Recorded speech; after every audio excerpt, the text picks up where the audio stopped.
Coffee in Tow is an interactive world news podcast, a dynamic and engaging live show that streams across multiple internet radio stations worldwide. This podcast brings you real-time news updates, in-depth analysis, and interactive discussions on global events, making you a part of the conversation no matter where you are.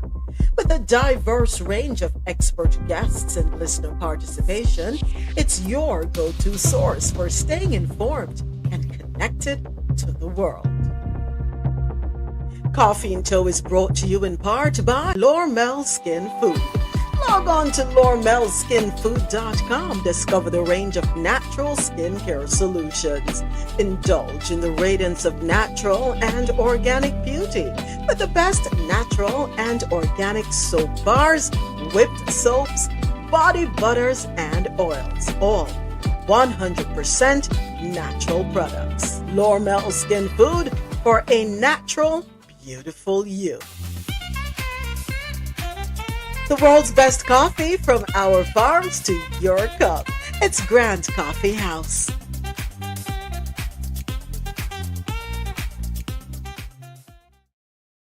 Can't have any copyright infringement issues.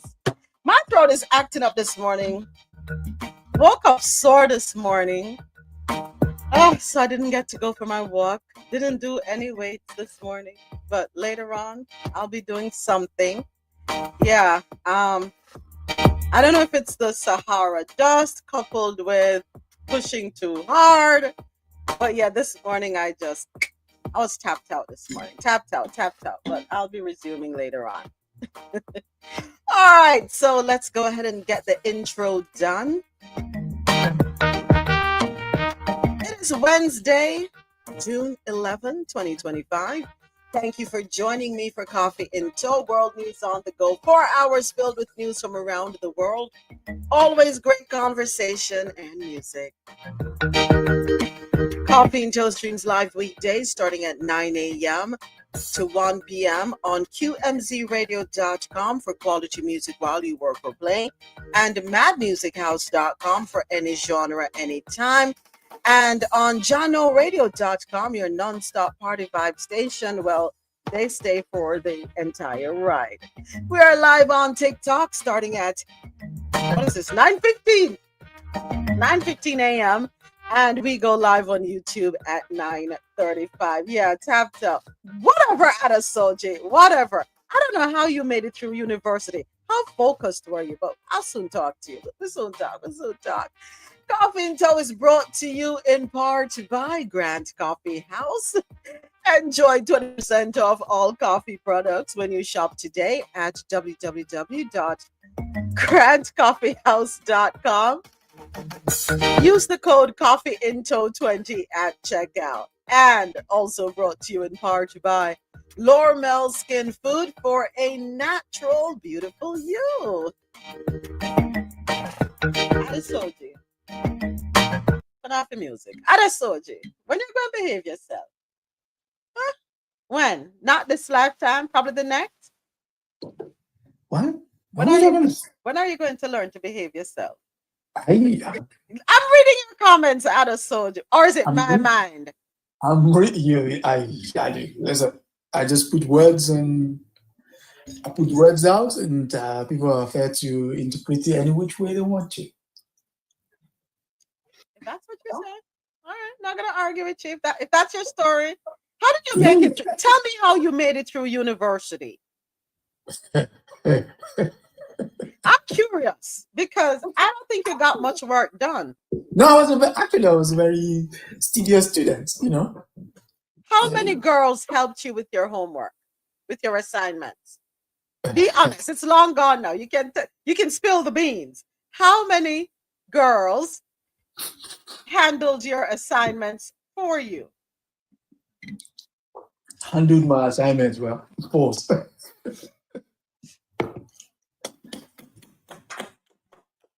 Confession is good for the soul. They say you must confess your sins one to another. So, well, you know what they say now. You don't kiss and tell. I don't ask you to call names. I never asked for calling them. I said, how many of them? Put a number. Oh, 10, let's say, 20, 30. No. I had my fair share of helpers. That's it. That's the best way to put it. You're trying to be modest. Okay, Ja, how you doing? Come here, bird and a soldier and a go round, come round.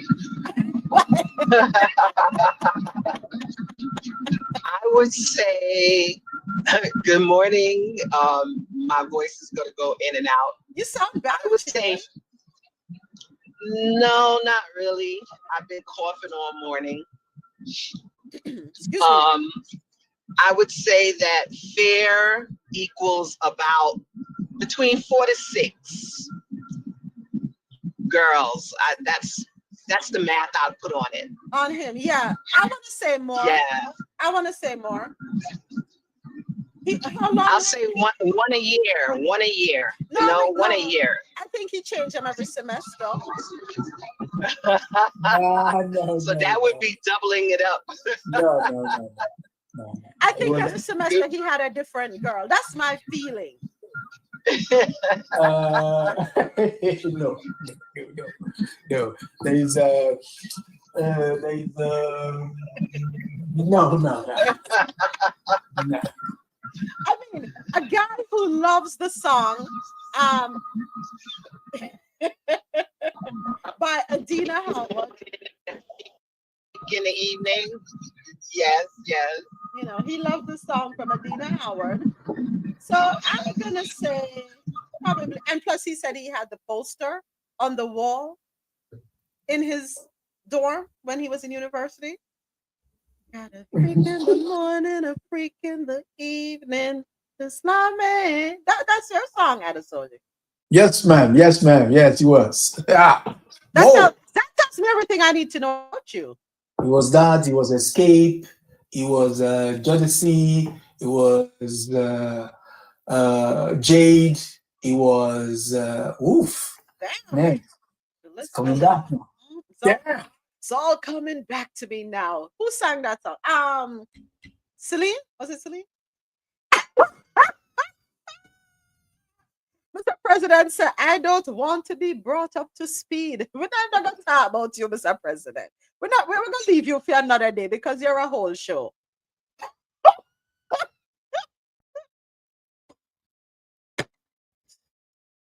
Let me behave myself. I'm being facetious. But everybody doing well? Everyone doing well? Ja, you sound better. Yeah. It's Yeah. I have this dry tickle in my throat for some reason. Not sure why.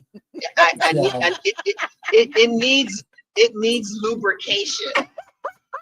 It's a daytime show. So we are going to try swallowing some honey. I'm speaking on a cough drop. That's the kind of lubrication. All right, I need Jesus. I did my devotion this morning. Father, forgive me. I have sinned in thought, word, and deed. I'm under construction. My mind. Oh, girl, you need to do something about your life. Yeah, you like to blame everybody else about your mind moments. I'm gonna take accountability for my mind. I need to fix my mind. My mind is messed up, but I'm gonna get it. One day. A teaspoon of honey will capture all the. By the way, Mr. President, can you help me with that, Adesoji? Mr. President. Morning. Okay. No cough drops on the show. No honey. Try some turmeric and lemon. So I had a hot shot. This morning, and here's what a hot shot is. I've given it a name, Mr. President. I have given it a name. So the hot. So is that a patented now? Yes. Start selling? Yes, the hot shot. So Mr. President, give them an executive order. I'll say. So I gave it a name. I call it the hot shot. So I did the turmeric with the cayenne pepper. Oh, I forgot to put the black pepper this morning. But anyway, I did the cayenne pepper, the turmeric, a teaspoon of apple cider vinegar, a teaspoon of lime juice, not lemon, Mr. President. I fixed that. So a teaspoon of lime juice, 2 teaspoons of honey.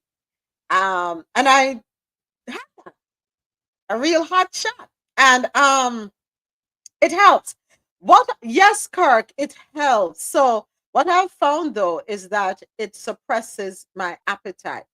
So I'm not hungry. So you could add your you could take the apple cider vinegar now. I thought it I only in do the it three beginning. days a week, and I don't put as much. I just put a Right, little right, bit. right, right, I right. just put a And you little could bit. use lemon, you know. I just prefer lime. I think lime, you know. But the lemon would actually turn it will be alkaline also Right. because it have alkaline in the body. Mm-hmm. But that has worked for me. I mean, that turnaround my knee problem. I could be squatting and stuff now. I had a serious knee injury from soccer. Mm-hmm. I was looking to try to do laser surgery and stuff, and I started using that. I was so shocked because I inadvertently do it. I was doing it for my stomach, Mm-hmm. and it literally helped. Like my knee right now, I have no problems. Like literally, like Mm-hmm. I could testify to that. Yeah. After about 2 weeks, I started to see the difference. By the third week, that pain was gone. So I think it was inflammation, you know. Yeah. So since it helps inflammation, you think it will take the inflammation out of my stomach and me get a 6 pack? You take information out of everywhere, but I don't want to promise the 6 pack yet. We had to have a collection for that first. Kirk, how you do? How you do, Kirk? How you do? Everything good at home? Kirk probably driving, can't talk yet. All right. Happy to have you all here and everyone in the audience. Thank you so much. Thank you, thank you, thank you. All right. As always, we kick it off in the Caribbean corner. Morning, Cindy. Thank you for you're early, Cindy. You're here early this morning. All right. Kicking it off in the Caribbean corner, as always, our first order of business comes to us from it's general, all the Caribbean. Okay. So, the Caribbean is projected to remain largely unaffected by global trade tensions, and this is according to the World Bank article courtesy of Nationwide Radio JM. The Caribbean region is projected to remain largely unaffected by global trade tensions. That's according to the latest Global Economic Prospects report published by the World Bank on Tuesday. However, the report anticipates average global growth will decline significantly, particularly in the United States. Here is Mahira Stewart to tell us more. The World Bank blames rising trade barriers as the most significant inhibitor of global growth going forward. The multilateral says global growth is slowing due to a substantial rise in trade barriers and the pervasive effects of an uncertain global policy environment. The country anticipated to suffer the most will be Jamaica's largest trade partner and tourism source market, the United States. Growth in the United States is projected to fall by nearly half, moving from 2.3% to 1.4%. That's a 0.9-point downward revision compared to the World Bank's initial forecast in January. Global growth is also revised downwards from 2.8% into 2.3% for 2025.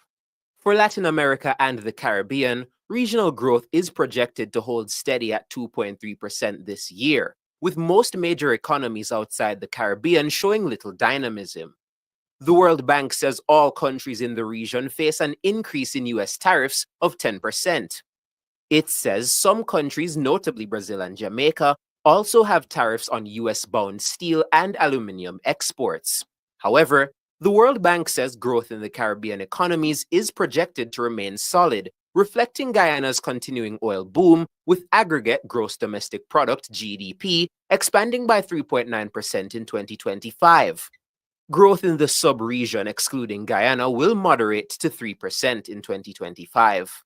This is underpinned by tourism and other service activities. Jamaica's growth is projected to be more tepid at 1.7. Mahiri Stewart for Nationwide News. All right. You're welcome, Kirk. All right. So things are looking good in the region. That's an interesting report. Yeah. I wonder if it is because we went down so far during COVID. Now that we are normalizing tourism and so it's being normalized, that it seems as though I would like to know what the number would have been pre-COVID. Mm. Because if you're growing from where you was at a deficit, okay, if you went down, let's say 10 points, and you come back up 3 points, it might be 3 points from last year, but you might still have been 5 points below where you was before that dip. It will be interesting to look at those numbers. All right. So I pulled up pre-COVID GDP in the Caribbean. In 2019, the year preceding the COVID-19 pandemic, the Caribbean economies grew by 1.0%, a decrease from 1.4% in 2018. This growth rate was observed across the goods producing economies, 0.6%, and the service producing economies, 1.4%.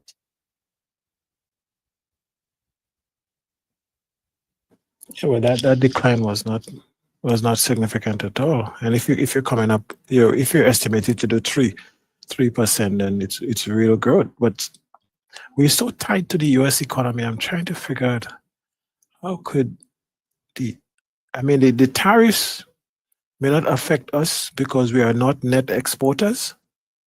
The 10% tariff may not have a big impact. Maybe places like Chile and so that does a lot of exporting to the US, and so it might impact them more. Mm-hmm. But it's interesting. Yeah. You're right. Because the Caribbean, truth be told, we're more tourism. That's our product. So we had the lull and then we were able to rebound. But okay, let's see. Very interesting indeed. Of course, the World Bank, right? They're collecting data on all of us.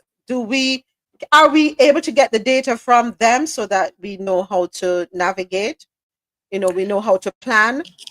But I have spoken about that several times. When it comes to data and the Caribbean, it's almost non-existent. It exists in little pockets, but there is nowhere you could go to really within the region itself. Mm-hmm. So if you look at we depend a lot on studies and so done by the World Bank, the IMF, the UNDP, and stuff like that.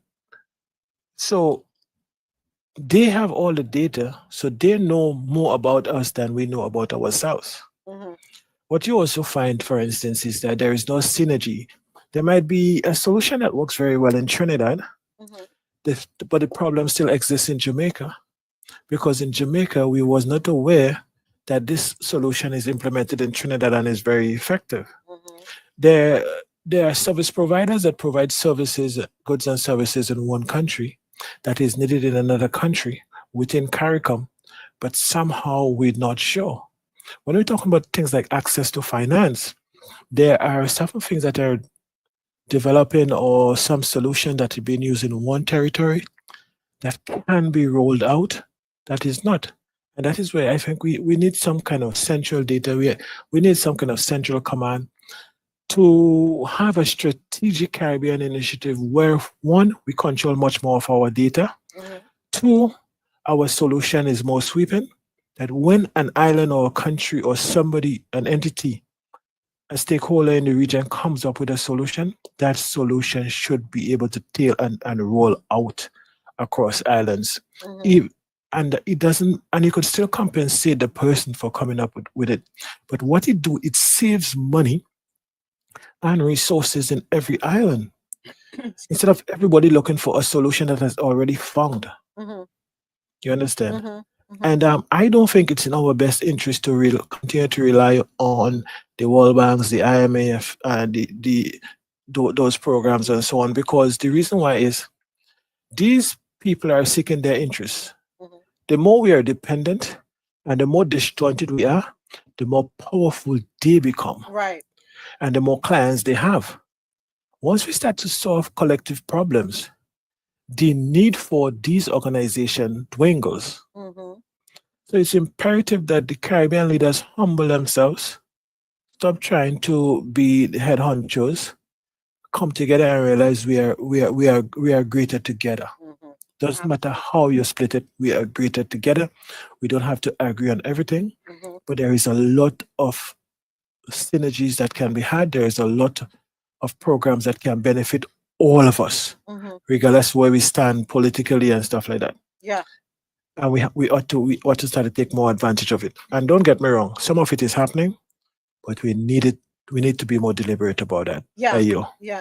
I think we need to fast track it. And it's something, it's a conversation we've definitely had here over and over again. And we will continue to reiterate the importance of working together, the region moving as one. There's strength in numbers, definite strength in numbers.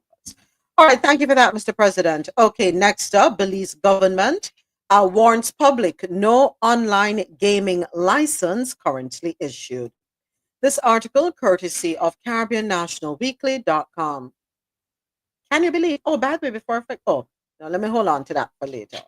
The government of Belize on Monday issued a strong warning to the public regarding illegal online gaming activity and widespread misinformation. Authorities report that numerous online gaming websites are falsely claiming to possess an online gaming license from Belize or are disseminating inaccurate information about the country's licensing regime. The government of Belize reminds the general public that all online gaming operations in Belize are strictly regulated and require a license from the Gaming Control Board as stipulated by the Gaming Control Act. All right, folks over there in Belize, please be careful. All right. Next up, let's hop on over to Grenada. According to nowgrenada.com, hold on a second. Where is my. Okay, here we go. A Grenadian teen wins full basketball scholarship to Jamaica College. Oh, that's cool. So, at just 16 years old, I am not going to try to say his name. It's a very long first name, but we'll just call him Ori, Ori. A standout student athlete from Calviny, St. George, has made history as the first Grenadian to receive a full basketball scholarship to Jamaica College, one of the Caribbean's premier institutions for sports and academics. Ikolo's journey to basketball success is anything but ordinary. Only 3 years ago, he was training as a professional goalkeeper with Grenada's national football team. Now, the 6'3" shooting guard is pursuing high level basketball and academics, aiming for a scholarship to a U.S. Division I or Division II university to study business. Wow! Ikolo is a student at Presentation Brothers College, PBC, completing 11 subjects while maintaining an intense training schedule that includes team practices 3 times a week, plus on solo workouts on school days. If there's a public holiday, I may rest, he explained, but I train every day that I go to school. His big break came during the 2025 Basketball Championships, where his performance caught the attention of regional scouts. His footage from the tournament played a crucial role in earning him a Jamaica College scholarship. Congratulations, young man. Very proud of you. Ikolo's family provides a strong foundation for his accomplishments. Felicia Ikolo, his mother, and a biochemistry faculty member at St. George's University School of Medicine, stresses the importance of balance. All right. His father, Bao Teddy Ikolo, a professor of biology, ecology, and conservation at SGU, praised his son's work ethic and maturity. All right, folks. So there are a couple of things here in the story that stand out. Support, a family that provides strong foundation, and a family doesn't necessarily, for some of you who may push back, a family Does not necessarily have to be a mother and a father, the family unit, because we know that life happens, right? So, whatever the family unit looks like, as long as they can provide that strong foundation, that support that the child needs, it makes a huge difference. But let us not only focus on that, let us talk about work ethic. And that encompasses commitment, consistency. Don't be like me, where your body feels tired and you lie down. No, you push through, right? You're going to have tough days. You're going to have those hard days, but you remain consistent and dedicated. It will pay off for you. Nothing happens overnight, right? Them have a saying to easy come, easy go. When you work hard and you put in that hard work, I should say, you invest in yourself, it pays off in the long run. All right. Um, there's immense talent in Grenada, and with the right exposure, athletes like Ori can go far. So you're from a talented nation, Mr. President. That's awesome. I'm proud of this young man. Awesome. And of course, they're expecting that while at Jamaica College, he is going to continue developing. Yeah, and I hope he will be able to attain his ultimate goal. Well, for now, which is to get into a Division 1 or Division 2 university in the United States so he can study business. All right, congratulations once again. All right, Jamaica recorded a murder-free day on Sunday, June 8th. Big up on us. When was the last time we had a story like this coming up out of Jamaica? I don't know. I'm sure we've had a day such as that. But according to Caribbean National Weekly, Jamaica recorded a murder-free day on Sunday, June 8th, a milestone announced by Jamaica Constabulary Force Area 5 Commanding Officer, Assistant Commissioner of Police Christopher Phillips. He shared the news during a Thanksgiving service held at the Spanish Town Seventh-day Adventist Church on Monday, June 9. The service also served as a tribute to 9-year-old Kelsey Farragon, who was brutally murdered on May 9 and laid to rest following the ceremony. ACP Phillips noted that the JCF is celebrating this achievement as part of the country's ongoing progress in tackling violent crime. Jamaica has seen a consistent decline in its homicide rate, with a 7.3% drop recorded in 2023. Murders declined by a further 18.4% last year. According to the JCF latest data, 289 people were killed between January 1 and June 7, 2025.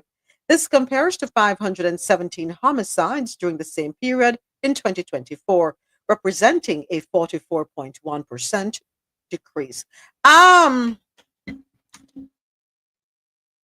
While I'm applauding this, and we a day, yeah, right, Ozzy. While I'm applauding this, and I'm proud of my country for this great achievement of having a day free of any type of unaliving, I have a little problem here. Why is this being mentioned at the Thanksgiving ceremony of a 9-year-old child? Can we focus on Kelsey, please, and not on the country? Can we not politicize? For me, it is politicizing the whole thing. We're using the opportunity because we know, and maybe some ever said Jamaica, we know that there is a lot of attention on the whole Kelsey Farragon on situation. But I don't think that was a time for you to laud your accomplishments. I really don't think so. And then we have the Minister of Education, Skills, Youth and Information, Senator Dr. the Honorable Dana Morris Dixon, welcoming the positive trends in her remarks at the service. Hey, Tasha, that is not the time for run politics. Me know me get up and back to the dog because one not talk that I'm a funeral for.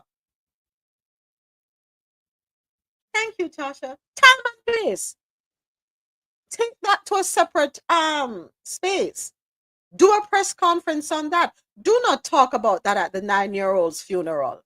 Good gosh, man. And then the information minister expressed her gratitude to JCF officers present and the broader police force acknowledging their role in helping to lower Jamaica's violent crime rate. So was this a funeral or was this something, a function for the JCF? What was this? If anything was going to be mentioned, let us talk about what happened to Kelsey Farragon and how we can mitigate these occurrences. Talk about that. Now, can't tell me about the homicide rate and dying and come. I don't want to hear all of that at my funeral. Don't do it. Time and place. You are using the funeral as an opportunity to carry on your politics.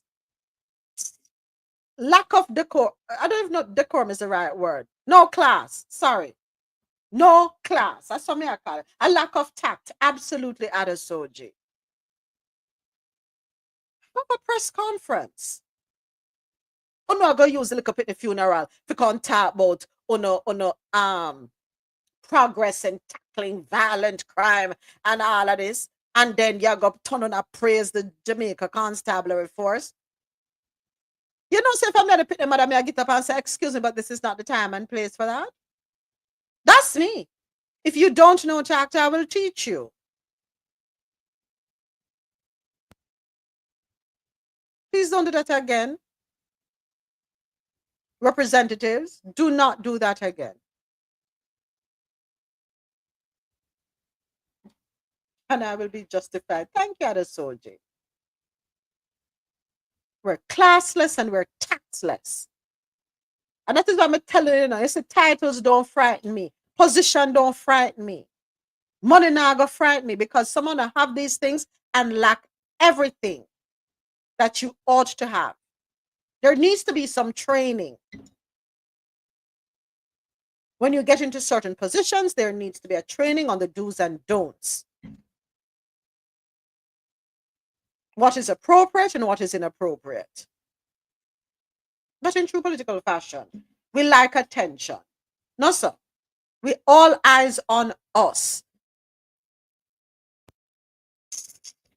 Anyway, any comments before I move on? Anyway, good job, Jamaica. But I had to get that off my chest. Inappropriate. Next. Also out of Jamaica, Tufton defends $9 billion spent on Tufton defends $9 billion spent on Cornwall Regional Hospital. This article, courtesy of Nationwide Radio JM. Health Minister Dr. Christopher Tufton is defending the billions of dollars the government has spent on the rehabilitation of the Cornwall Regional Hospital in St. James. According to the minister, it's been money well spent. The troubled hospital has been under renovation since 2017. Okay. Making his contribution to the sectoral debate, Dr. Tufton sought to set the record straight as to the true cost of the rehabilitation work. Here is Siobhan Campbell to tell us more. $9.4 billion. That's how much Dr. Christopher Tufton says has actually been spent on the Cornwall Regional Hospital to date. I also reject this mischief that this price tag is based on some cost overrun. Let me just outline. The government has so far spent more than $9.4 billion on Cornwall Regional Project, not the $24 billion. As a matter of fact, every time I hear opposition member reference Cornwall Regional, they move the figure from 23 to 26 to 27. Up to now, up to this point, we have spent $9.4 billion, $620 million on professional services, $5.8 billion on work, $235 billion on medical equipment, $2.2 billion on the operation of temporary facilities. Hold on a second. Hold on. May I run the numbers here? Hold on. Sorry. I spent more than $9.4 billion on Cornwall Regional Project, not the $24 billion. As a matter of fact, every time I hear opposition member reference Cornwall Regional, they move the figure from 23 to 26 to 27. Up to now, up to this point, we have spent $9.4 billion, $620 million on professional services, $5.8 billion on work, $235 billion on medical equipment, $2.2 billion on the operation of temporary facilities, which needed to be put in place to deal with the persons who are in the facility and subsequent treatment of others, and close to $524 million on support services. The health minister is rejecting claims put forward by the opposition PNP that the project's price tag has ballooned to $24 billion. According to the PNP, after 8 years and the alleged $24 billion, there's still no Cornwall Regional Hospital. But Dr. Tufton says the opposition has been erroneously quoting the full estimated cost of the project. He says that figure has yet to materialize. The much talked about 23 billion price tag is a projection.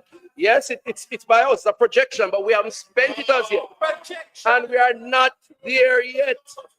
The narrative, therefore, of criticizing cost overrun based on a $24 billion is not only an exaggeration, it is a dishonest description of the challenge that we face at Cornwall Regional and the approach that we have taken. Cornwall Regional Hospital, which is the only Type A hospital serving Western Jamaica, was shut down in 2016 due to complaints of noxious fumes. The facility has been in renovation since, with many key services relocated to different hospitals. The PNP has called on the Auditor General to conduct a special audit of the project to ensure that tax dollars are not being mismanaged. But Dr. Tufton says Auditor General Pamela Monroe Ellis is already probing the project, and he welcomes the scrutiny of her office. He believes the government spending on the facility to date represents value for money. We have consultants on this project that are not based in Jamaica. Back to the value for money issue. And when you compare what it would cost to build a 40,000 square foot space, as Cornwall is, in the United States of America, I am told that it would cost anywhere between $700 and $1,200 US per square foot just for the building. Cornwall, that would equate to up to about 45 billion Jamaican dollars for a similar establishment. Cornwall Regional, if the projections follow through, which we expect it to, will be built and equipped for less than half that amount. And from that perspective, Mr. Speaker, I think we are getting value for money, and I believe the people of Western Jamaica and Jamaica will be better off for the decision taken by this government. Siobhan Campbell for Nationwide News. Dr. Tufton, back it up. Back up. Build in the US or Jamaica, where we're building. We know that if you build a house in the US for $250,000, we know it will cost half of that to build it in Jamaica, or probably a third of that to build it in Jamaica. So I can compare US to Jamaica because, woo, right there, so you just show me, or you just tell me indirectly, say, so money. We're being billed excess. That's how I mean just here. But then again, then again, you can't throw the US in it and make people say, oh yes, it will not cost that in Jamaica. It will not cost that in Jamaica. But I want to ask your next question, Mr. Tufton, Dr. Tufton. Let me be very respectful. I want to ask your next question. On a lock down the hospital in 2016, Mr. Tufton. On a lock it down from 2016. Because you know, say what the word the man used some noxious fumes, right? Some fumes. The place that have a smell. And the smell they toxic, right? So on a shut it down from 2016. But on a say it and a renovation from 2017, Dr. Tufton. Hold on, let me run some math. I'm gonna use my finger. Girl is a dance. 18, 19, 20, 21, 22, 23, 24, 25.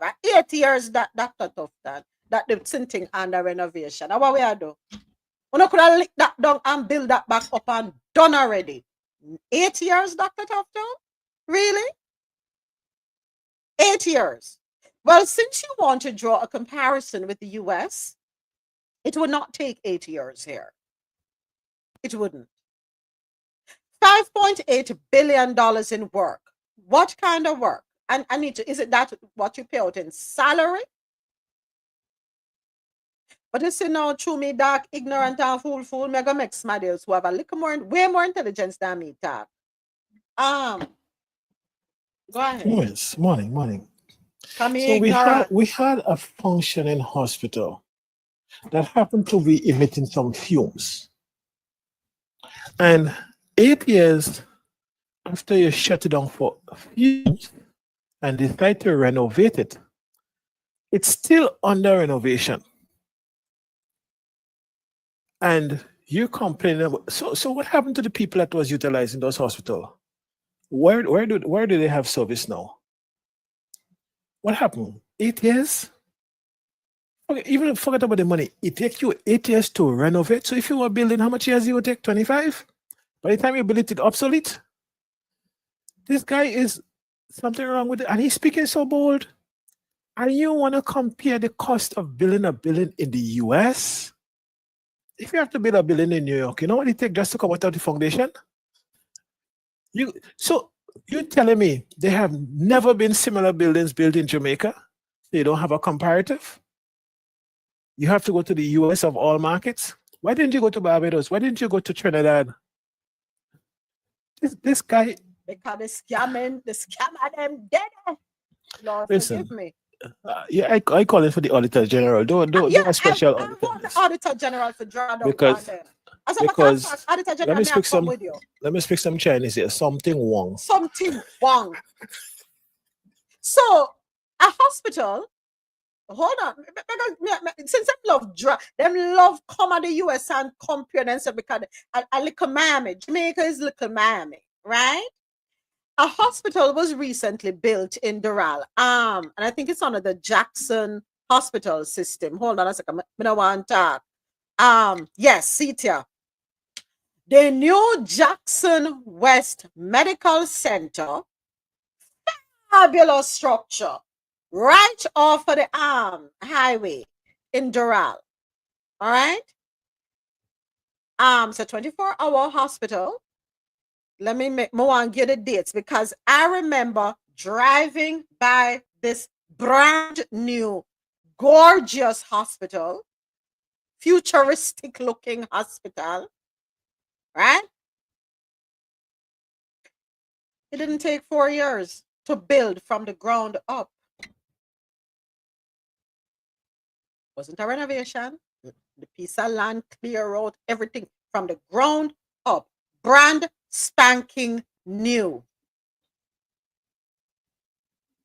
Hold on, was completed. All right.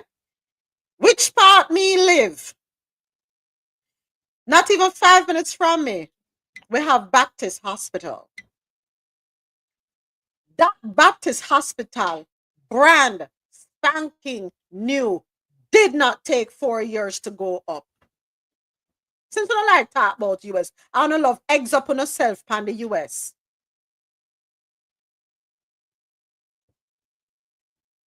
$130,000 square foot facility with 207 rooms, pediatric area, and more was completed.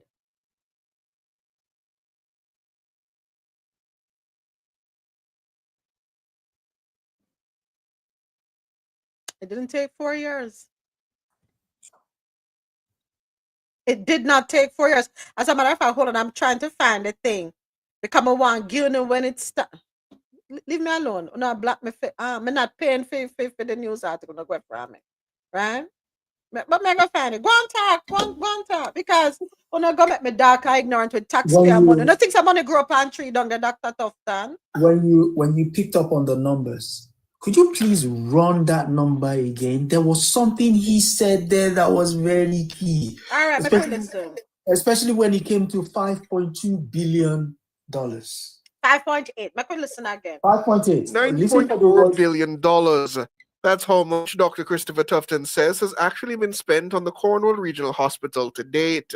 I also reject this mischief that this price tag is based on some cost overrun. Let me just outline. The government has so far spent more than 9.4 billion on Cornwall Regional Project, not the 24 billion. As a matter of fact, every time I hear opposition member reference Cornwall Regional, they move the figure from 23 to 26 to 27. Up to now, up to this point, we have spent $9.4 billion, $620 million on professional services, $5.8 billion on work, $235 billion on medical equipment, $2.2 billion on the operation of temporary facilities, which needed to be put in place to deal with the persons who are.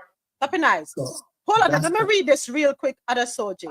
The new hospital in Doral, Jackson West Medical Center, celebrated its grand opening with a ribbon cutting ceremony July 27, 2021. All right. Them finish. Hold on there. Come on, something stop. Go on, talk here. There's something I loop on me again. No, when he came to that money there, he said 2.1 billion for temporary services in a permanent structure.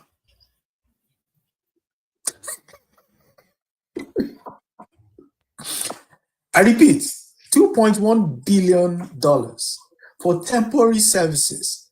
So there is no element that this thing, because he said it, that when they finish. Okay, me find it Adasoji. Construction began 2017, early 2017, and they cut the ribbon for the opening August 2021. Me know some man ain't idiot. Because I used to drive past here all the time. How much years that? 4 years. I'm not going to talk about 8 years to renovate. But I'm not going to fry. I'm not taking for idiot now. And I'm speaking on behalf of the Jamaican people. I don't care whether PNP or JLP. We need the Auditor General. Quick and fast. And the worst part is pulling a comparison. The fact that we're even entertaining him pulling a comparison with the United States is laughable. Jamaica is not in the Americas. Jamaica is in the Caribbean. So a rightful comparison would have been countries around Jamaica. What would it have cost for another country to have built this kind of facility or rebuild this kind of facility? And it's not talking about rebuilding. It's talking about renovating an existing structure. So basically, the frame of the building is there. The stuff that will go in it is the key thing. How difficult can that be? That you have to take 9 years. 9 years. 9 years for a hospital. You're not building a factory, you're building a hospital that the very existence of which is why people cluster around it. And Mr. President asked the question, so where do the people go to while this thing is inoperable? Good question, but hey. 2021, the West Kent, the Baptist Hospital, which near to which part me live, they broke ground 2020. Hold on there, 2016, 2015. They broke ground 2013, and they were done by 2015, 2016. I remember because I had surgery there in 2016. Yeah. Big old hospital in the USA. Oh, no one compare. If it took the US less than 4 years to build a hospital, let's go back to the Doral Hospital. Less than 4 years to build a hospital, brand spanking new, from dirt go up. Why it take 9 years to one little piece of hospital in the Montego Bay, don't go St. James, for renovate. Oh, no, should I just lick it down, flatter ground, clear the land, and build it again from scratch? And I probably would have done already. Who are the contractors? Who are the contractors for this project? Who are the contractors?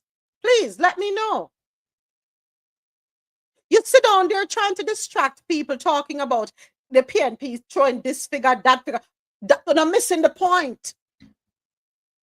But I shouldn't even let it come to that. Where is the transparency? Moments. Politicians spend 5 years in office. So 2 terms would have almost up if you're checking from when they started. And in 2 terms, you could not renovate a hospital, a key hospital that the public is dependent on.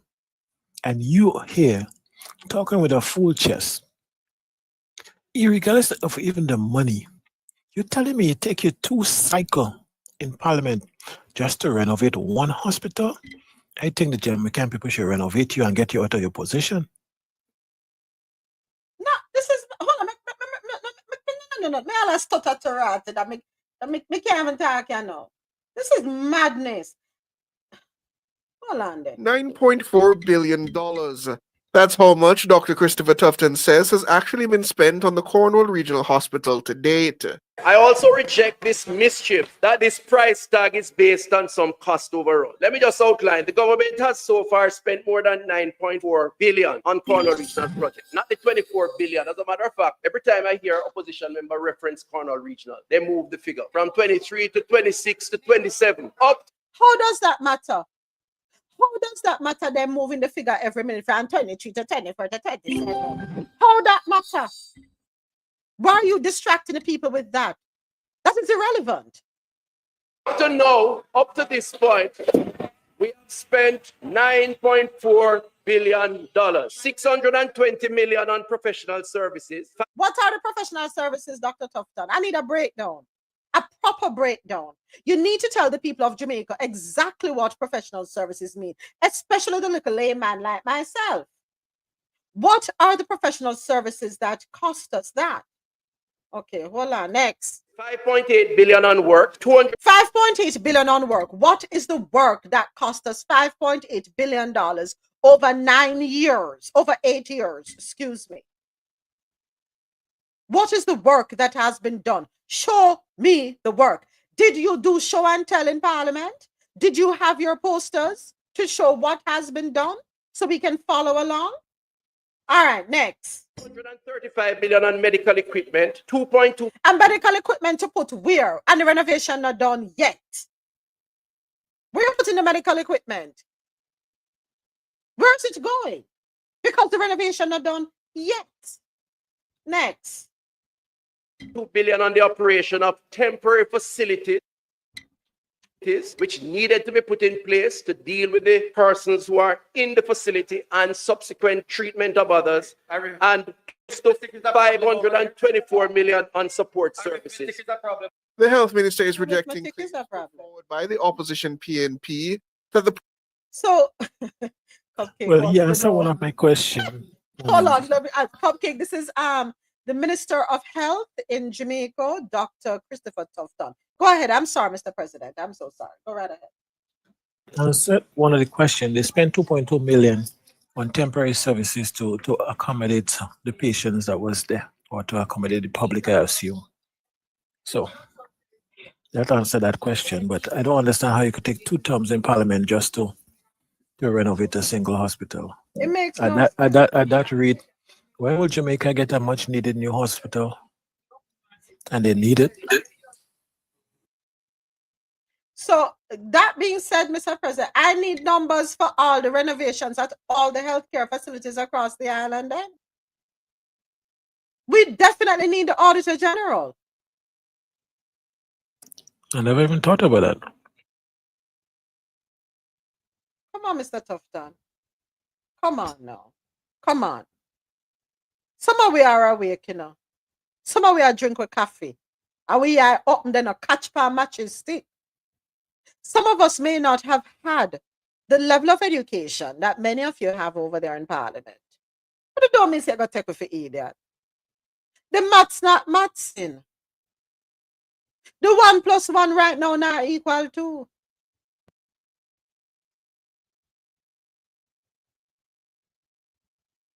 I will be behind you and I will support you 100% once I can see I need the details. I need the fine print. I want to know who got all these contracts. And I think they said something about overseas. Hold on. Did I hear overseas at one point? Hold on a second. Hold on. the project's price tag has ballooned to $24 billion. According to the PNP, after 8 years and the alleged $24 billion, there's still no Cornwall Regional Hospital. But Dr. Tufton says the opposition has been erroneously quoting the full estimated cost of the project.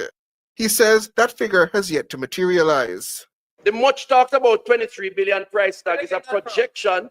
Yes, it's by us, a projection, but we haven't spent it as yet. And we are not there yet. The narrative, therefore, of criticizing cost overrun based on a $24 billion is not only an exaggeration, it is a dishonest description of the challenge that we face at Cornwall Regional and the approach that we have taken. Cornwall Regional Hospital, which is the only Type A hospital serving Western Jamaica, was shut down in 2016 due to complaints of noxious fumes. The facility has been in renovation since, with many key services relocated to different hospitals. So, John, let me bring you up to speed. Dr. Christopher Tufton is defending the billions of dollars the government has spent on the rehabilitation of the Cornwall Regional Hospital in St. James. Now, the hospital was closed in 2016 because of noxious fumes, and noxious fumes are poisonous fumes, folks. So, of course, you're going to have to shut it down and fix that issue.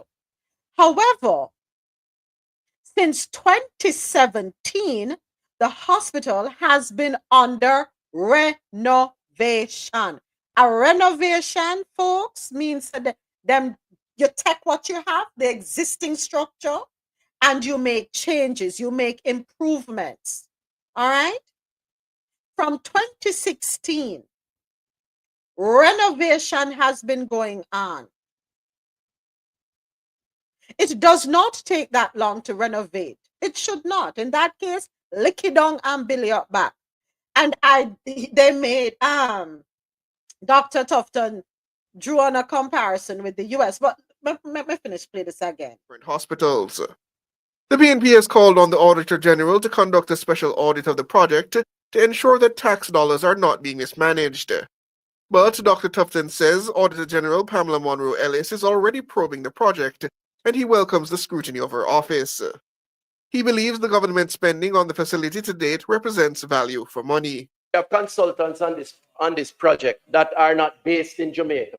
So we have consultants that are not based in Jamaica, and I'm sure they're being paid in US dollars. I'm sure of that. Back to the value for money issue. And when you compare what it would cost to build a 40,000 square foot space, as Cornwall is, in the United States. Okay, 40,000 square feet, right? How many square feet I said the one for Doral is that was built? Let me see if I can find it, the size of it. But I drew the comparison since I'm like dropped and said for the US, right? The hospital, the new Jackson Hospital that was built in Doral, Florida, they broke ground, or the construction officially began in early 2017, and they were finished and had the grand opening 2021. States of America. I am told that it would cost anywhere between $700 and $1,200 US per square foot just for the building. That would equate to up to about 45 billion Jamaican dollars for a similar establishment. Cornwall Regional, if the projections follow through, which we expect it to, will be built and equipped for less than half that amount. And from that perspective, Mr. Speaker, I think we are getting value. The Jackson Health System purchased the property back in 2015. And I'm talking about the hospital here. Since then, like, compare with the US. The Jackson Health Foundation received a $10 million donation.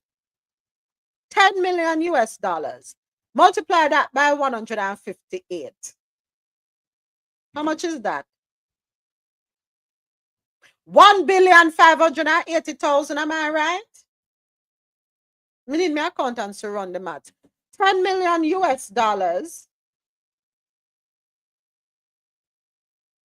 You know, let me stop because I get very ignorant and dark and fool, you know. Because I don't like them people where they come rampant people and their money, man.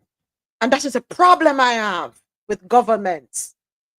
Globally, taxpayers' money is a free for all.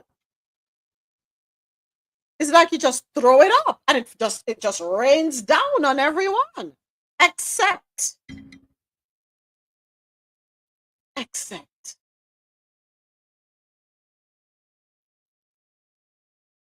I don't understand what's going on. I really don't get it.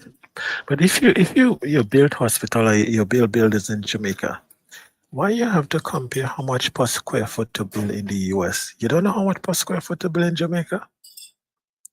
We have to, is the same amount. So if I'm building a house in Jamaica, am I using the square footage cost in the US? How does that make sense? Don't make no sense.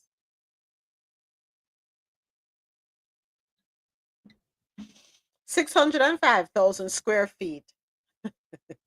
605,000 square feet with an 875 car parking facility was done in 4 years.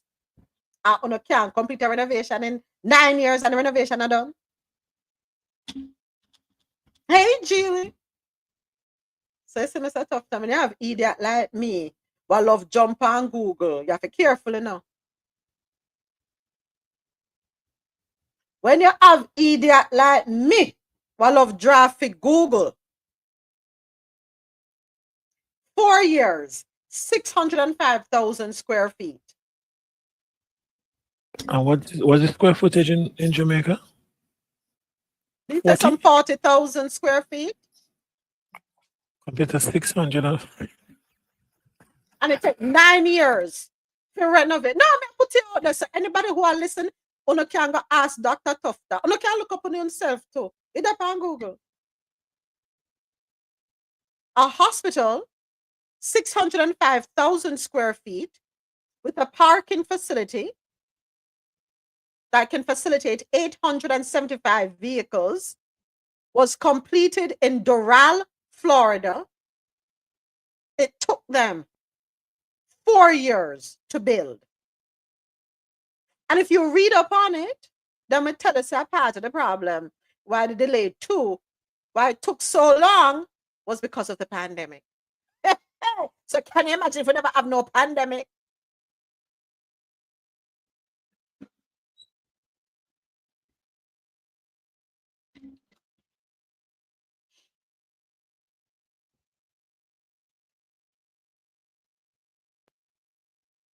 But to not worry about the PNP inflate number.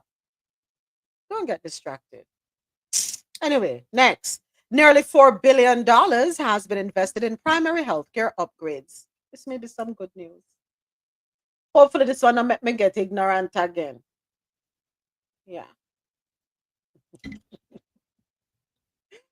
Health Minister Dr. Christopher Tufton says over the last 5 years, the government has invested nearly $4 billion in upgrading primary care facilities. The funding has been done through the island's regional health authorities. This article, courtesy of Nationwide Radio. In fact, Mr. Speaker, I look back at the last 5 years and the expenditure on primary health care, health centers, equipment, and personnel shows that some $3.88 billion has been spent across the 4 regional health authorities to upgrade primary health care facilities. And it's all there. 99 million for Westmoreland, 87 million for Trelawney, 205 million for St. James, 49 million for Hanover, and I could go on and on. Every single parish have gotten an allocation for health centers as part of our primary reform upgrades. Dr. Tufton says the current administration has worked tirelessly to fix the problems inherited from the previous PNP government. He's alleging the same opposition now spreads false narratives to undermine the gains made in the provision of health care. They also conveniently ignore current plans being implemented to improve the system after decades of neglect. Mr. Speaker, to my mind, it is a self-serving, at times deceptive, and I may be even so extreme as to say dishonest narrative. I urge us to cast our minds back to 2015 and just look at how they left the health system. Simply put, it was broken, Mr. Speaker. The news headlines during that year, 2015, tells the tales, Mr. Speaker. In fact, I don't recall at any point in time during this administration any health worker, any surgeon making the statement that surgeons had to don garbage bags in order to perform surgeries in the public health system. That was Dr. Christopher Tufton, Minister of Health and Wellness. he was making his contribution to the sectoral debates on Tuesday. Alvi, yes, me thank you for come up on the stage. Me look ignorant this morning. I allowed myself to get angry because I was quite how about Alvi gone? I was not happy with the report relating to the Cornwall Regional Hospital, and I know you're that end of the island, where the PNP, they're disgruntled, rightly so. The Cornwall Regional Hospital, per this article from Nationwide Radio, they closed it in 2016 because of noxious fumes, but renovation started on the hospital in 2017. 8 years of renovating. Are you able to say if they have completed the renovation and the hospital up and running? It took them 8 years to do a renovation. Oh, 8 years to do a renovation. So I would like to know, if you can give us an update on the status of the Cornwall Regional Hospital. 9 years for the renovation, when hospital in the States take 4 years to build. Anyway, let's keep it moving until But he said 2015 they left everything broken. Apparently it's still broken because from 2016 to now they're still renovating. all right, let's see if Alvi can get to talk. Alvi, you heard us. You heard us. I think you were talking about that. You were talking about the hospital. Yes, the right? Cornwall Regional Hospital. Yeah. Good afternoon. Good evening. Good morning, everyone. Sorry about that. My Wi-Fi is acting. I'm sorry. My head is not here. But good morning, everyone. I hope all is well. Yes. I'm actually located in St. James. So that's why I'm glad you're coming. I'm not gonna hold you. It's taking a while. It's not done yet. No. Oh, what they mama. Well, Alvi. They're not done yet. They're not done yet. It's done. I tell you, it's not finished. It's not finished at all. So Alvi, from 2017, it has been under renovation, and Dr. Tufton is drawing a comparison with putting up a structure in the US. So I went to Google because I'm very familiar with two hospitals, but one in particular, I drew on that one. It's in Doral, Florida, 400 and something thousand square feet. It took them 4 years to build that hospital, brand spanking new. And you're doing a renovation on an existing structure since 2017. And Alviata said 2025 and they're not done renovating yet. But Dr. Tufton is going to stand up in Parliament and want to have argument with the PNP and talk about how they might inflate the figure. Then can't get the figure right. Why is it taking so long? Cupcake is asking, is it difficult to get supplies on the island? Cupcake? No, it's not difficult. Go ahead, Alvis. No, I'm sorry. Difficult at all. What had happened was, listen, this is my unprofessional opinion, right?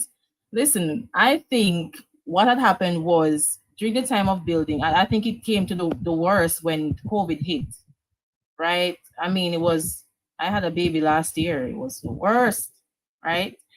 I think a lot of corruption is happening with the funds, honestly. A lot of corruption is happening with the funds because at first it was the black man that took over, and then now it's just the Chinese that's building it. Along hospital Cornwall Regional being renovated, it's also the children's hospital is also being renovated. And the children's hospital is moving faster than Cornwall Regional. Yeah, the children's hospital is moving faster than Cornwall Regional.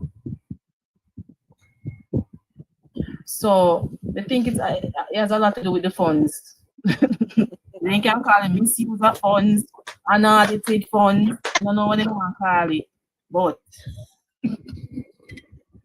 we cannot say that, Alvi. We can't tell. So yeah, man, no, for real. The Cornwall Regional is taking a while. I think it was just last year to this year. You see some big improvements. I think they should have just lick it down and build it back up. Because, I mean, renovations can't take so long. No, sir. I don't think so. It's not, and don't make Tufton fool you. I mean, Jamaica is getting enough supplies. I think it's the funds that's the problem. All right. We don't live back a God. We can't get supplies. Thank you, Alfie. Thank you. And it's still not done. They should just lick it down and bring it back up. Isn't that what I said before Alfie came in here? Lick it right down and build it from scratch. Then would have done already. Yeah, because I mean the children's hospital started, you know that it's almost finished. The outside, now it's time for them to just do the insides and so forth. The children's hospital, that started back in 2023, either 2022 it started or 2023. One of them. Who has the contract for the children's hospital? I think it's the Chinese that have the contract with children's hospital. I see a lot of agents. Them. The coffee get long. Thank you, Alfie. I really appreciate you. Thank you. No, man. No, Achilles, it's not going over there. Even Ray Charles can't see carelessness going over there. Stevie Wonder not have to wonder, him can't see what is going on. Are you going to dress up in a parliament in your suit and tie? Morning, niece. Don't drown me out this morning. Morning. You're cussing about Cornwall Regional, I see. Well, I came in at the tail end of the conversation. If the qualms is about how much money is being spent and how long it's taken, I don't think the JLP did the justice in terms of explaining what they encountered when they took over the project. Because the project started some years ago before JLP came in power. And when they came on, they realized they had to redo certain things, because if you're going to close down that type A hospital, you need to have somewhere to put those people. And so when they realized they had nowhere to put them in the vicinity, they then had to turn their attention to Falmouth Hospital and build it up to a certain point so they could put people over there. Right? Because what's the name of the hospital that Hospitan? Hospitan, right? Was not an option. Sure. Yeah. Hospitan was not an option for persons from Cornwall. That was not an option for you. So they had to fix up Falmouth Hospital, and so they had to stop Cornwall, fix up Falmouth, then go back to Cornwall, and then that delayed the whole process. In terms of getting supplies on the island, yeah, I can attest to that, because things that when we order them, they take months. When I say months, I'm talking about 6 to 8 weeks to get to the island. Not a month. No. Some things, if it's done to order, if it's customized, depending on where it's coming from, and if they're having issues, yeah, that can happen. But 6 to 8 weeks is what it will take.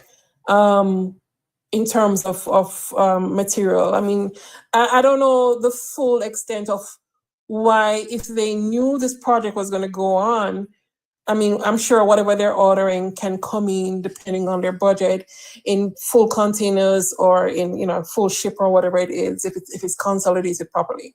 But it's an interesting situation. Very. I think it's something that they can learn from in terms of how to do, how to plan, because you can't just go into a building and say you're going to paint it without assessing if the boards need to be replaced, if the ceiling needs to be replaced, if there's moisture in the building, what is the cause of the moisture? And that was the issue with Cornwall Regional. All of a sudden they had fumes coming into the building. Nobody knew where it came from. The elevators and that is a capital project. The elevators stopped working, and all kind of nonsense was going on. And so it was getting to the root of everything. So literally, as Albie said, it's almost as if they should have just knocked it down to the ground and built up a new one. But by the time they got into it and realized how much work had been done, doing demolition was not an option at that point. Lick it down. Thank you. Thank you. So, Thank you, neat Neat. question. You're telling me all this thing caused them to delay 8 years and still going? When they shut it down for the fumes, they knew that they had to do these things going in. So all this had been part of the assessment. And 9 years, almost 9 years after, you're still renovating. You think that's reasonable? I'm not saying that it is reasonable. I'm not saying it's justifiable. I'm saying that, it's as if pretend you're building a house. You're the contractor building a house, and you go in, they stop paying you or you change contractors. The next contractor that comes in has to assess first and report any issues that may go forward or go sideways or go backwards if it is not done properly. So I'm not saying that the 8 years or however long it's taken is justifiable. As somebody who has been on the ground, I can tell you it's not impossible. No, niece. Me not about that. I'm sorry. No, it's not something to buy. I'm saying it's not something to buy into. And I'm sure the persons who are doing it now will not agree to it, because we've built a hotel from scratch in 2 years. But again, it's a type of material. It's a type of material. It's the type of staff that was used on that project. It was not Jamaicans that was used on that project. It was 80% non-Jamaicans that was used on that project, because time is money to these people, right? And at that point, building a hotel was like a franchise to them. They had the formula and the recipe down to a T in terms of how to do everything. Everything was strategic. Now, when you use a local construction persons, you're going to find yourself where, okay, they've never built a hotel before, hospital before. This is the first time sometimes they're doing some of the stuff. So they had to have technical persons on the ground. I'm sorry, No. I'm sorry, because he said they have external consultants coming in, and you can't tell me you're building a hospital with people that don't know what they're doing. You can't tell me that the work was so badly done and there is nobody in court, there is no lawsuit, there is nobody being held accountable. I'm sorry, these are excuses. These are all excuses. I can't accept them. Hold on a second. Hold on, everybody. I'm going to play the clip again, and I need us to listen carefully. Let us listen carefully. All right? Hold tight. $9.4 billion. That's how much Dr. Christopher Tufton says has actually been spent on the Cornwall Regional Hospital to date.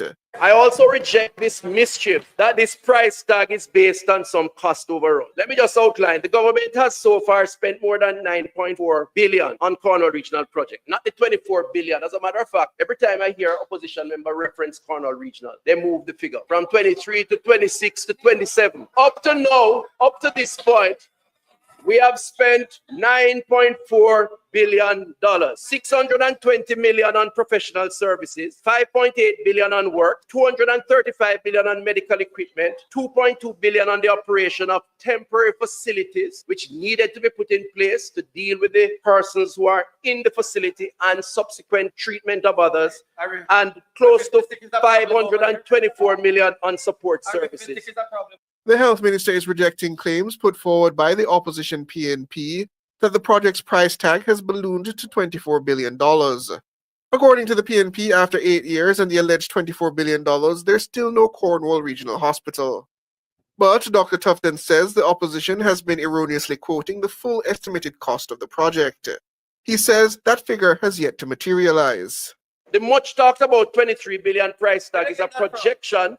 Yes, it's by us, a projection, but we haven't spent it as yet. And we are not there yet. The narrative, therefore, of criticizing cost overrun based on a $24 billion is not only an exaggeration, it is a dishonest description of the challenge that we face at Cornwall Regional and the approach that we have taken. Cornwall Regional Hospital, which is the only Type A hospital serving Western Jamaica, was shut down in 2016 due to complaints of noxious fumes. The facility has been in renovation since, with many key services relocated to different hospitals.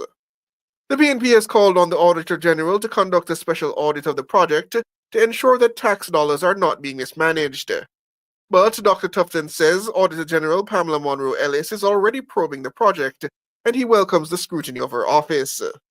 He believes the government spending on the facility to date represents value for money. We have consultants on this project that are not based in Jamaica. Back to the value for money issue. And when you compare what it would cost to build a 40,000 square foot space, as Cornwall is, in the United States of America, I am told that it would cost anywhere between $700 and $1,200 US per square foot just for the building. Cornwall, that would equate to up to about 45 billion Jamaican dollars for a similar establishment. Cornwall Regional, if the projections follow through, which we expect it to, will be built and equipped for less than half that amount. And from that perspective, Mr. Speaker, I think we are getting value for money, and I believe the people of Western Jamaica and Jamaica will be better off for the decision taken by this government. Siobhan Campbell for Nationwide News. All right, there we have it. Who wants to go first?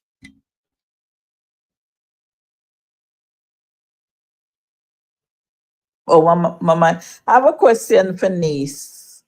You sound like you work in the healthcare system. You sound like you're within the system. Are you?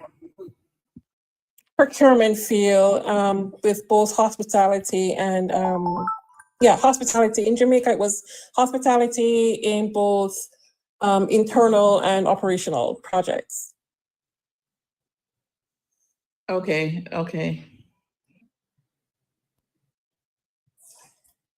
All right. After having heard the recording, anyone has overall for years. I can say. Hold Go on ahead, one Shelley, second. sorry. Yeah, go ahead, Shelley. Go ahead. No, I'm saying overall for years on both sides of the aisle, there is usually a lot of dishonest spending and a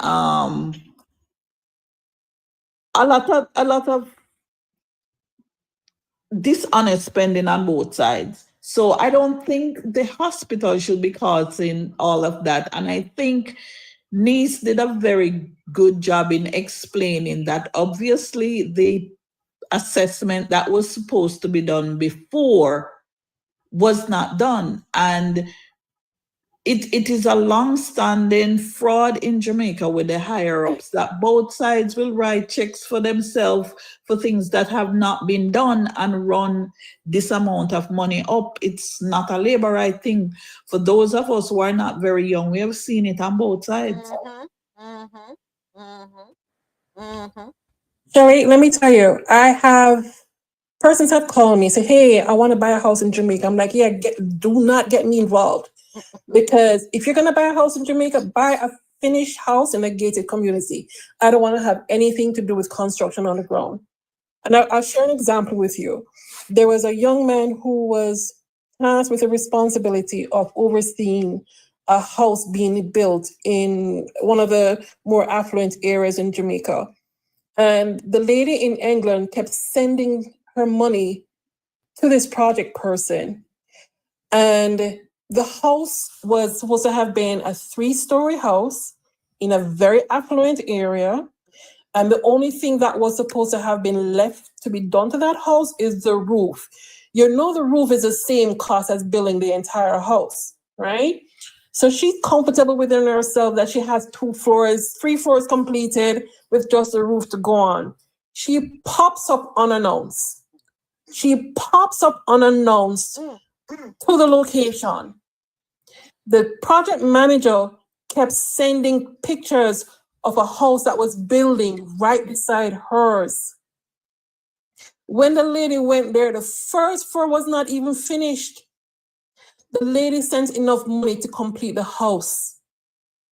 She packed her stuff and went back to England. A couple days later, of course, he was unalived. Construction in Jamaica is something that to not play with, right? I'm not justifying why it took them 8 years to manage this project. Like I said, I know hotels, 13, 14 stories have been built from ground up in less than 2 years. I was part of one of those projects. So I know it can be done. I also know you can't rush it, but 8 years is questionable. Listen, niece, I'm too familiar with the construction industry in Jamaica. Too familiar with it. So I know when me say this is a blasted joke. I'm sorry. It's a lot of putting the cart before the horse. If you are all professionals sitting up there in Parliament, you went as far as to get overseas consultants. There is a step-by-step process that is done. Take the people through the process with you. But I said this all the time. It's when it comes to taxpayers' money, it doesn't matter whether it's Jamaica, any Caribbean nation, any Latin American country, any African country, the great US of A, every government have some level of corruption when it comes to taxpayers' money. Them have too much ease of access. It don't work so in private corporations. Probably we need to privatize every damn thing. Get rid of government and just privatize everything. We may have a better system because there will be checks and balances. People will be held accountable. People skim and scam, overcharge, set up this, set up that, and nobody is held accountable. But no one care. No one take Marissa Dalrymple to task because she never claim one care on her arm. What you call a report. And then when you confront them about it, they come out swinging, trying to defend the lies and the fraud that happened in the system. They come out swinging because when you listen to that, listen to how he defend the money. And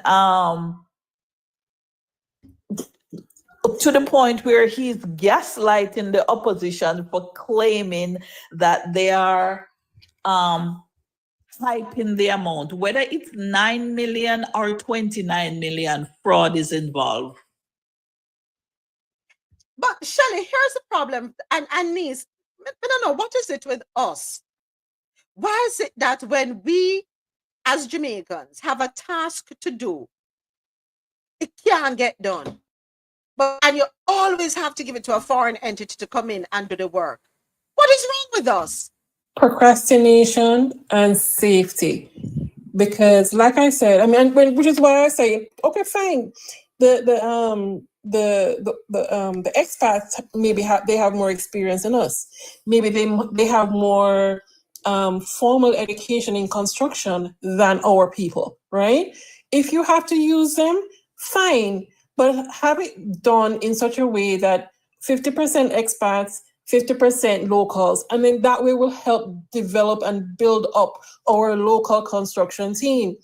Because in the event, if this was being done from how many years ago, by now we would have had a team that is, or a task force that is a little bit more advanced, that they can use more Jamaicans. But as it is right now, it's like there's a politician, or there's a project in the West where the contractor saying nobody don't want to work for him. Why? Is that they know they can't skim anything while they're with him, or he just can't find people to go on the sites and work. He's now asking for the government to import workers, laborers, for him to do the project in the West. And I'm like, that doesn't make no sense. They need to assess why it is that nobody wants to work with him or nobody wants to work on the project, right? But they have our local set of persons here doing construction. Time management is an issue. Time management is a serious issue. And you know, right? You know why, niece? Because there's lack of respect, lack of regard. No, they're selecting their friends who they know they can get something from, as opposed to persons who are qualified and can get the work done and done on time. And that's why we're not on a good road at Jamaica built by Jamaicans, because they're skimming and scamming. Girl, don't get me started on Brownstone roads, please. So that's not a time management issue, that's a corruption issue. It Exactly. is I think it's a corruption a issue. corruption. It is, because here's the thing. Before, I think it was a corruption issue. There's no way. Even the baby The agreed, funds, and the baby just yeah. come. No, but, no, but for real, like, it's a corruption issue. It's a misuse of funds. They know what they're doing, right? It's not just one. Niece is right. It's favoritism to the max. You're giving your friend, so your friend can get a little tea things as well. A little tea. No, it's true. No, she's right. It- No, it's corruption and the ultimate lack of discipline. Because when I tell you the Jamaican system The created healthcare system is crappy. I'm telling. I had a no, baby no, last no, year. the creation, the way they create themselves, they should be able to be more self-sustainable. UDC, what's the role of UDC? It is supposed to be the construction arm of Jamaica. It's supposed to be able to build every hotel, every road, every government entity. And I am telling you something about UDC. Those engineers and those government personnel, and no PIA training them have. A lot of them are sent overseas. So when you say get 2 or 3 contractors from overseas, the expertise is not the problem. Them no need more than one handful of consultants to come in with the project, because I'm telling you, when it comes on to spending money on personnel, as you say, who that? If you work in a government in Jamaica, you're gone overseas, gone look into a project. So UDC should be able to take on that project without a problem, because that's what they were designed for. And as you're talking about the UDC, they're looking for a qualified contractor right now to retrofit the lobby meeting room at the Jamaica Conference Center. So if anybody interested, submit your bid. All right, go ahead. Go ahead. Sorry. Oh, and they need a generator fix.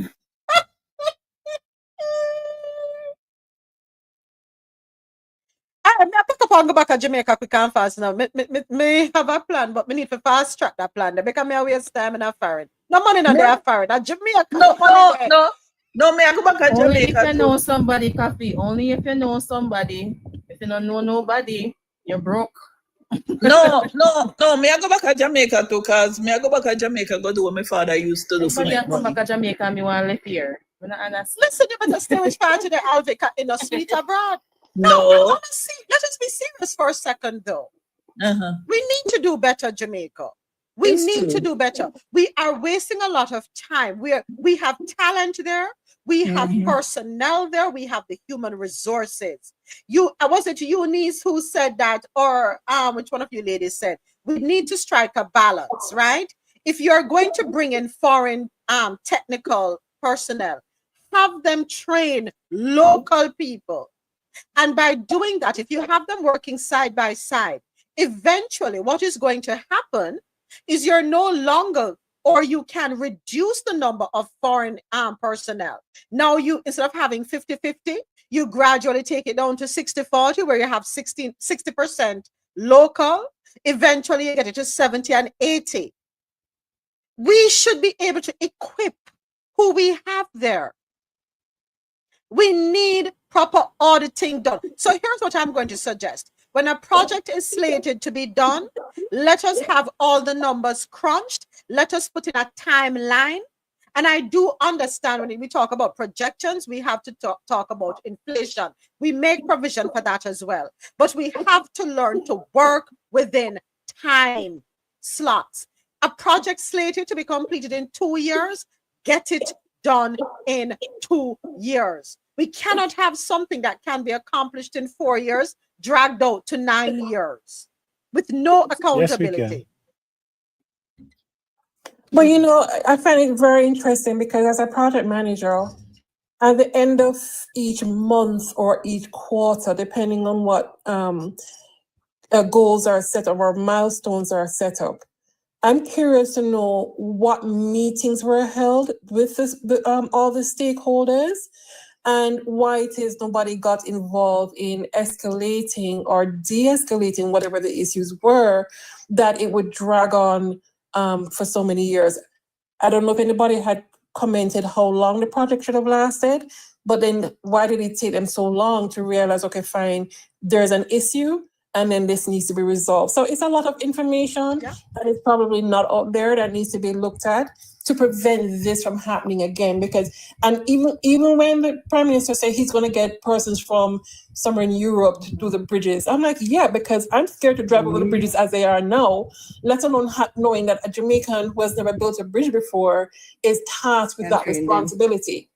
So get somebody who has 50 years of building bridges or putting them together, take on that task. It's the same thing with the hospital. This is a huge investment. Why are they using local people? They should have gotten persons who were qualified and experienced in the field to prevent this from happening. And I think that's what they need to take away from this, that this is why we don't use certain people. This is why we don't do certain things. This is why we use certain qualified persons to prevent this from happening. So, Nice, question for you. 1 second, Mr. President, and I know Alvi was next, but let me ask you a question. Learning, we have to learn from this, and we cannot repeat it. So, what are some of the things that we need to ask the Auditor General, Pamela Monroe Ellis, beyond the numbers? What are some of the things that we want from this audit? What are some of the things we need to be asking for to be presented to us upon completion of the audit? I'm curious to know who approved the overspend. Okay. That's the first thing I'm curious. And how was it justified? Okay. Because if you're gonna agree to fine, we're gonna have an overspend of twice the amount. And the Minister of Health is saying that's not the case. It's less than half the amount that was utilized. But if in the event there was cost overruns, who approved it and what was the basis for the approval? I'm curious to know what was the conversation in those stakeholder meetings, once each milestone was set and not attained, and what they did about it. Because if you have a contractor who continuously does not meet the milestones that have been set, then that contractor should not have been continued. That's a breach of contract right there. That's a breach of contract, and then that person should not have been actually. So, okay, the constructions that I do, if you breach a contract, you have to pay for the cost overruns. You, the contractor, have to, and that is why the contractors that we've used in building the hotel, they make sure that the hotels were built within the timeline that was specified, because they know if it goes a day over, 2 days over, all that cost is on them. Yeah. So they were motivated to complete safely within time. And if they realize, okay, fine, the next milestone, this building is supposed to be finished. We don't have enough staff to do it. We're going to have to get X amount of staff to get it done. That's what a contractor and a project manager is supposed to be doing. Thank you. But again, going back to the stakeholders meeting, when these conversations were had and what happened when they realized they were not able to meet the milestones that were set from the previous meeting. Thank you, Nice. Go ahead, Alvi, and then Mr. President. Alvi probably have it. I'm sorry about that. Sorry about. I'm working from home, so I'm between work now. Yeah, juggle. I juggle the thing, But I totally agree with Nisi. I think it has a lot to do with them not respecting taxpayers' money, because when you look at the situation, when you work at 80 hours and you see the type of tax that you have to pay, just for them to spend 8 years on a hospital that you're entitled to get after a certain time. And I think a lot of times, just like Nisi said, they don't want to give us information, because for a project to be done, you must have the time you're supposed to finish it. So I think Dr. Tufton left that out on purpose for people not to be outraged, because if he had said, oh, the project was supposed to be 2-3 years and then goes over to 8, people will be outraged. a lot of times people they tend to keep information from us. I have a twin brother, right? I'll make it short because I want Mr. President to don't want to lose his train of thought. But I have a twin brother that is great in IT, and he wanted the hospital system a couple years ago. He wanted everything to be technical, to be on the computers, less like paperless. And he had done a proposal with the MP and type 5, and he was stopped in his tracks because he didn't know enough people, and his and his approach was to use IT specialists from like Heart or who are already in Jamaica, and he had an IT specialist that he worked with naturally that would help from overseas, right? But they're saying no, we have somebody for that already. I'll no. Because them need them friend to get the contract. Right? They need a friend to get it. So it's connections. Even when you're qualified down here, you need connections. Right? And I think they purposely do that to keep. That's why you see a lot of old folks in politics. You see a lot of them all. They all drop asleep in the parliament. And me can't get a seat if you pay attention. Then if you come down. Thank you, Alfie. Mr. President, please go right ahead.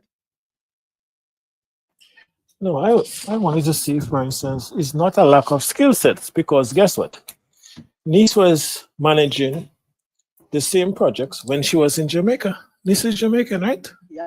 So don't tell me you're missing this. Is the corruption and lack of accountability.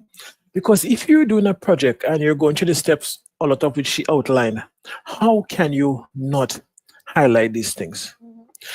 She also said that you have to bring in people. I think you have to stop bringing people and start to lock up people. You have people who can do the work. Don't tell me you have to bring in Chinese laborers in Jamaica. Huh?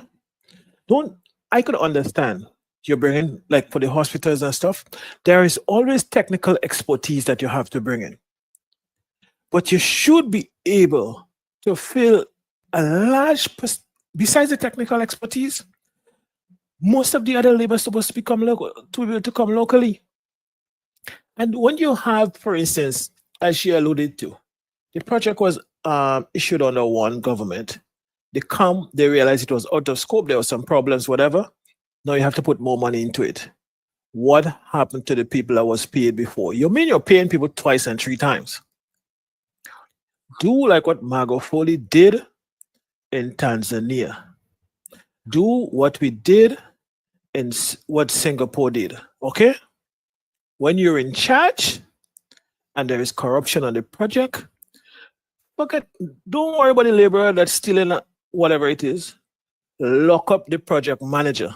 Lock up the minister in charge. You understand? Wake them up. Yes. The reason why Singapore has so little corruption, when there is a problem, they go to the person at the top. They don't worry about the small fries. So guess what? When you're at the top, you don't want to go to jail. So everybody below you go fall in line, because guess what? You will send them to jail before you go, because you're not taking the fall for nobody. And I'm guaranteeing, if you have a government that has the intestinal fortitude to go to Jamaica and just spend 6 months, go through the public service, and even if you create a special jail for them, you will see how corruption will disappear overnight in Jamaica.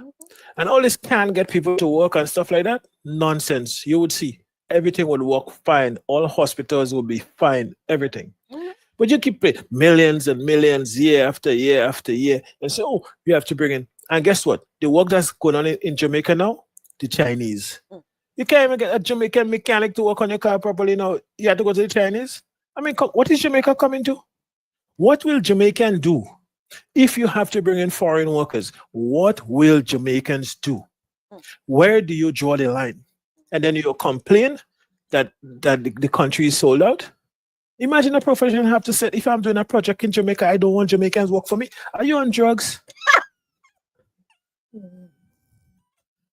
Start locking them up, all of them.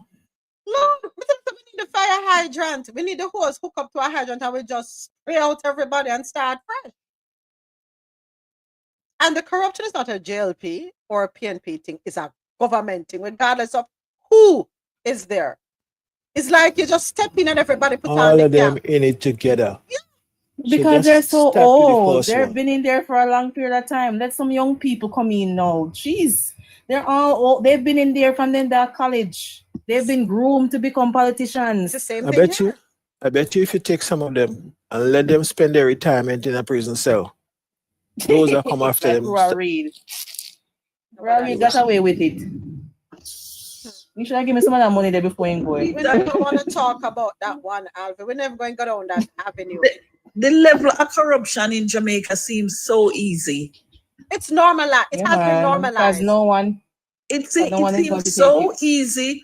You have the Petrojam issue. Was anybody? Nobody starting up. May I come down in and may I get upset? Shelley, don't open that one up. Please don't open that one up. And you know something? Now that you have said that, I can tell you we have more corruption coming with this whole oil thing that's going on in Jamaica. Yes. Get ready. What kind of oil thing? They find oil for you? La-da-dee, la-da-da. You mean the oil that they said that they didn't find a holdout? That oil? Yeah, that oil that them says not there. So the company out of England who is doing the research is saying one thing because they're taking on investors, but the government of Jamaica is saying something else. La-da-dee, Look like you have to go to Jamaica for free, man. Come on now. So me a pack up and go Jamaica. Foreigner, not now going to foreigner Jamaica. The thing there, Jamaica is first world, third world with a Gucci belt on it. No, so we have to go get little like scufflings, man. Sure. Take too much, you know. I just want a little bit more. I just want a little bit of a spill over in the sauce. You're gonna do like James, you go skim off of the top. Just a skim a little bit of the cream off of the top. Yeah, man. That's why 300 million. Start me there. Start 300 million. That's just a start. That's nothing. That's nothing towards everybody else. I'm not greedy. 300 million. I'm not greedy. I just want to know so I can take a trip once a year. You know, I live good. That's it. I want to eat steak and lobster at least once a month. That's it. I'm not being greedy. Oxtail. You know, come on. Because on a serious note, though, the one is there to hold them accountable. The level of money and the level of asset that we have had in Jamaica, we and Singapore should have been twin right here now. Yeah. Exactly. Mm-hmm. Yeah. So true. Oh boy. We have one more friend, Dr. Tufton. He's the man of the day out of Jamaica. Big up yourself, Dr. Tufton. Yeah, come true. According to Nationwide Radio, Health Minister Dr. Christopher Tufton has reaffirmed the government's commitment to maintaining a partnership with the Medical Missions Program from Cuba. Dr. Tufton made the announcement during his sectoral presentation to Parliament on Tuesday. We have to ensure that we give and are ensuring that we give more Jamaicans priority at all times. But history has shown that there is a limit to this due to the external and local factors. And so we have to continue to expand our outreach to meet demands of our healthcare needs. And this is not new. For example, to continue in our Cuban partnership, as these arrangements have been of significant benefit over the years. And this propaganda that the opposition and others have been pushing that somehow we're sending Cubans home, I want to just say very clearly that we value the partnership with Cuba. We value their contribution. Currently, we have 88 Cuban doctors and 199 nurses here. And I want to just recognize the initiative and their efforts. And hopefully we'll continue to build on that. The Medical Missions Program permits Cuban doctors to live and work in Jamaica. The program came under scrutiny earlier this year following an announcement from the Trump administration that it would be scrutinizing the Cuban export of labor. According to U.S. Secretary of State Marco Rubio, visa restrictions will apply to government officials believed to be involved in the export program. The U.S. says the policy will particularly focus on Cuba's overseas medical missions. Dr. Tufton says additional partnerships are being sought with countries in Africa and the Philippines to fill the gaps in the health sector.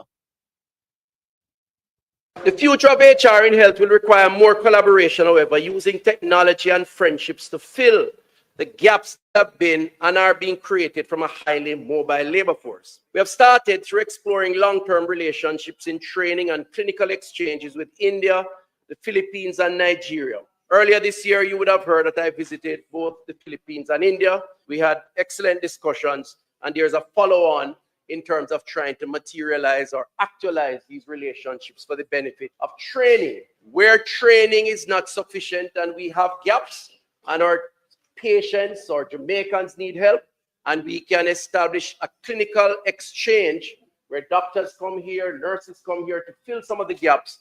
Mr. Speaker, we're going to have to do the same thing just as we do with the Cubans. That was Dr. Christopher Tufton, Minister of Health. I'm not sure if I heard, I may have missed it, but did he say anything about an exchange program sending Jamaican nurses to the Philippines or to India or Africa? Did he say anything about that? No. The implication is that they were coming, but the question is, don't we have a lot of Jamaican nurses and so that leave will come to the UK and these places? Don't Jamaica train a lot of nurses? How you could have such massive shortage of nurses and so in Jamaica? Maybe I could see doctors. How do they have that? Because I'm not sure. I'm trying to leaving find out. Hold on one second, Alvy. Hold on a second, Niece and Alvy. So, Mr. President, the problem we're having in Jamaica, it's not that we don't have the personnel. They leave. They're trained and they leave. The reason they leave, the pay and the infrastructure within which they have to function, right? That is a huge problem. Go right ahead. I think it was Alvy then Niece. Go ahead. Oh, it wasn't okay. For Mr. President, I mean, there's like hundreds or maybe 300. We have a lot of nurse colleges down here, trainings and so forth. It's just that when they get their degrees, they leave. Just like Coffee said, it's the pay, it's the environment. Because remember that we're talking about the Conroe Regional. I can speak about it because I have a sister-in-law that works there. The condition is horrible, and as a patient herself, the condition working besides going into the hospital, because persons are like outside sometimes. We have to make outside tents, outside buildings and so forth. They're working under pressure. People are getting sick, especially during the pandemic. And then you have persons who are being reckless, with car accidents and so forth. It's pressuring. The environment is not good. The pay is not good. So it's like they're saying, all right, after 1 year or 2 year working at Conroe Regional, let me just take the experience and go. Yeah. Thank you, Alfie. Go ahead, Niece. Just echoing the same thing both you guys said, and to add to it, it's the same thing with the teachers. They had incentives for students to sign up to be a teacher, to enter teaching colleges, to enter medical colleges. I think those funding was either diminished or removed. So then now it's just another course out there. Is either you're interested or you're not. So less persons are signing up, as you guys have alluded to, because of the benefits and because of the working conditions. Good morning, Mama. Good morning, Dr. Leslie. How are you doing? I'm good. I didn't realize my mic was undone. I'm glad I didn't do anything unseemly. One of the things I wanted to also add is the potential for professional advancement. There aren't a lot of opportunities. Here in the US, nurses can go into a myriad of areas. A lot of them become CEOs of hospital systems, right? So there are avenues for advancement. And I don't think we have quite the same in terms of depth and breadth in the Caribbean, where the nurses can branch out. Because some people may not want to continue doing bedside nursing indefinitely. They want more because there's also more pay and more prestige, et cetera, whatever the reasons are. So I think that's also a consideration. We are not competing on the same ground. We're not competing financially, and we're not competing with professional advancement. And that's for even physicians as well. Thank you for that, Dr. Leslie. Any other response on that one? It's basically echoing everybody's sentiment that instead of pulling in people, we should look into how we can keep those that we train.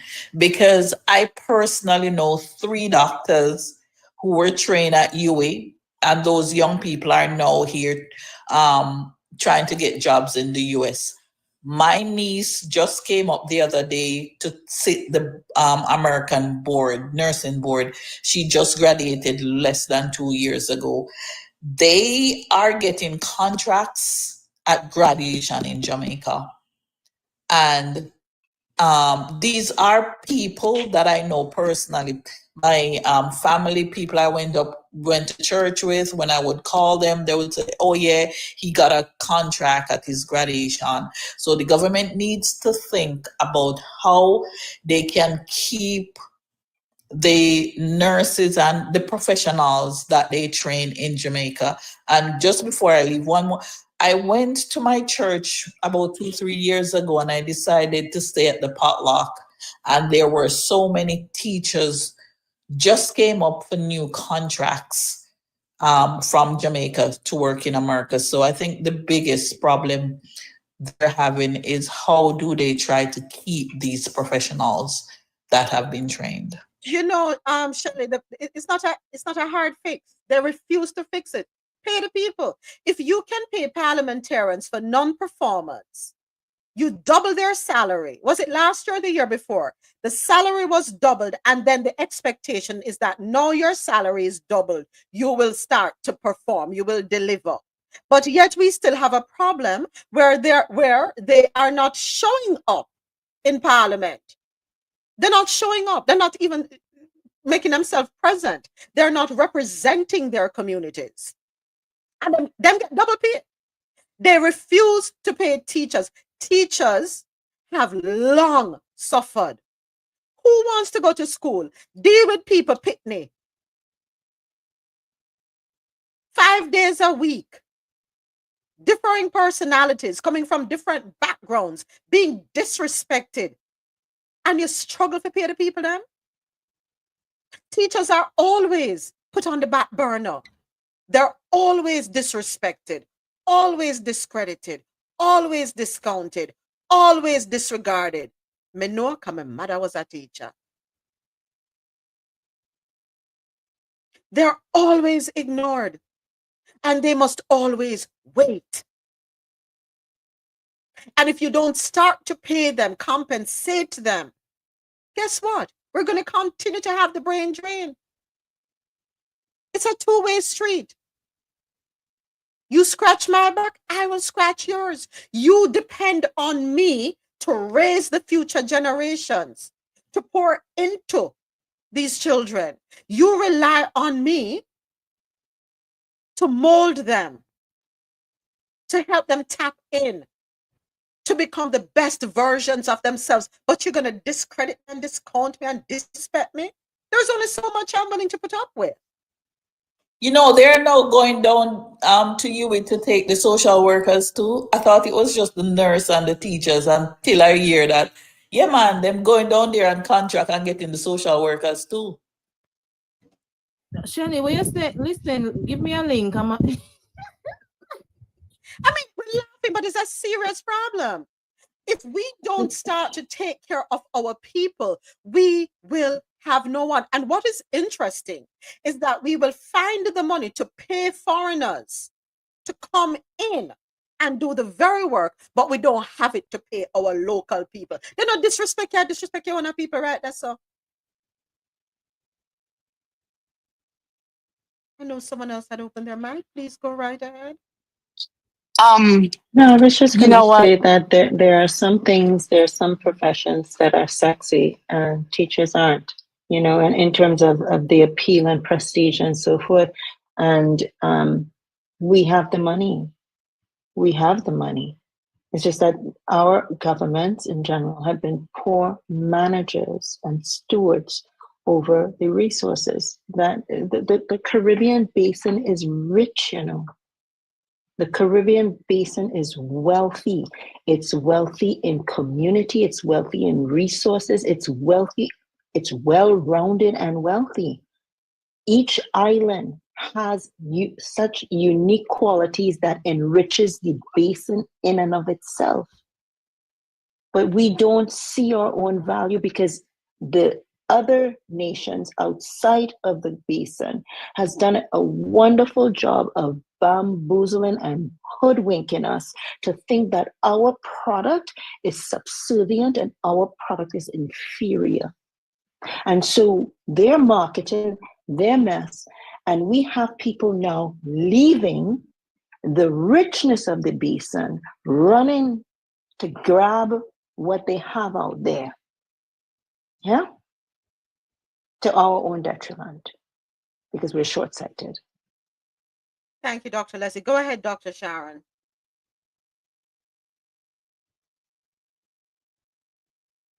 Dr. Sharon, what are you doing? Oh, no. I was just walking into the office. Oh, No, sorry.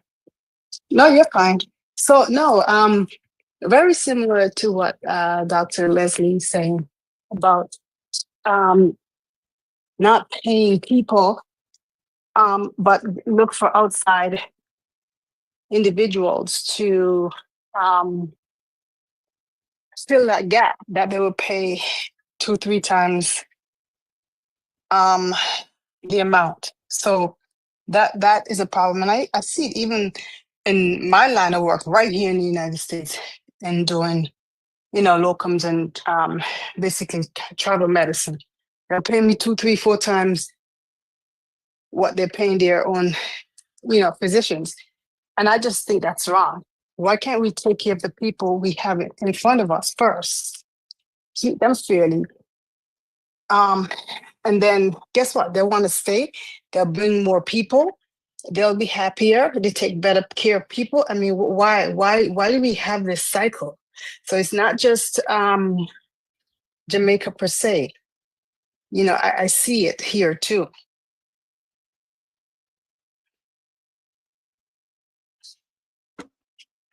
We need to treat our people better.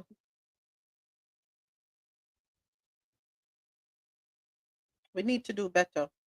Governments need to do better. How about government officials put themselves on the back burner for a minute? Put yourselves on the back burner. A real leader, a true leader, is willing to roll up them sleeves. They will say to themselves, something, we don't really need it to know. I'm taken care of. The house I'm living in, then take me to the house I have, put me in a different house because I'm now in government. The house for them put me in a government appear, a taxpayers appear the rent so. A taxpayers appear the helper. A taxpayer appear the driver. A taxpayer appear the groundsman. A taxpayer handle everything. You know something? I don't need it. Let us see how we can take what you are going to apportion to me, and let us see how we can spread it. You're cursing bad words without cursing. Let us see how we can spread it amongst those who truly need it. It is time. Do you understand what it means to be a public servant? Do you understand? You're cussing the people then.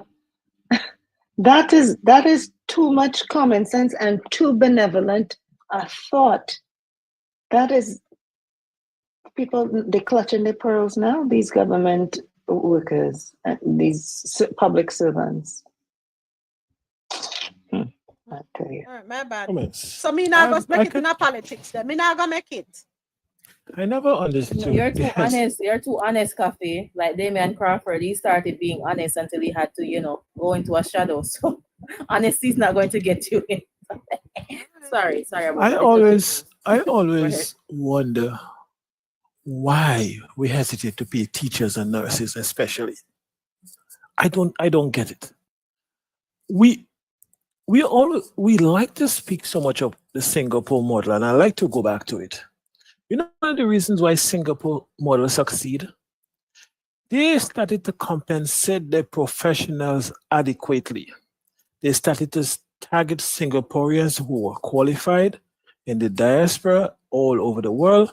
They brought them back. They give them good package. I keep saying, if you could take a doctor that's Jamaican in America, bring them to Jamaica, pay them 60 to 75% of what they're making, give them a house like you do the politicians, give them the allowances, they would more than happily go back home and serve their community. There's a lot of people in the diaspora that would like to go back and they don't expect to get the same compensation they get here because they know the economics is slightly different. But we cannot continue to make the people that is shaped in our nation bottom feeders and expect for somehow for them to excel. You cannot go into hospitals and you can't get simple stuff. You cannot have people go in and qualified to be a doctor for all these years, and you want to treat them like they're second-class citizens. There is money, and not only that, the cost savings and the opportunity cost of paying them more will pan out better with a healthier society, with more better efficiently run hospitals, better equipped students, happier teachers. In the long run, the net benefit to the nation is so much more than the few extra dollars. If you create more responsible citizens coming out of the school system, you have more people coming on working, paying more taxes. It's a cycle. I don't understand why we always trying to nickel and dime teachers and nurses and these people. It amazes me. You can attract a lot of the people in the diaspora back home. You just have to be able to pay them a reasonable salary. They're not stupid, and they're not that greedy. Or a lot of them would go back and make it easy to facilitate these things. Why we have to keep getting on as though we're still living on a plantation society, man? Hey, you. Mr. President, let me share an example. We have the governor of the Virgin Islands right now, Albert Bryan, and there's this big push calling people, come home, come home. We need the locals to come back, come home, come home. And that sounds great. It's wonderful, come home. But what are they coming home to? And when they get there, what are they coming up against? Because the USVI is very insulated. It's a very insulated community. I have lived there. I have worked there. Now, I was sent. God sent me there. So when I got there, I got through and I got moved. But I will tell you, there are doctors who have they have family ties in the Virgin Islands and cannot get a medical license because of the red tape and the bubble that is going on there. You know what I'm saying? You have to know somebody to know somebody to know somebody. And it's a whole bunch of nepotism and scratching this body back and bending over for this body to do this and that. This is what happens in a very listen, when I got to St. Thomas many, many, many years ago, the hospital was abysmal. Straight talk. I was shocked because I went initially as locums, and every single nurse that I came, they said, Dr. Williams, can you move here? Oh my God, you should really move here because, because there was a level of care that the patients were getting and a level of professionalism that was seen that was, wait a minute, this is different. You see what I'm saying? So at that time, we had an ancient EHR called Meditech. Anybody who in medicine know Meditech is like, it's like the old time box computer, okay? Difficult, nevertheless. Hurricane came, 2017, destroyed the hospital. Infrastructure was already poor. Now imagine you have 2 Category 5 hurricanes come within 2 weeks apart and destroy the hospital. To this day in St. Croix, we do not have a hospital that I would be comfortable sending my patients to. And even in St. Thomas, like the cancer center has not yet been rebuilt. We had a big cancer center.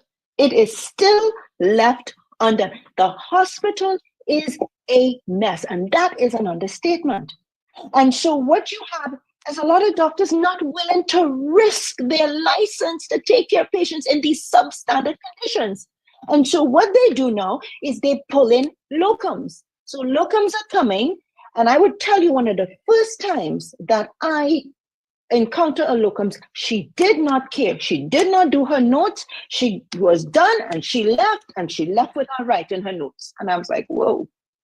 You see what I'm saying? So there's a lot that has to happen to facilitate our coming. So Albert's saying, come home, come home, come home.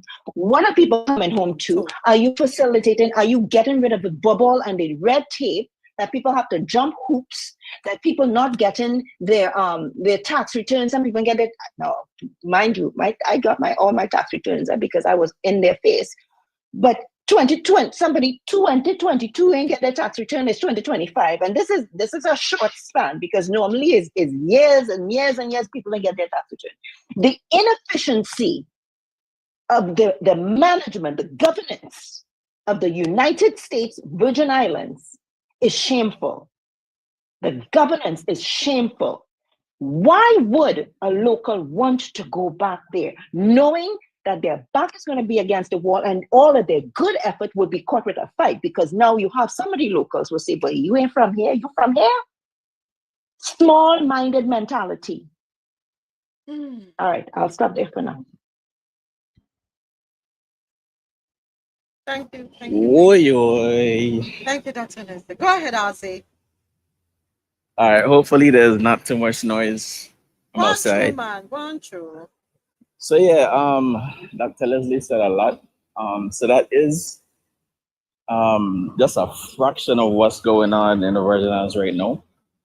And basically the governor is continuously giving the people a slap in the face because he just asked for a raise. Imagine that. They literally have ads where they're trying to get people to apply for these jobs that have a PhD requirement, where the salary is $66,000 a year.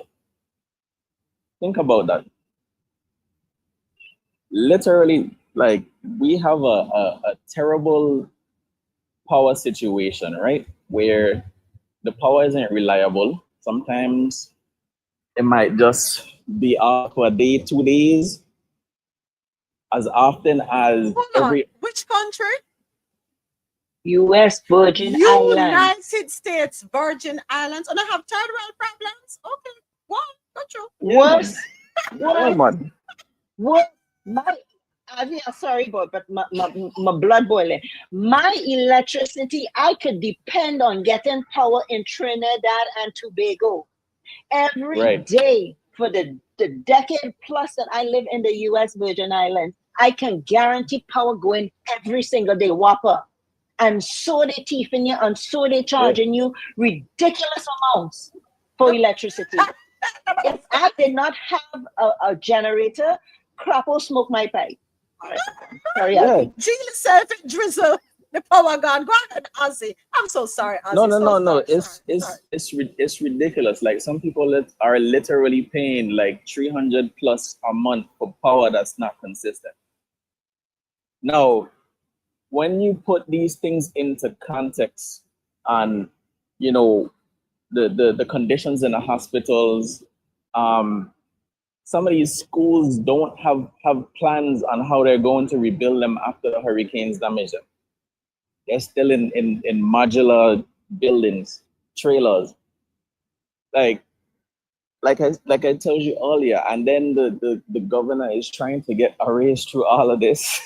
His lieutenant governor had to send a letter saying, like, let's not do this. We're going to lose the public's trust.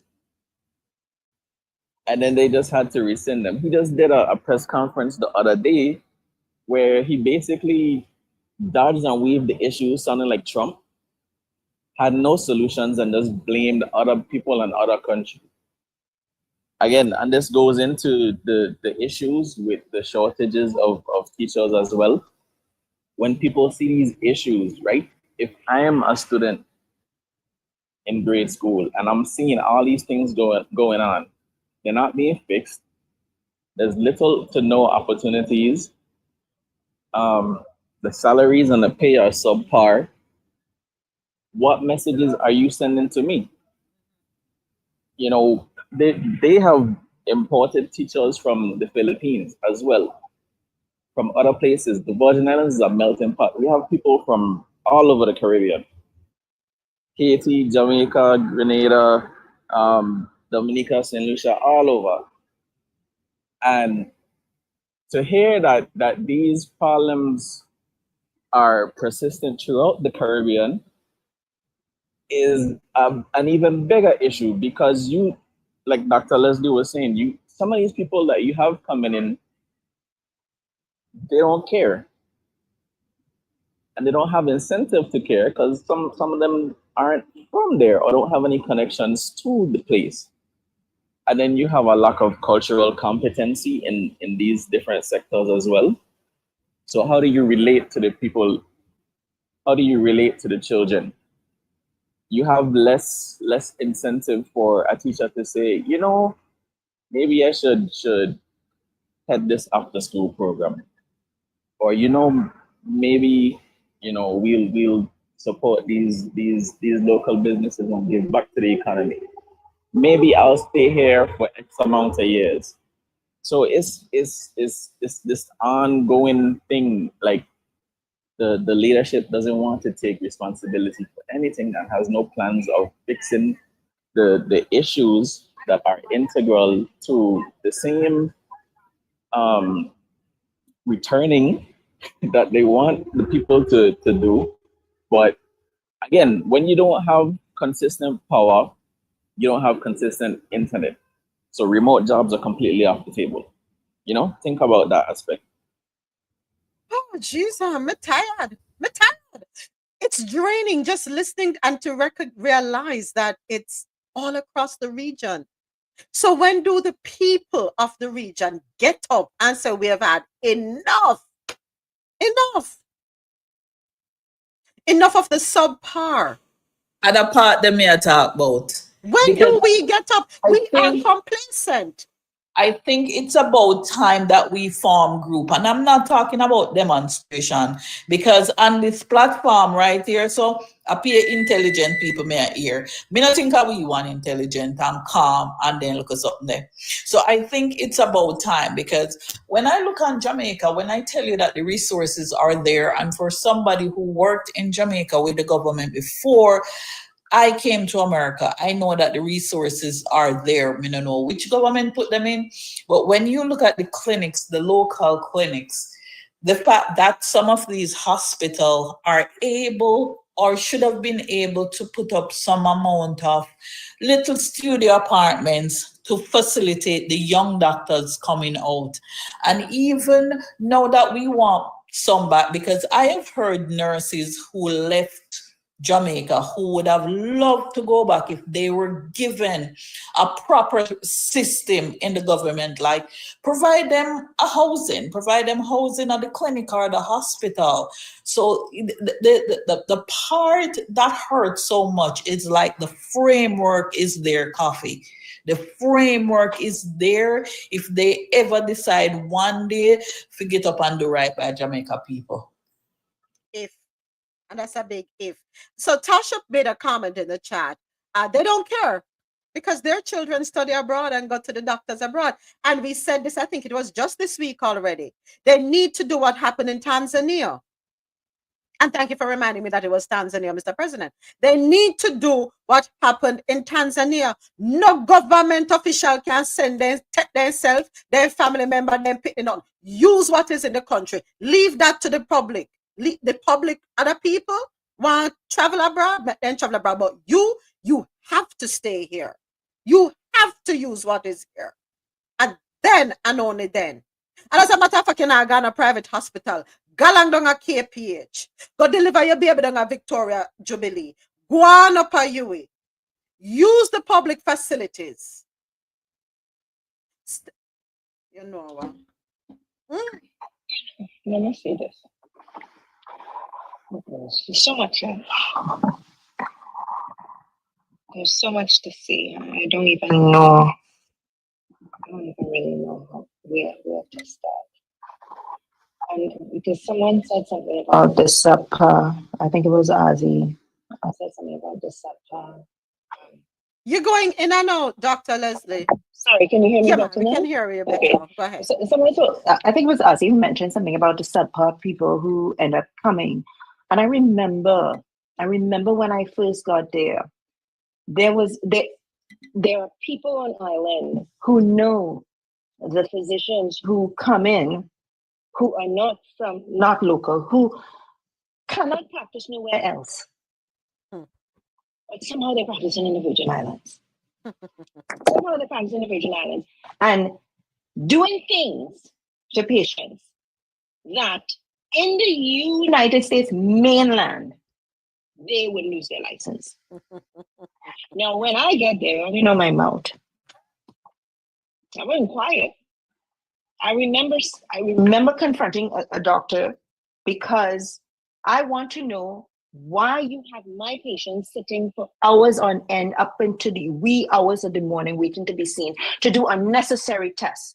You tell me, what is the standard of care for this Dr. So-and-so? Shocked, because who am I to come and confront? I am talking to you because I'm responsible for my patients. I'm referring them to you because you're one of the few who I can refer to. But if this is what you're doing to jeopardize my patient's life just so you can bill for $1, guess what? We're gonna fight. So there's so many layers of corruption within our small island, within the infrastructure. And it puts patients' lives on risk. So when patients are suspicious, how can I fault them? How can I be mad at them if they're not sure that I am, my patients weren't like that because they don't know me, they already know Dr. Williams don't play. And literally they will say, if they had to go to the hospital, my doctor is Dr. Williams, she don't play. And they're like, oh. We have to advocate, those of us who are called to that particular battleground, we have to know going in, it's not an easy fight. And we have to be, how should I say, we should not be afraid of the faces of people, or we should not be moved by people's opinions of us.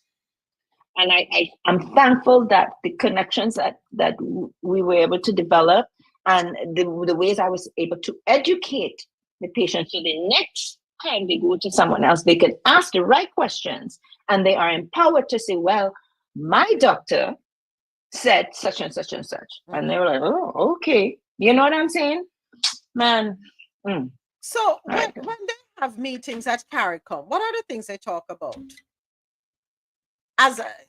Do they highlight these things at CARICOM meetings and then see how they can put their brilliant minds together to come up with a solution to enhance the lives of people across the region?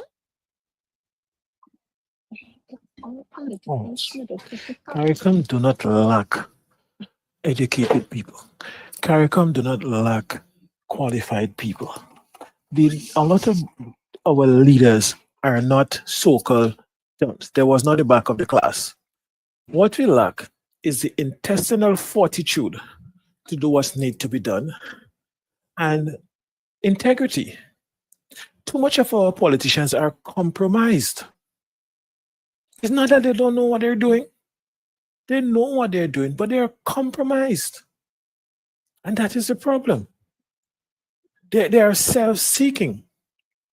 And what you find happening, because we are depending on everybody to come together because we have this umbrella named CARICOM, you hardly find enough bilateral arrangement happening because all it takes is one or two people to derail an entire process, One or two governments could derail just the same way the Federation feel when Eric Williams say 1 from 10 is not.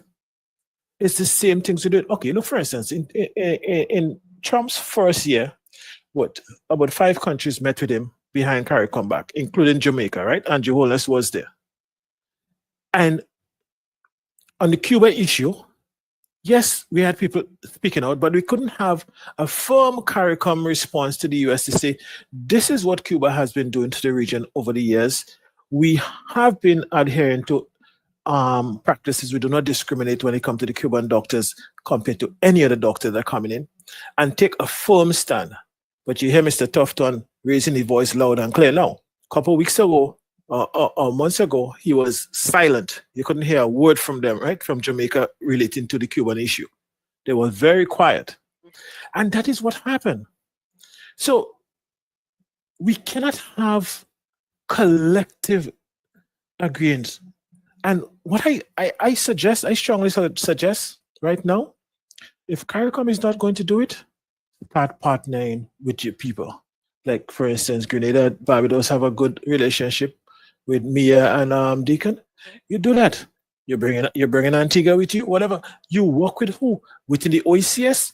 When we have to start doing stuff on our own, that favors us, and maybe the rest will come along. But we cannot continue to wait. Now Guyana has some power. What will happen? Will Guyana go alone now because they have some resources, because they found oil? If Jamaica come and find this oil that is allegedly there and not there and paying peekaboo with the Jamaica government, what will happen now? No, these are conversations that needs to be had. And it has to go beyond conversations. We go to these meetings, we make this voluptuous promises, and we're going to do this, we're going to do that, and everybody agree, we shake hand, we have nice cocktails, we give good press conference, we have picture ops, photo ops, and then nothing happens.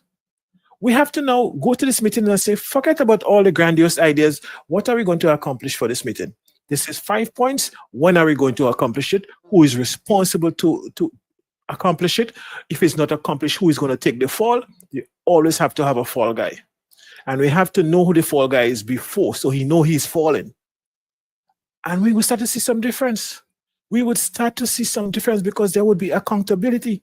But we put things out there, everybody agree, it's a great idea. There is no action plan, no real commitment, no nothing.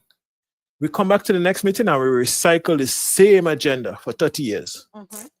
You know, Mr. President, I want to go back to a comment that someone made in the chat earlier. I'm not sure if the person is still here with us, but I think their handle was 11 something another. I can't remember. But the person made a comment alluding to all by design. Haven't we had this conversation before? Haven't I expressed that a lot of what is going on, I feel, is by design, Big Brother, and it's because we depend on certain organizations for money. We become beholden to these organizations, and they in turn tell us what we can and cannot do. So remember I said this a couple of weeks ago too. How can you be living in a certain community? Your grandmother grew up there, your great grandmother to your grandmother to your mother, and you know in the same community. You have representatives in that community, and nothing has changed over the decades.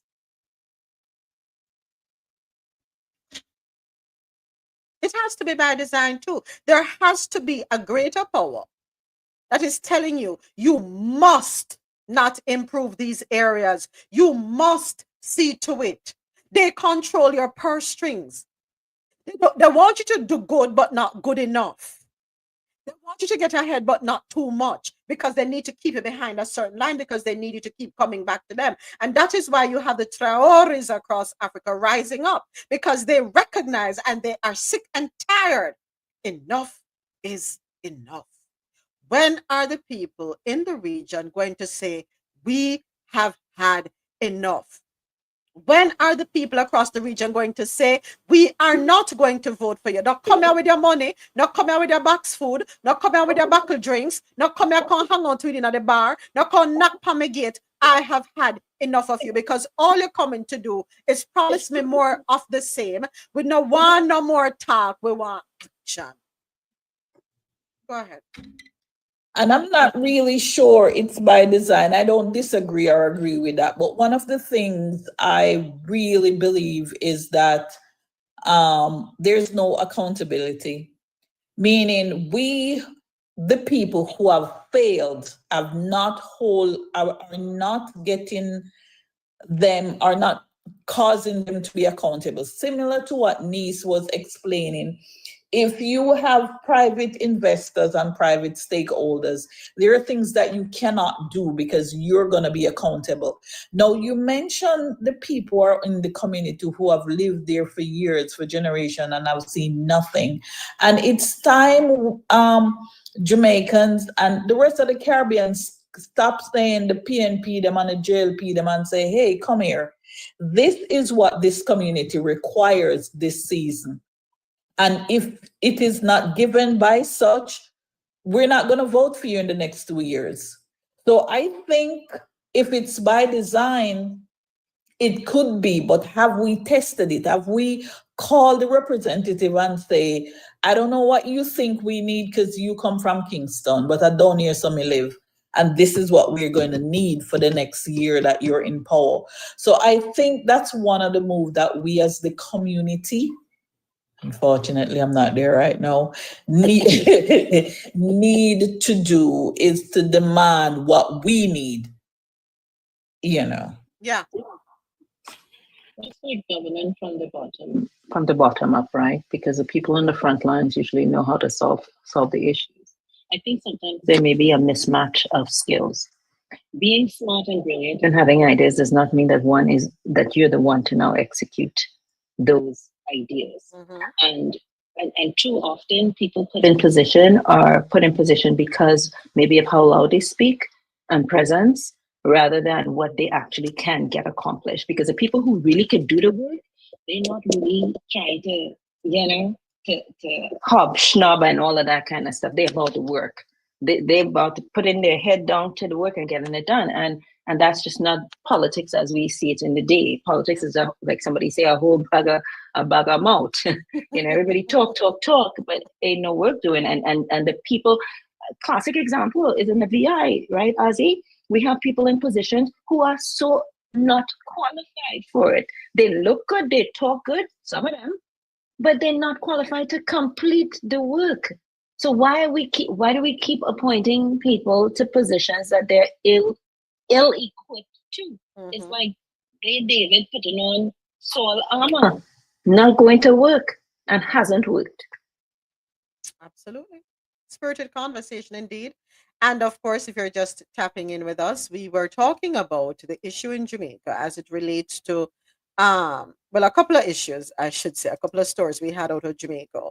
One, we were talking about Tufton defending the $9 billion spent on Cornwall Regional Hospital. And we had issues, of course. Well, certainly I did. But I want to say we all collectively had issues with regard to the hospital being under renovation since 2017, after being closed in 2016 because of noxious material. Now, we also spoke about the $4 billion invested in primary healthcare upgrades. And the other thing we were talking about, government reaffirming commitment to partnership with the Cuban medical program. And that led into us talking about brain drain and the reasons behind the brain drain. And of course, all the different tributaries that we went down, all connected though to the conversation at hand. We do our part in advocating and driving and encouraging people to ask for change, demand change. Demand change. You're deserving of change. You're deserving of better, right? And you have a voice. Speak up. We have a democracy across the Caribbean where you're allowed to vote. What are you voting for? When you go to these meetings, are you asking your representative questions? How are you holding them accountable? How? Stop running for the photo ops to be able to put up on social media or to be able to show your grandchildren, oh, see me here with so-and-so. How has that helped you? How has that improved your community? How has that contributed significantly in a positive way to your life? How? Has your child got a better education for it? Has there been an improvement to the infrastructure? Stop being licky licky, nyami nyami. Let your representatives know that if they're not willing to deliver, as as what's his name said, Beres Hammond said, step aside now. Another man or another woman wants to take over. Another man or another woman who is committed to the task at hand wants to take over. Enough for you. You could have begged some bust and swell up like a bullfrog. Enough is enough. We have antique folks sitting there. Yes, them sit in parliament and them go so. And I'm going to wake up and I'm hear the bang, bang, bang, bang, banging on the tables. Enough of that. Enough of the theatrics. Enough of the performance. I told you already that when I drive on some of the roads in Kingston, I wonder if it's a same road them the politician them take. Can't be. We need to tighten up. And people of Jamaica, people across the Caribbean, it is time you start holding your leaders accountable. Enough is enough. Oh boy, dinosaurs is dinosaurs indeed. Our next article, we have a couple more out of the Caribbean corner. Jamaica grants citizenship to 28 individuals from 15 countries. According to Caribbean National Weekly, 28 individuals from 15 countries have officially become Jamaican citizens, solidifying their commitment to the island in a recent swearing-in ceremony. The new citizens received their formal documents from the Passport, Immigration and Citizenship Agency, PICA, at the Police Officers Club in St. Andrew on that happened on June 6, almost at Kingston 6. The diverse group of men, women, and children hail from a wide array of nations, including the United Arab Emirates, United States of America, United Kingdom, Belize, Haiti, Nigeria, Trinidad and Tobago, Nicaragua, Venezuela, Poland, Cuba, Russia, Dominican Republic, and Myanmar. The pathways to citizenship varied among the group, with 12 individuals obtaining citizenship by naturalization, 7 through marriage, 2 by registration, and 7 by descent.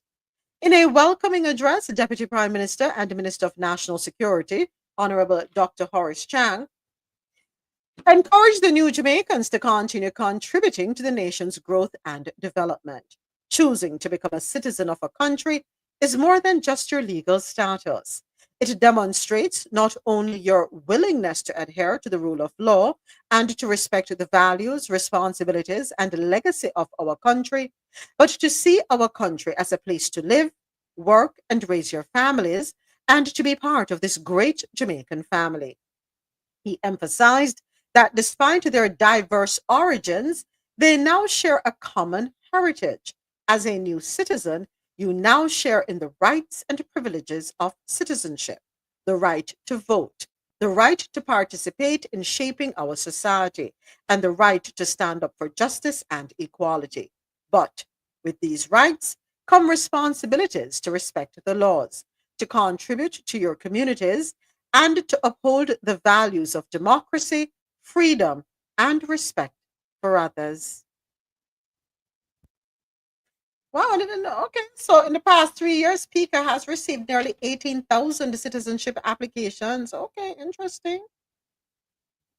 All right. Next, St. Vincent and the Grenadines, Europe. St. Vincent and the Grenadines secures EC $120 million for hurricane season preparedness, article courtesy of CaribbeanNationalWeekly.com.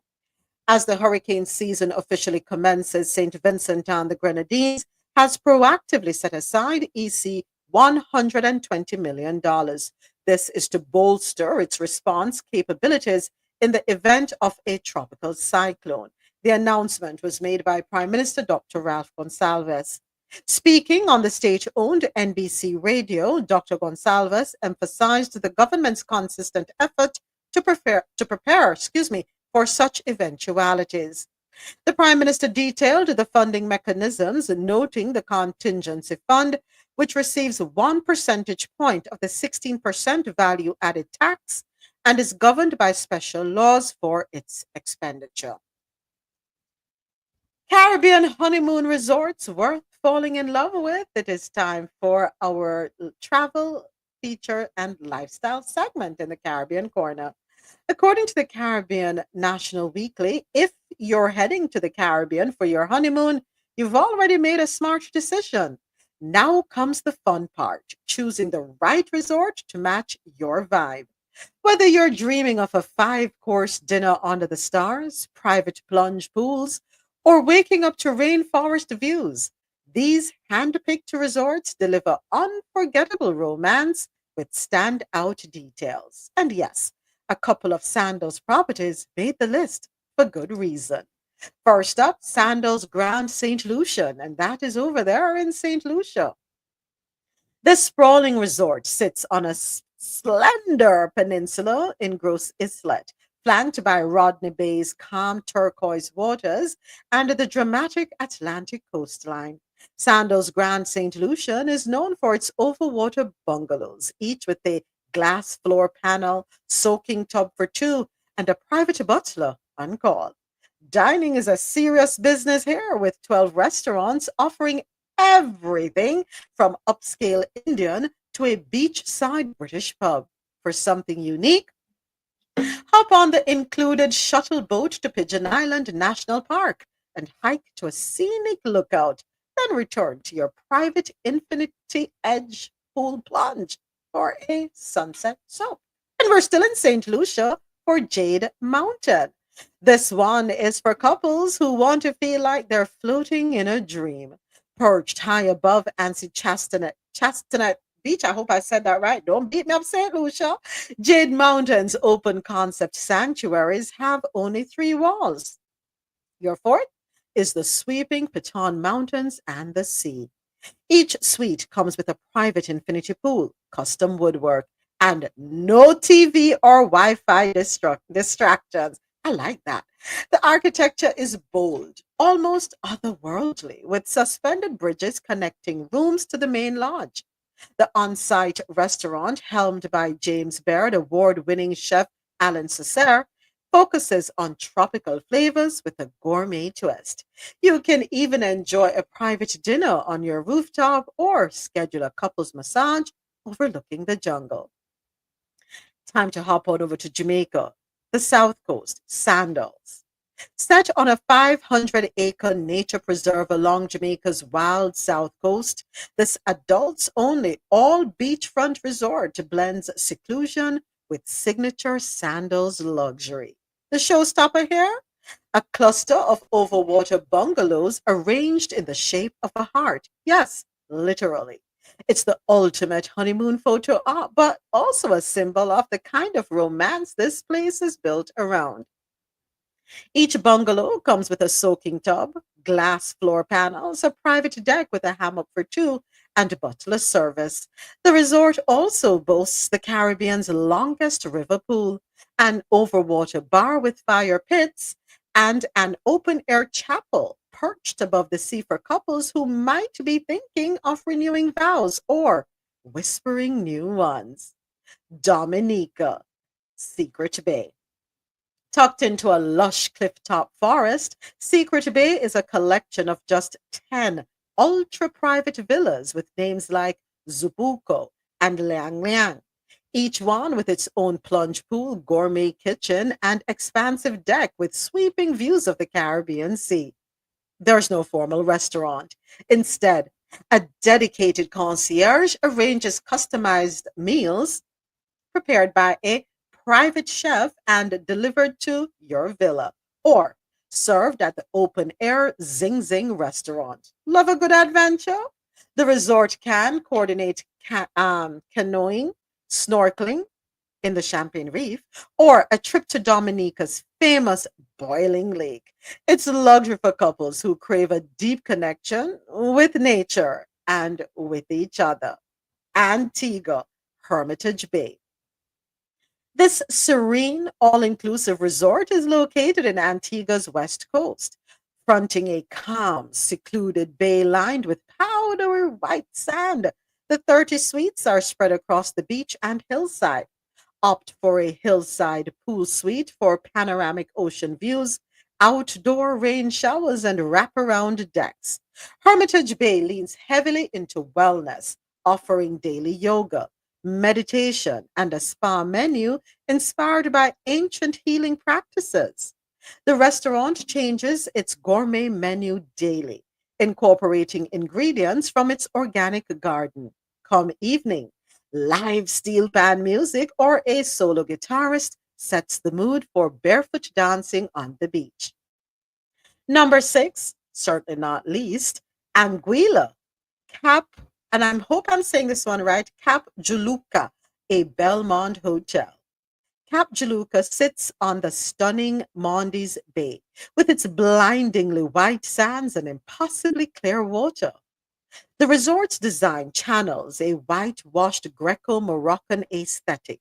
Think domed ceilings, arched doorways, and mosaic tilework. Each beachfront villa suite includes a private terrace just steps from the sea, and many have their own pools. The service is legendary. Beach butlers spritz your face with rose water and bring chilled fruit as you lounge under umbrellas. For dinner, Pim's restaurant is a must, with Caribbean meets French cuisine and candlelit tables right on the water. Want to level it up? Book the Julucan Dreams, a package with romantic sunset cruises and couples spa treatments. Your honeymoon sets the tone for newlywed life, and the Caribbean makes it ridiculously easy to get it right. Whether you're sipping champagne in a cliffside infinity pool or kayaking through quiet mangroves, these resorts offer more than romance. They deliver once in a lifetime moments. So go ahead, splurge a little. You've earned it. All right. Ah, you stayed at the Cap Jew. Okay, my favorite. Dr. Leslie says, I was there one time and Halle Berry was there, but usually you don't know. Ah, thank you, Roy. All right, folks. So you don't have to go to Europe. You can do it all right here in the Caribbean. All right. Um, so I like that they're showcasing the different islands. Tomorrow we're going to talk about Cayo Espanto. It's a private island in Belize as it unveils luxurious new enhancements. All right, so that is on tomorrow's travel, lifestyle, and features segment. They have a saber, which is always fun. What's the name of the one in Dominica? Hold on, let me go back and tell you. Dominica. So we have Anguilla, Antigua, Dominica, Secret Bay. Secret Bay. So check that one out. All right. So we have come to the end of the stories out of the Caribbean corner. Next up, Las Noticias, stories out of Latin America. Anguilla. Ozzy, what me do wrong? Talk to me. Talk to the Dalek quick. Yeah, Anguilla. Okay. Yeah, Angui. Yeah, okay. Not Anguilla. Anguilla. I think that's what I said, right? I don't know. All right. Yeah, Angui. Anguilla. Angui. Some people say Anguilla. Some people say Anguilla. It's definitely not Anguilla. Can tell you that much. All right. Stories out of Latin America.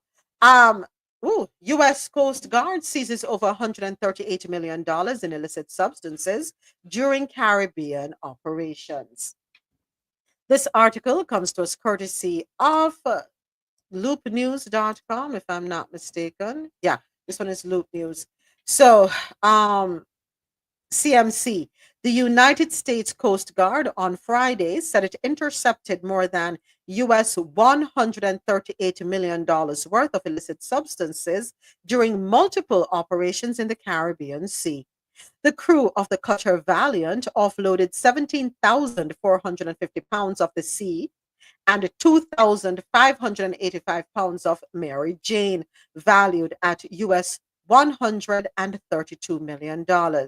And they offloaded at Port Everglades in Florida. A day earlier, the cutter Vigorous delivered approximately 840 pounds of sea worth an estimated US $6.2 million to the Coast Guard base Miami Beach. According to the Coast Guard, the seizures resulted from 6 interdictions in the Caribbean Sea carried out by the agency and its interagency and international partners. What do they do with all of these things? I don't know. What I'm doing them? I hope they really and truly dispose, discard, burn them up. I hope. Well, I'm grateful for the interdictions. I'm grateful that those substances will not make it to the streets. I mean, this lets you know, granted, that the US has an insatiable appetite for certain things. Yeah. All right, next up. At least 7 are unalived in Colombia attacks, according to local media reports. According to BBC.com, at least 7 people have died in a wave of bomb and gun attacks in southwestern Colombia, according to local media reports.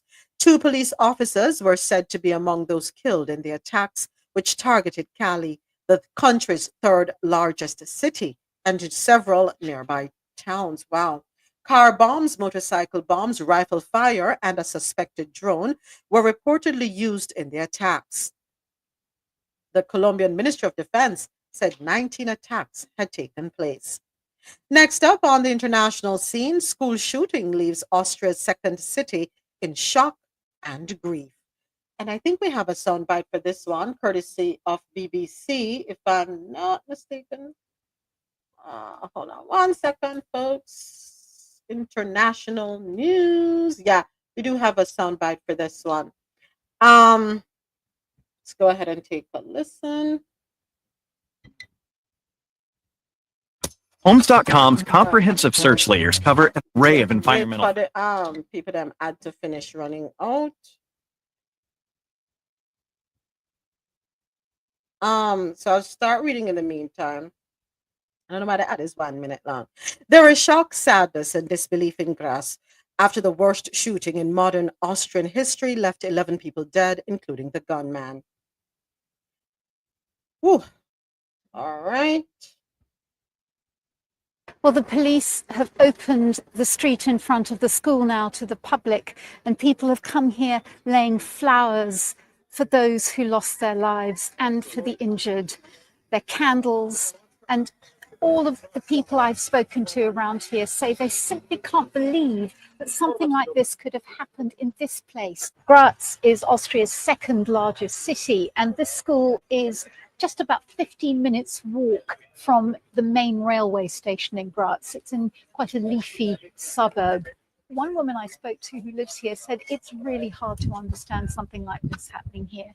She said people know each other, we like each other. This is a safe and peaceful place. One young boy I met said it was such a horror to imagine people of his own age suffering and dying in this way.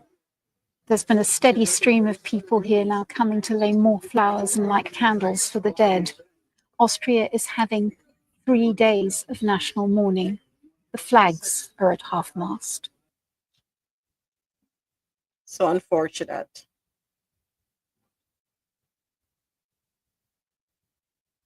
So according to BBC.com in the article, the gunman is a 21-year-old Austrian citizen who, with 2 pew-pews, took his own life unalived himself at the school. Wow. A former pupil who never passed his final exams, he is reported to have seen himself as a victim of bullying.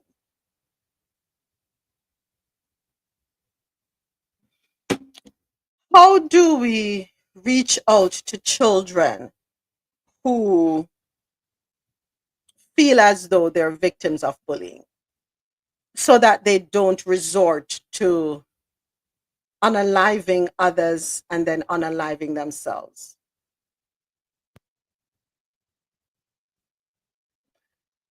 Are the signs always there? Do they always cry out for help? What should we be looking for? Parents, teachers, friends, what should we be looking for? What are some of the red flags? Some may be subtle, some more blatant, but I'm sure there are things. I know, for example, here in the US, for the cases that we've seen, there is a posting online. They have echoed their feelings, but their feelings go ignored. Go ahead, Adasoji. No, just coming in. So Oh. Yeah, we're talking about the unfortunate situation in Graz over there in Austria, the unaliving. Yeah. Yeah. Oh God. So real quick, the person who did it was because he unalived himself, was a 21-year-old Austrian citizen who had 2 pupils, unalived himself at the school. He was a former pupil who never passed his final exams. He's reported to have seen himself as a victim of bullying.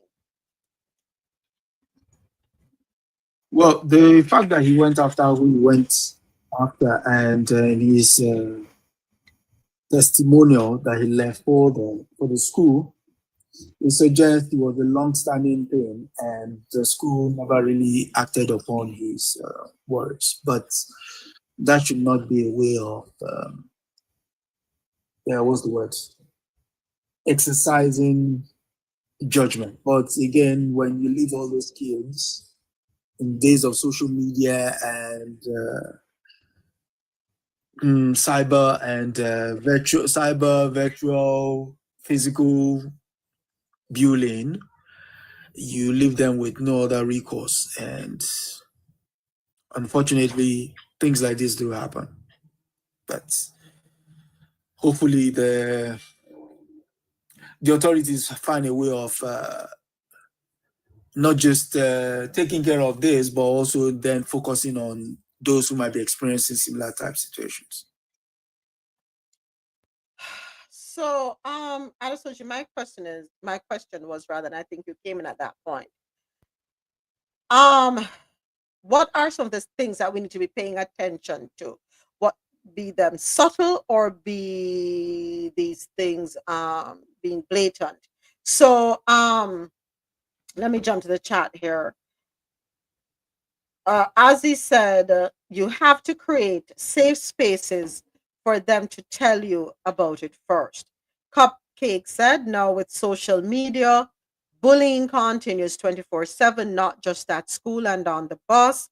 Dr. Leslie said, unexplained injuries, withdrawn, and maintain open channels of communication. Yeah. I'll take what the good doctor just said there, which is if they are attending a new school, one has to constantly ask them how they adjusted, because that in a way in itself is a new environment. That's one.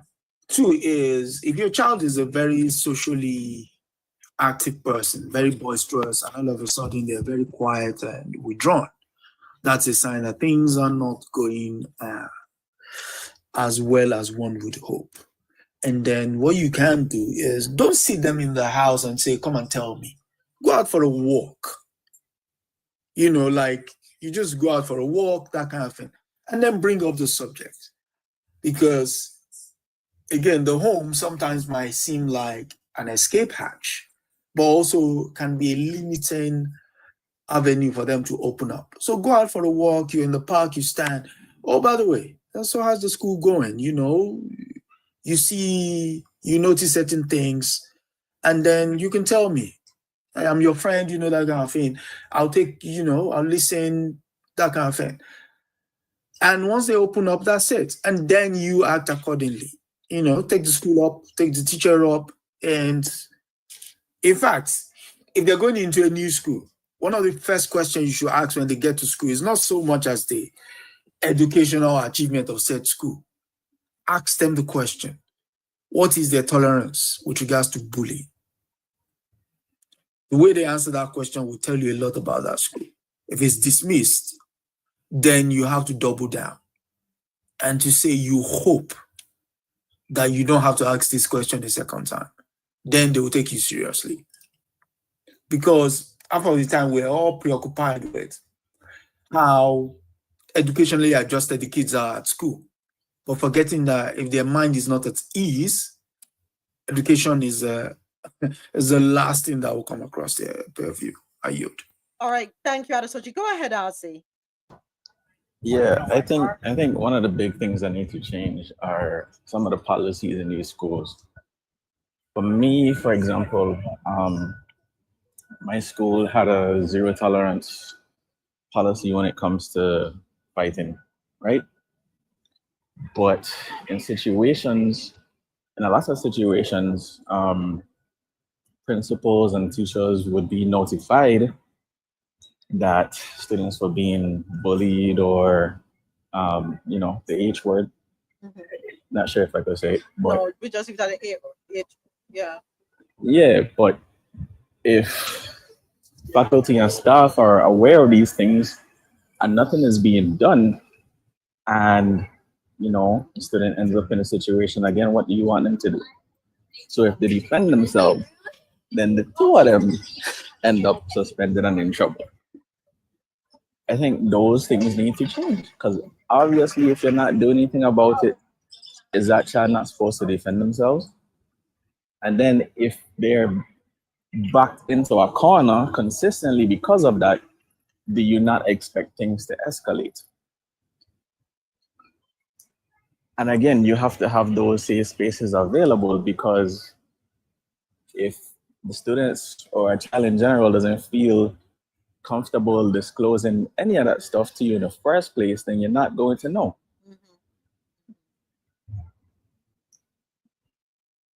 All right. Go ahead, Dr. Leslie. Thank you. I think that we need to have multiple touch points for kids, for children, because it might not be the parent, it might be the teacher, it might be the aunt, it might be the uncle. So there need to be multiple touch points. One particular touch point is the pediatrician, because as a pediatrician, when I see kids, I usually see them alone. I ask for a space with the parents. Can you hear me? You go in and out, but you sound loud right now. So go ahead. Sorry. Okay, what I was saying is that children need to have multiple touch points. So not just the parents. It can be an uncle, a teacher, a neighbor, an auntie, a godmother. Because it might not be that their parent is the one who they feel comfortable talking to. As a pediatrician, I am one of those touch points, because I have an opportunity to meet with that child one-on-one without the parent in the room sometimes, especially if they're a teenager. I always ask there are times when the parent would come in and say what they want to say, and then I said, I need a moment with the child, because there are things that the child may want to share that they won't share with their parent there. If it's something that can hurt or harm them, I let them know that I have to share that information. I'm a mandatory reporter, but it's always done in a space where the child has no doubt that you care and you love them and you care for them. And I think the role of the pediatrician in a child's life is vastly important. We hear things that no parent will hear. We see things and we have to sometimes report things. So we are the eyes and ears sometimes. All right. Thank you. Thank you for that, Dr. Leslie. I think we had a conversation last year, and I have to agree with you, as policies need to change in schools. They need to revise the policies as it relates to how they address child concerns. If a child keeps coming to administration or going to the teacher and complaining about a particular thing, why is it ignored? Why are we ignoring their concerns? Why aren't we doing due diligence, doing right by the child? It always gets to this situation. Cupcake said, have safes for the storing of pew-pews. No, that's for children. But in this particular case, which I totally agree with wholeheartedly, you have to, and they don't need to know what the code is. We have to exercise discretion as adults for children, right? The person in this case was a 21-year-old, a former student who did not pass his final exams. He reported. Who did he report to? That he felt like he was a victim of bullying. I don't know what the age of consent is over there in Austria as it relates to being able to own and handle a pew-pew. Not sure. But who was he making this? Who was he talking to? Who was he having conversation with that they are able to say to the BBC that he reported to have seen himself as a victim of bullying? He expressed that concern to someone. And what happened? Do we have a paper trail? Do we have a reporting system that will let us know who was made aware, what steps were taken, how was it handled? Because yes, sometimes people may not act out when they're in their juvenile years, but because they never dealt with the situation, there was no rehabilitation of sorts, no mentoring. They probably feel like nobody not care. So the feelings carry on. Because remember, things don't go away now. The way you feel don't go away now. You might suppress them, might not talk about them for a while, but some of the things, depending, will stay with you. So I'm curious to know. Oh boy, really unfortunate. As parents, teachers, adults, we need to listen. We need to listen. And Adesoji said something very poignant. As parents, especially, we tend to be more concerned with the academics, how you're performing in school, and not so much with the social aspect. We put children in schools because they suit us best, us the parents. Sometimes we're not putting the child in a school because it's what is best for the child. We are doing what's best for us. And how are we doing right by the child when we do that? And I understand that there are circumstances and situations when, yes, we're going to have to put them in a school that suits us best, probably because of affordability, proximity, access, right? And you have to work around your schedules. But in doing so, what are the conversations we're having with our children? And are we temperature gauging? Are we checking them ever so often to find out how they feel mentally, emotionally in the environment? And if you hear matters of concern, what are you doing? All right. So it's important. All these things help. We're not saying they are foolproof methods to eradicate these issues, but I think by doing so, we're minimizing, we're having a handle, so to speak, on the situation. The probability of something like this happen reduces. And I may be wrong. I may be wrong. In other news on the international scene, Trump says US-China deal is done. Report courtesy of BBC. US President Donald Trump has said a deal with China is done after 2 days of talks between top officials in London. Trump said that, subject to final approval from President Jinping and himself, the US will get the rare earth metals it needs while Chinese students can take up their places at American colleges. Earlier, the US and China said they had agreed in principle a framework for the escalating trade tensions between the world's two biggest economies. Last month, Washington and Beijing agreed to a temporary truce over trade tariffs, but each country has since accused the other of breaching the deal. Posting on his Truth social platform, the president said, "Our deal with China is done, subject to final approval with President Jinping and me. Full magnets and any necessary rare earths will be supplied upfront by China. Likewise, we will provide to China what was agreed to, including Chinese students using our colleges and universities, which has always been good with me." Following the talks, U.S. Commerce Secretary Howard Lutnick said the deal between the two countries should result in restrictions on rare earth minerals and magnets being resolved.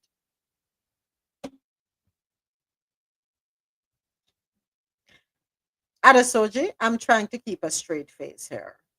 So you should. Huckabee. Feel free to laugh. If it's one thing the Chinese do is the Chinese don't go to the world and claim whatever it is. If there's a deal that has been had, the Chinese will move accordingly. You don't need all this pan. Again, somebody said something that watch the way the US president moves. Every statement he makes now in the recent days has been to distract from certain things being said. So, the fact that he thinks if Chinese students don't come to American universities is a deal breaker. Clearly doesn't even know the Chinese. This is what happens when you don't know who you're dealing with. But I yield. You think he doesn't know? I think he's showing face. I think it's all a show on his part. Because it's a lot of pomp. And I'm saying that because he likes us to feel, or he would like for us to feel, that everybody is dialing him up and chasing after him because he's so powerful, and yeah, they're coming to him on bended knee. There's nothing wrong with people having delusion of grandeur. There's nothing wrong. But when the man with some of the most powerful military assets in the world has that kind of complex, it's a pretty dangerous idea. But yeah, exactly. You already have a man.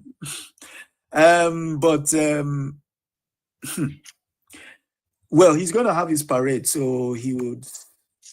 Hi. We're not going to talk about that. He's going to have his parade, and so he can, when he gives his speech, he can say, well, yeah, look, he brokered a deal with the Chinese. You notice he kept saying, it is down to President Xi and me. He didn't say it's down to him. So at least he knows that he doesn't have that kind of leverage. No, I mean, you can read the statement again. No, you're right. He repeated it twice. You're right. He repeated it twice. And the fact that the BBC even quoted him on that aspect alone, well, the BBC, we know what the BBC is all about over here. So, again, you know.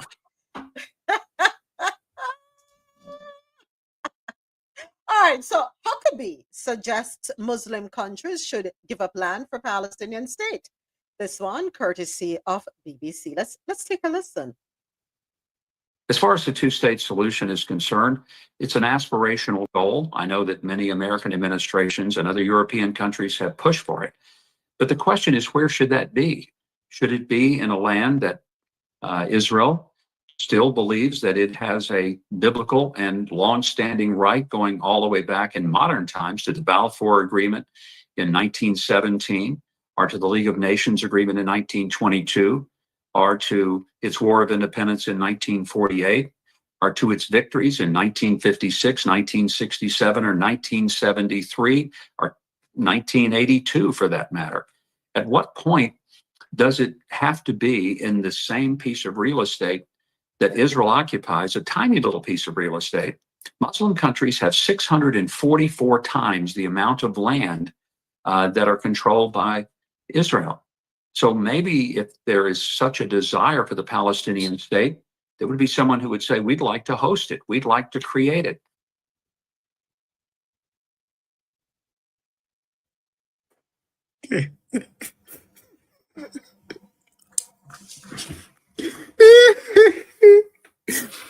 Adesoji, I'm coming over there to London and I'm going to be taking over your flat and you remove yourself. The monarchy has a lot of property across the United Kingdom, in Scotland, in Wales, wherever. And I'm going to suggest that they give you one of their properties while I take over your flat. All right? Yeah. All right. Yeah. That's good. That's good. That's good. I'll leave the key by the letterbox. Yes. Thank you. Make yourself. Remove your things. Remove everything. No. There will be no need for me to remove my things. You know what? No, leave them. I'll go through and see what it is. Yeah, exactly. Then you can chuck out the rest that you don't need. Oh my God. Okay, let's answer this in the most polite way possible. Please. Yeah, that's what I'm saying. In the most polite way possible. Mr. Huckabee is from Arkansas. Well, at least that's where he puts down his roots, right? Mr. Huckabee, as much as he would love to claim he reads the Bible, made some very kind of uninformed and ill-advised statements. First and foremost, when he said Israel fought the War of Independence, there was no War of Independence fought. Israel ethnically cleansed Palestine in 6 months in 1948 before it claimed independence. In 1967, it didn't fight another war. It attacked its Arab neighbors. Which other year? 1973. Again, it was Israel that attacked its neighbors. This idea that people who don't engage with books or want to burn said books would then start writing or quoting a revisionist version of history is shocking. And the people that listen to them and don't even ask them questions, again, I put them in the same box. They are as dumb as a door handle, as dumb as a bunch of frogs. One other thing. Oh, yeah, the final one. When you say real estate,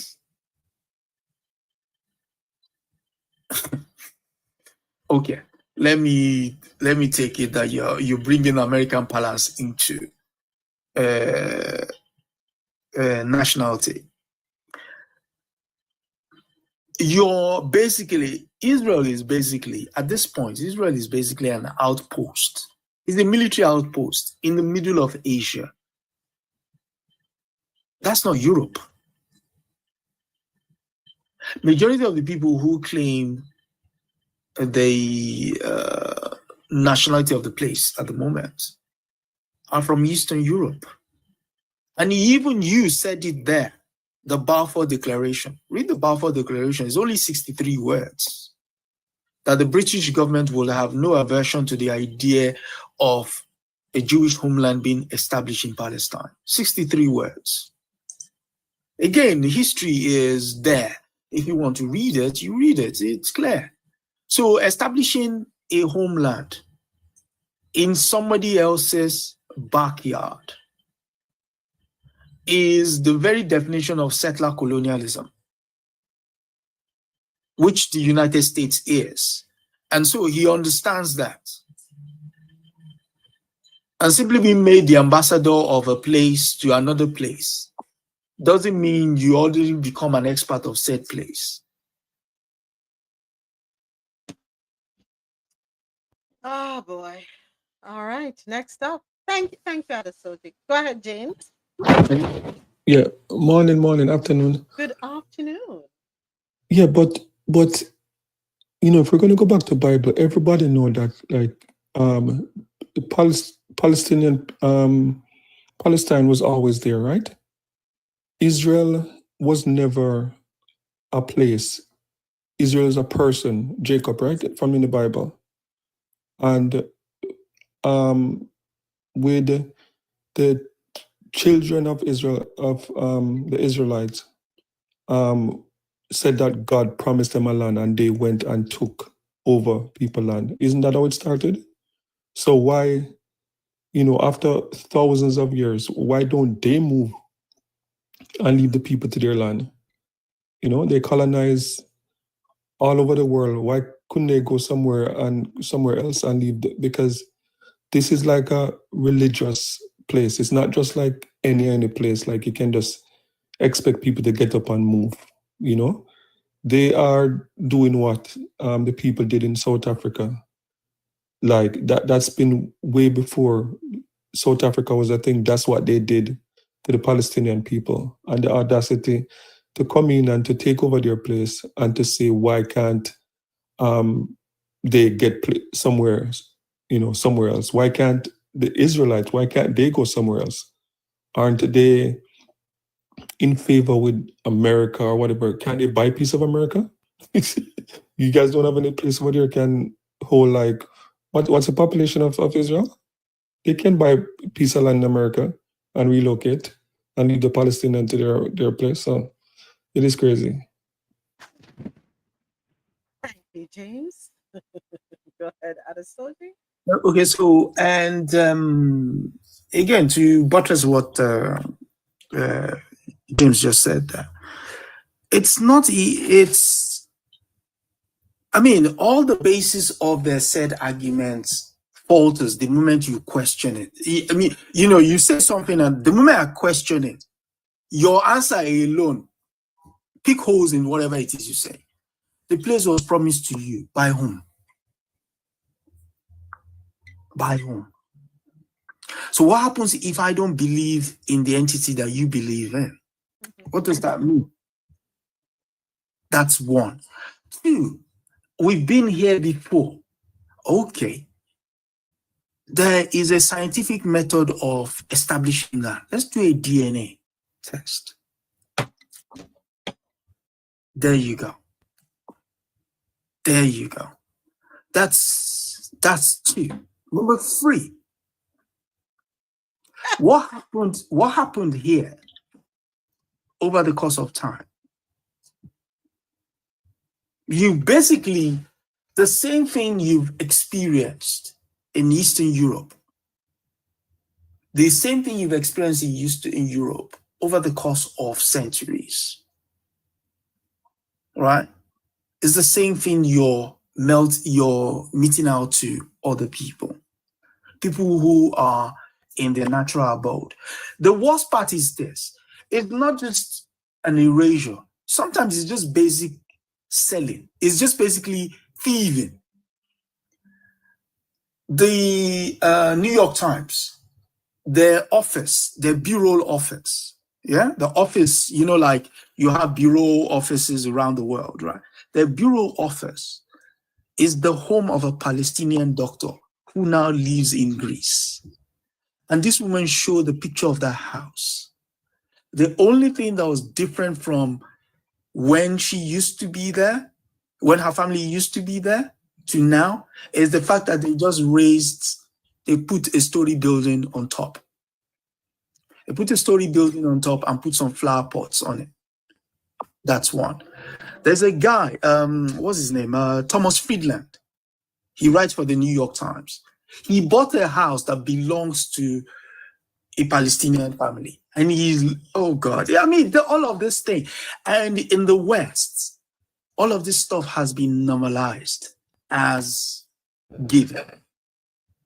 So when they say that, you could spin a lie, you can spin a lie, you can spin a lie, up to a point, social media has made one thing. If you're going to give social media something, is the unearthing of all these stories, all these fables, all this idea that, we're the victim. Meanwhile, we're the major perpetrator, but we're the victim. We've got all the technological might, all the economic might, but yet we're still the victim. And somebody summed it up perfectly.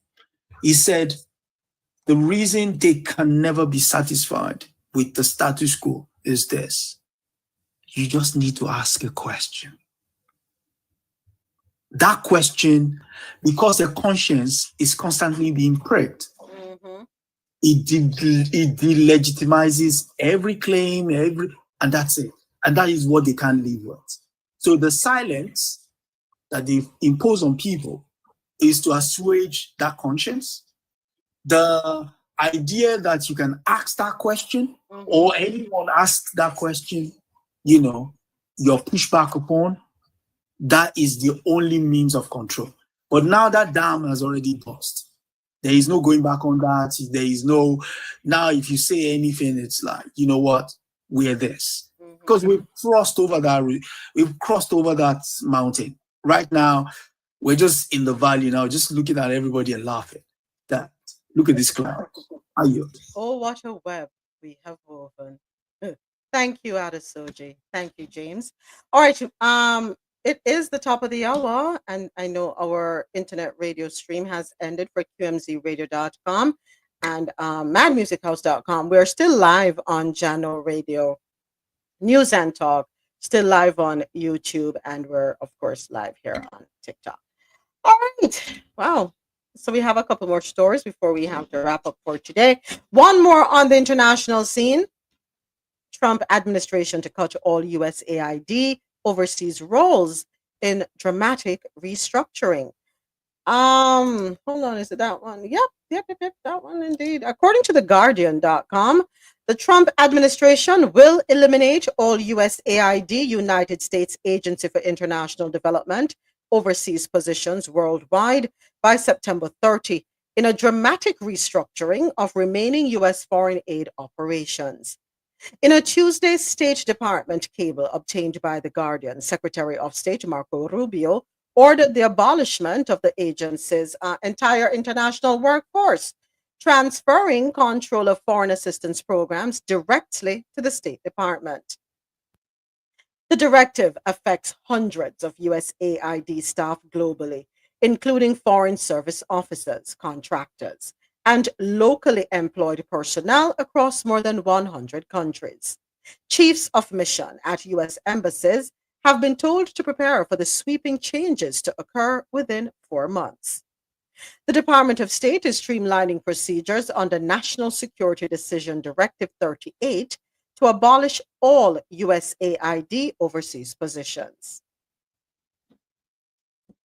That's according to the cable, adding that the department will assume responsibility for foreign assistance programming previously undertaken by USAID from June 15. All right, among those who cleared the cable was Howard Van Vranken, a former ambassador to Botswana. Well, according to Tammy Bruce, who is a spokesperson for the State Department, they're telling reporters, she's telling, or he, I don't know what it is, telling reporters that the incoming actions are just following through on Trump administration promises to destroy the agency.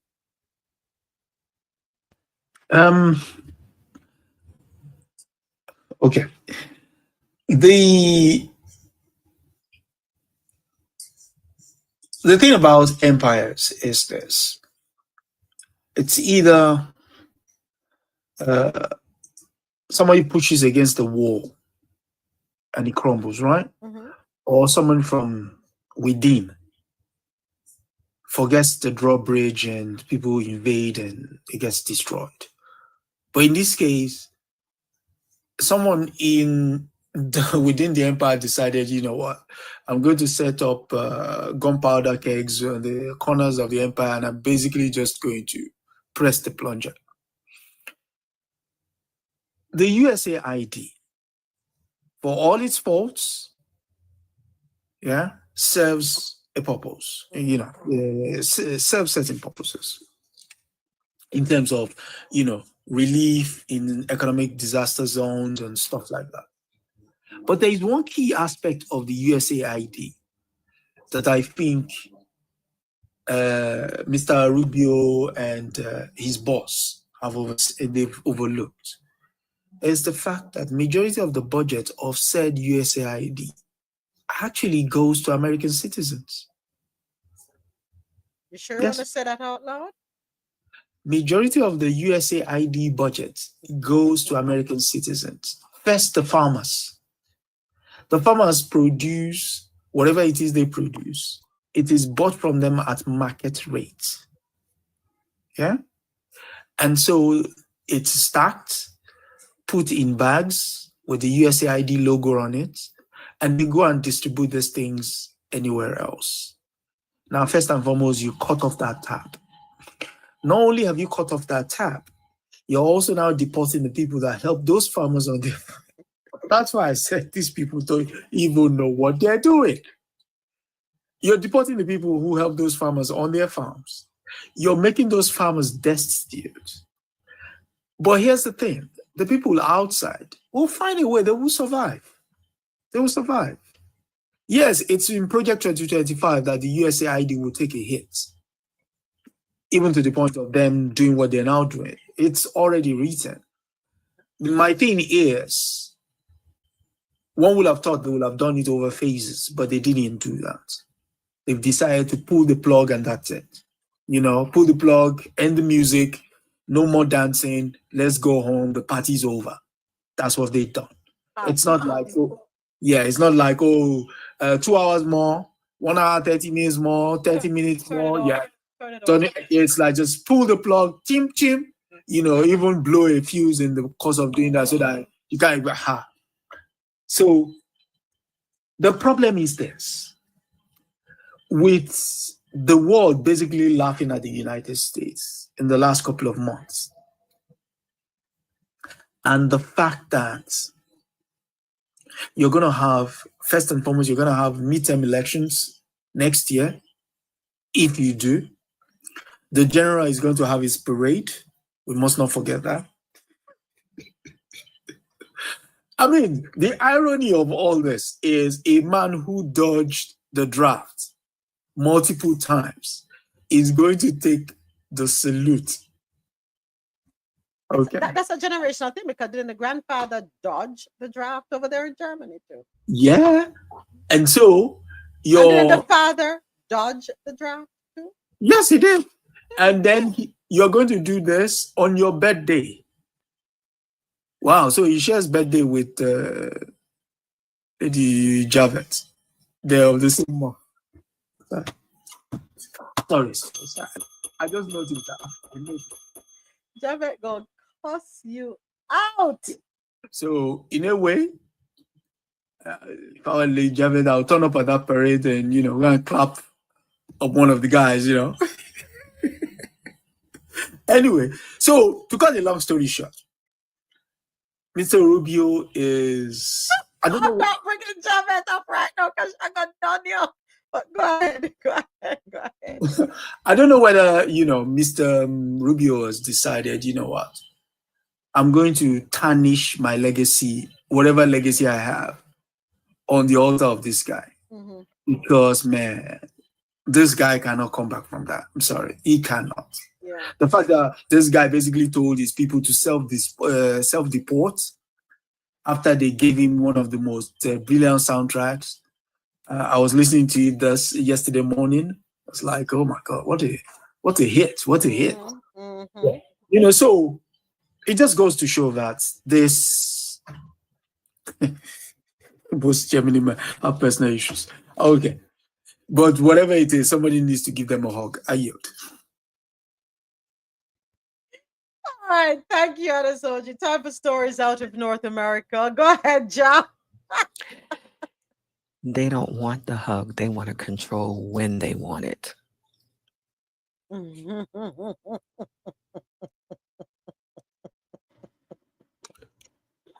Yeah, moments. I don't have a problem with them getting rid of USAID. Mhm. Yeah, I don't have a problem with it. I believe that it is more detrimental to America superpower status than how it, in the short term, it will affect the countries that use it the most. But the reality is that the countries, I believe that every country in the world should be able to do the basic thing, feed their people and take care of their people healthcare. And the lack of the countries that use it the most, Caribbean, African countries, some Latin American countries, the fact that they have to use it is because of the colonial powers, right? So it's almost like a charity arm of colonialism, right? So if they take away that, how do you go to these countries and make your demand? They're going to leave, and I guarantee you, if the countries that benefit from it don't find a way to take care of themselves, it is going to leave a hole for China and Russia to fill, but it is going to get filled. So I believe this is Donald Trump doing this is like taking like almost like taking a diamond out of the crown, because this is what colonial powers do. The pretty much take care of their servants, if you want to put it that way. And if they're going to remove this, then their servants is going to go somewhere else. So I don't have a problem with it. Thank you, James. Thank you so much. All right, next up, stories out of North America first. Courtesy of the Guardian.com, 4 executions are scheduled across the U.S. this week, marking a sharp increase in unalivings as Donald Trump has pushed to revive the death penalty despite growing concerns over states' methods. Executions are set to take place in Alabama, Florida, and South Carolina.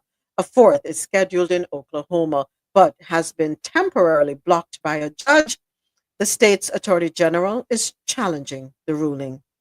The unalivings are being carried out by Republican run states where civil rights lawyers say past executions have been botched and torturous, and included the unaliving of people who said they were wrongfully convicted and subject to racially biased proceedings. Wow. 19 people have been unalived in the US so far in 2025. And if this week's 4 executions proceed, along with 2 more scheduled for later in June, the country will see 25 by the end of the month. Next up, Marines. Oh boy. Sending troops to LA, an unnecessary escalation, says California Attorney General. Let's take a listen. California, where we expect to see a greater law enforcement presence after President Trump doubled down on authorizing National Guard troops over the governor's objections. Trump approved a second deployment of 2,000 California Guard troops and 700 Marines following days of protests against immigration raids that sometimes saw roads blocked and cars set on fire. Now, Governor Gavin Newsom insists city and state police can handle the situation, and the state has now sued over the Guard's deployments.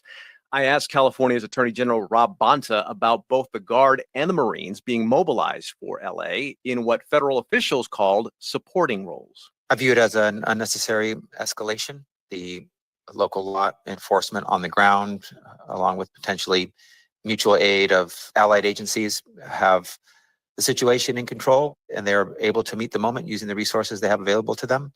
Having the Marines brought in addition to the National Guard being brought in, is only, unfortunately, inflaming the situation, creating additional tension and provocation. Meanwhile, the National Guard troops are being pulled away from their duties to tackle wildfires and prevent fentanyl from flowing into California, important duties that they are now no longer doing while they are unnecessarily in Los Angeles. Now, you've called President Trump's deployment of the National Guard unlawful. As you see it, what laws is he breaking? He's violating 10 USC 12406, which is the statute that he relies on, that he says gives him authority to call in the National Guard to Los Angeles. A clear, unambiguous language of the statute says there needs to be a rebellion or an invasion or a situation in which the president is unable with the regular forces to execute the laws of the United States. None of those things are present. If the protest maybe end and the lawsuit is unresolved, will this lawsuit continue? Because then would suing the president become more of a political issue than a legal one? If the National Guard is in California unlawfully deployed in violation of 10 USC 12406, then as long as they are present, then our case remains ripe, appropriate, and valid, and is deserving of a court order. If all we have is political grievance or ideological or policy difference, we can't and we won't sue. But is this your argument that Trump has just skipped some paperwork, essentially, that if he had just taken the proper steps, that this wouldn't be an issue at all? No, it's not that. Even though we may vehemently disagree with the presence of the National Guard in California, if it was lawful, there's nothing we could do and we wouldn't sue him. But this is not lawful because the elements required for him to even have this authority, for his authority to be triggered, don't exist. Obviously, I don't think anyone would argue that there's a rebellion happening right now trying to overthrow the nation's leadership or that there is an invasion of armed forces from a foreign nation. So the authority is not there and he can't do unlawful things. What happens if President Trump invokes the Insurrection Act? I mean, he says it's not off the table. On the White House lawn, he called the protesters insurrectionists. I mean, he's very loose with the use of his terms. It's also probably part of a broader strategy. He wants more power. And there are certain additional authorities that are provided to the president of the United States if there's an invasion, if there's an emergency, if there's an insurrection.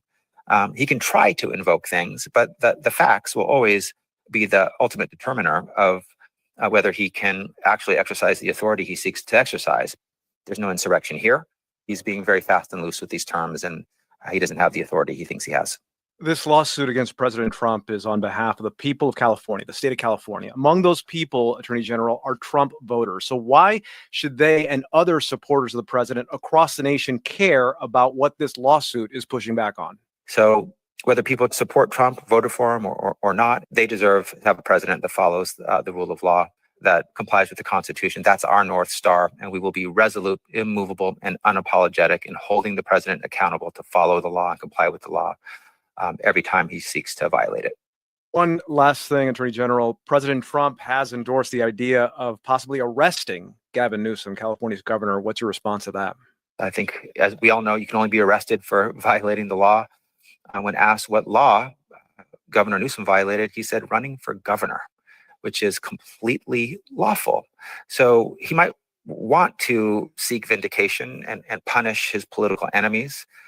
He might want to arrest people when there's no legal basis for it, but that is not something he can do and not something the people of this country would stand for. That's California Attorney General Rob Bonta. Attorney General, thank you very much for your time.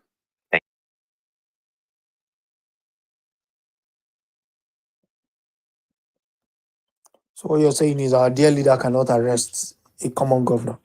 Come on, man. Move over, man.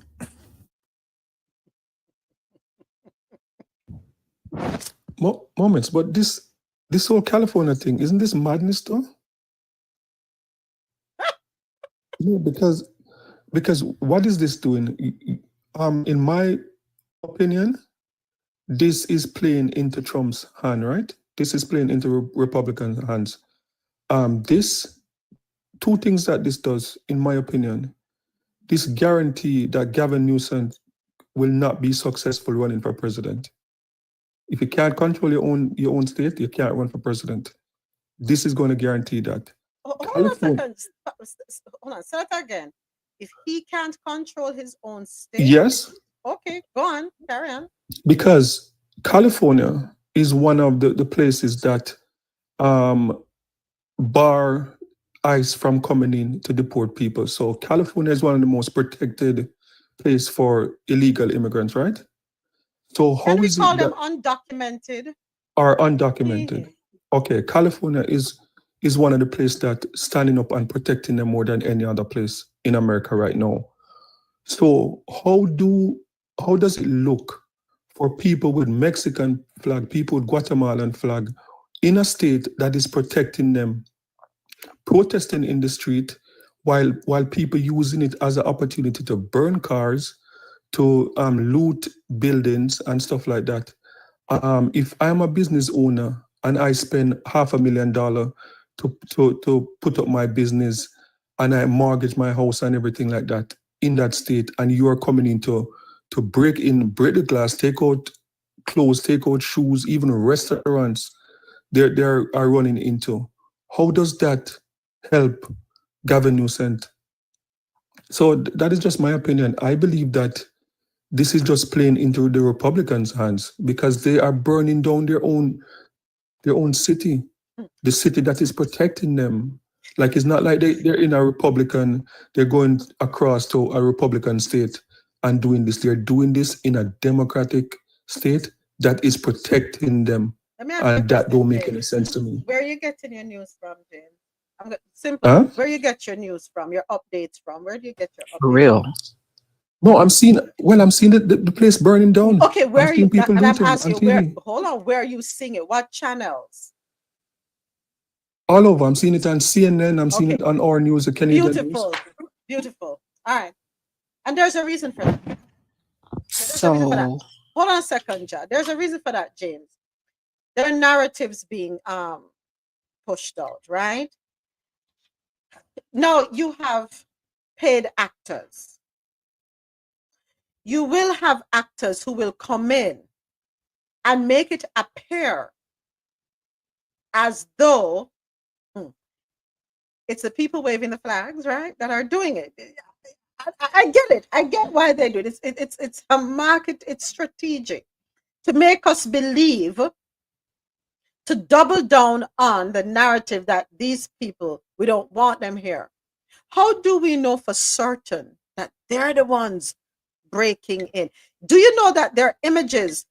Head on over to TikTok. There are images circulating of officers, or let me not say officers, of people dressed as officers, appearing as officers, as appearing to be a part of the whatever, the army, whatever, breaking out car windows, lighting vehicles on fire. Are they showing you that on CNN and the other media outlets, James? No, they're not. They're not. Go ahead, Ja. Go ahead. So we have to be careful. We are in a day and age now where we cannot trust everything that we see on the major media outlets. Why? They've been bought. And they are paid allegedly to push a narrative. So we got to be careful. And this has been this unfortunately has been how history has been written. Africans, what have we seen for decades about Africans? What they keep showing us? Those same media outlets, what have they showed us for decades from as a child? Charity porn, babies with distended stomachs, people in huts looking dirty. That's what they put that out there for a reason. They created that narrative for a reason, and thank God for social media that we're now able to, the world is able to see and say, oh, hold on, that's not the Africa that they told us about. And that was done deliberately to keep people out of the said continent. The very people who create that narrative to keep you out of the continent over there, wreaking havoc, plundering. Remember, Buju Banton said I could have was about the East where everybody want a peace. Them tell us it bad, but it good for them. So we have to be careful about what it is we're allowing ourselves to believe that is pushed out there in the media. Ja, and then back to you, James. Go right ahead, Ja. My Wi-Fi is not that great, but yeah, I just wanted to say that a lot of the fires that are happening in LA now don't even have anything to do with the protests. There's several wildfires going on in LA. And what started as a peaceful protest got violent when they gave the police officers, so-called agents, the right to throw tear gas. That's when it started getting crazy. but there is no looting. And if there is, I'm going to tell you right now, they're plants. Just like in the last protests that happened in the other state where people were pillaging. And then when they took the mask off the people, they didn't look like you and me. They looked like other people. What about, did you see the one, Ja, with the police officer, the officer that actually turned and fired the pellet at the journalist? Mm-hmm. Okay. I was gonna speak to that. Go ahead, Soji. Majority of the protest is centered around the federal building in downtown LA. Outside of that, there is no protest. Showing repeated footage of the same place, different angle, is what the media does. Thank you. The vehicles that have been set on fire, there are 4 of them. 2 are self-driving cars, 2 police vehicles. The ones damaged on the bridge, at the bottom of the bridge, have been there since when they started picking up people at Home Depot. And here's the reason. It's not so much as they didn't say ICE cannot do its job. It's the fact that random picking up of people, and that only started when Elon Musk and him fell out. And then in order to deflect, he started screaming, I should double down on the numbers of people. In fact, it's on record. Stephen Miller, Deputy White House chief, screaming that they should make the numbers 3,000 a day. And we all know of that 3,000, there will be American citizens being picked up. Now, there is nothing in the American Constitution that says you cannot wave a foreign flag on the shores of the United States. Why that should become an issue, I don't understand. Yes, there are people who are of Mexican origin who live in LA. And But there's a reason for that, Adesoji. Would you care to share the history for those of us listening? Because part of California, New Mexico, and Texas used to be part of Mexico. The American-Mexican War. It's all documented history. Mm-hmm. So the notion that they can't wave a flag or they can't wave a Venezuelan flag, it's not. The narrative is, again, being constructed by the media in such a way that it's almost an either or. It's either you're this or that. And there cannot be anything in between. And one final thought. The law still remains. According to the law that gentleman quoted earlier, you cannot impose the National Guard on a governor that does not call in the National Guard or sending. And another thing, you can't even put American soldiers on American streets. Come on. You don't need, this is not like, giving an excuse. There is no reason whatsoever for what he's just done. None. I suppose he wants everybody to deflect from his parade that is coming on. And the fact that he's going to destroy the roads of Washington, D.C. by the time the parade ends. I yield. Go ahead, James. Back over to you. Yeah, no, I agree. I agree with the point that Donald Trump needs to stay out of that, right? Donald Trump should not be sending National Guards and all that. I agree on that. But the reality is what you're seeing on the protests. I believe that if they're going to protest, go to Washington or somewhere, because as I said, California, the governor in California do more than any other governor to protect immigrants, to protect undocumented immigrants. So just to see a protest going on in the place that protect them more than anything else, go to Washington, mobilize, organize a big protest, go to Washington, go protest in front of the White House. And the thing is, I understand that the people in every protest in America history, from Rodney King coming back to George Floyd coming to right now, the people that set the fire, the people that protest, people that burn cars are not necessarily the people that start the protest. But the reality is that every big protest in America, something like that will happen. All I'm saying is that this, in the long term, to me, it looks like it's going to play out in Donald Trump's favor. Because he instigate the violence. I'm sorry, there's no other way to call it, James. No. But I apologize for sounding a bit short right now. But this is what keeps happening. The people will instigate, create a problem, and then you have everybody on the outside. Now you're saying you are feeding into what he wants. People were peaceful. You are allowed to peacefully protest. He sent the problems there. And you're not acknowledging that, James. What you should be saying is you can't believe that he saw people protesting peacefully, which they have the right to do.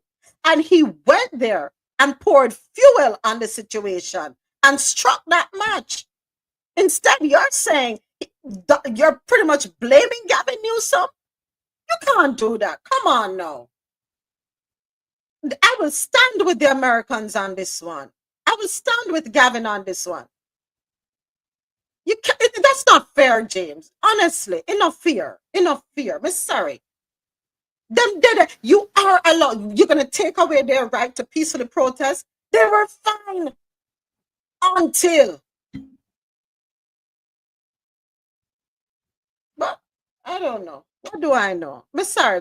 Sorry, James. Go on. I'm sorry. I don't know. But yeah, but moments, I'm watching this thing based on what I'm seeing, as I said, and this, the thing is, I understand where you're talking about the media, but we have to understand also, most of the media is liberal media. They're not going to do anything or put out any image to make Donald Trump look good and Gavin look bad.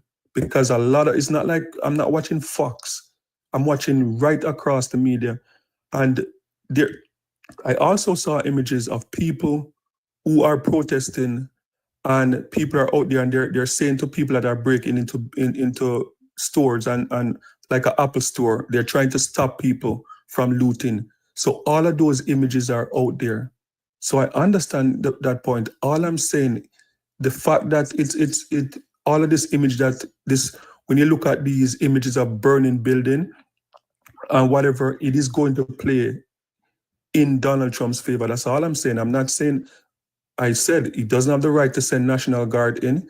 If he's sending National Guard and that escalate things more than it was before, that is completely wrong. But all I'm saying is that before there were anything about National Guards, there were reports of looting, and you saw like the media that hates the guts of Donald Trump, they were reporting looting before the National Guards came in. So that's all I'm saying. All I'm saying, it doesn't look good because California is one of the places that protect immigrants more than anything else. So take the protest somewhere else. Go to Washington. Go protest in front of the White House or something. But this is playing into his hand. That's all I'm saying. all right, James. So we have some comments here. Okay, go ahead and then I'll read the comments. Go ahead. If I should come in here, if I understand what James is saying, I kind of agree with what he's saying. He's not trying to debate the legality of what Trump is doing. He's not trying to nullify the fact that he's trying to instigate that and create a narrative and deflect and everything like that. But what he's saying, if Gavin Newsom has to go on for the president, where it requires a majority of vote and not just the party lawyers, this incident makes it increasingly more difficult for him. Not impossible, but more difficult because of the way it can be spun and portrayed. You understand? It's not necessarily that it has to be right, but the optics of it, they could use the optics against him.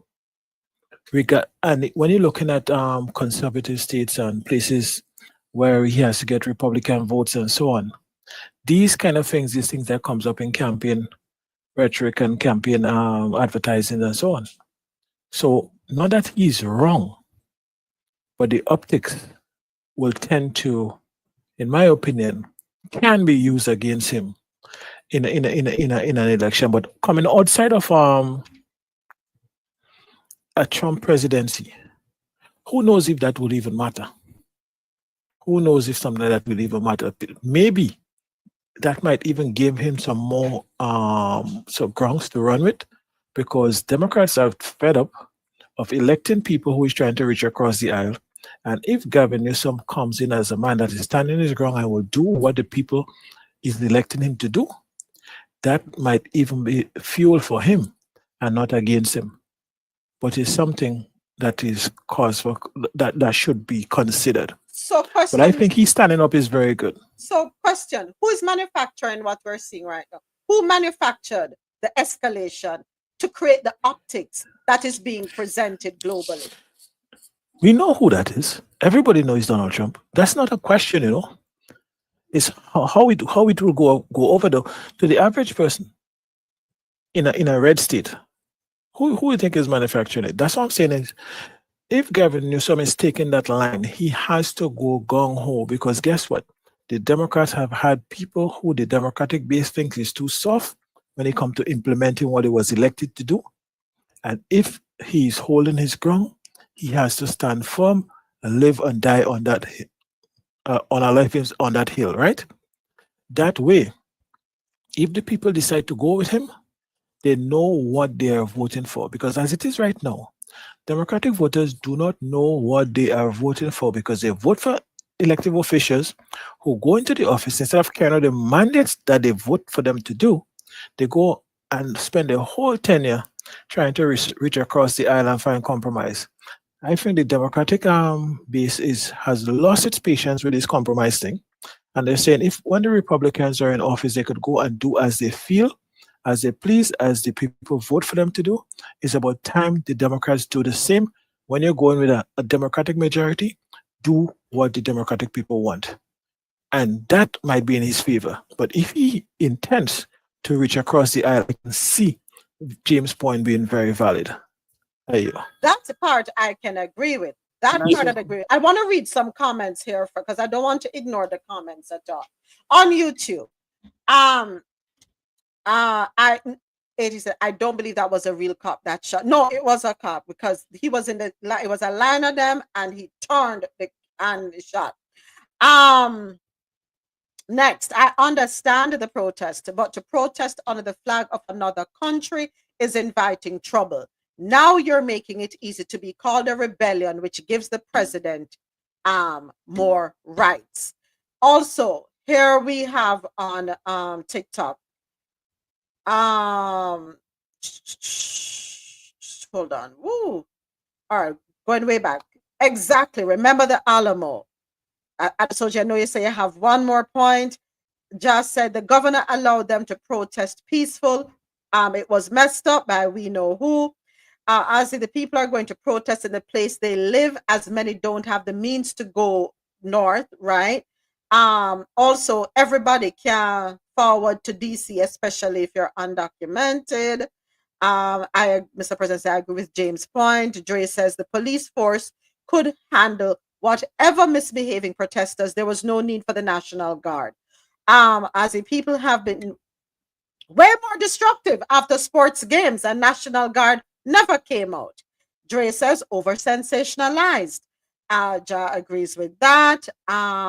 Also, it will play in his favor because he wants to ignite things so he can declare law. Dre says yes, but whatever the issue, the local enforcement could have handled it. As I said, I agree with Mr. President, and I think we're agreeing on the same thing. The last thing Mr. President said, and as he also said, right now we live in different fractured realities right now. All right.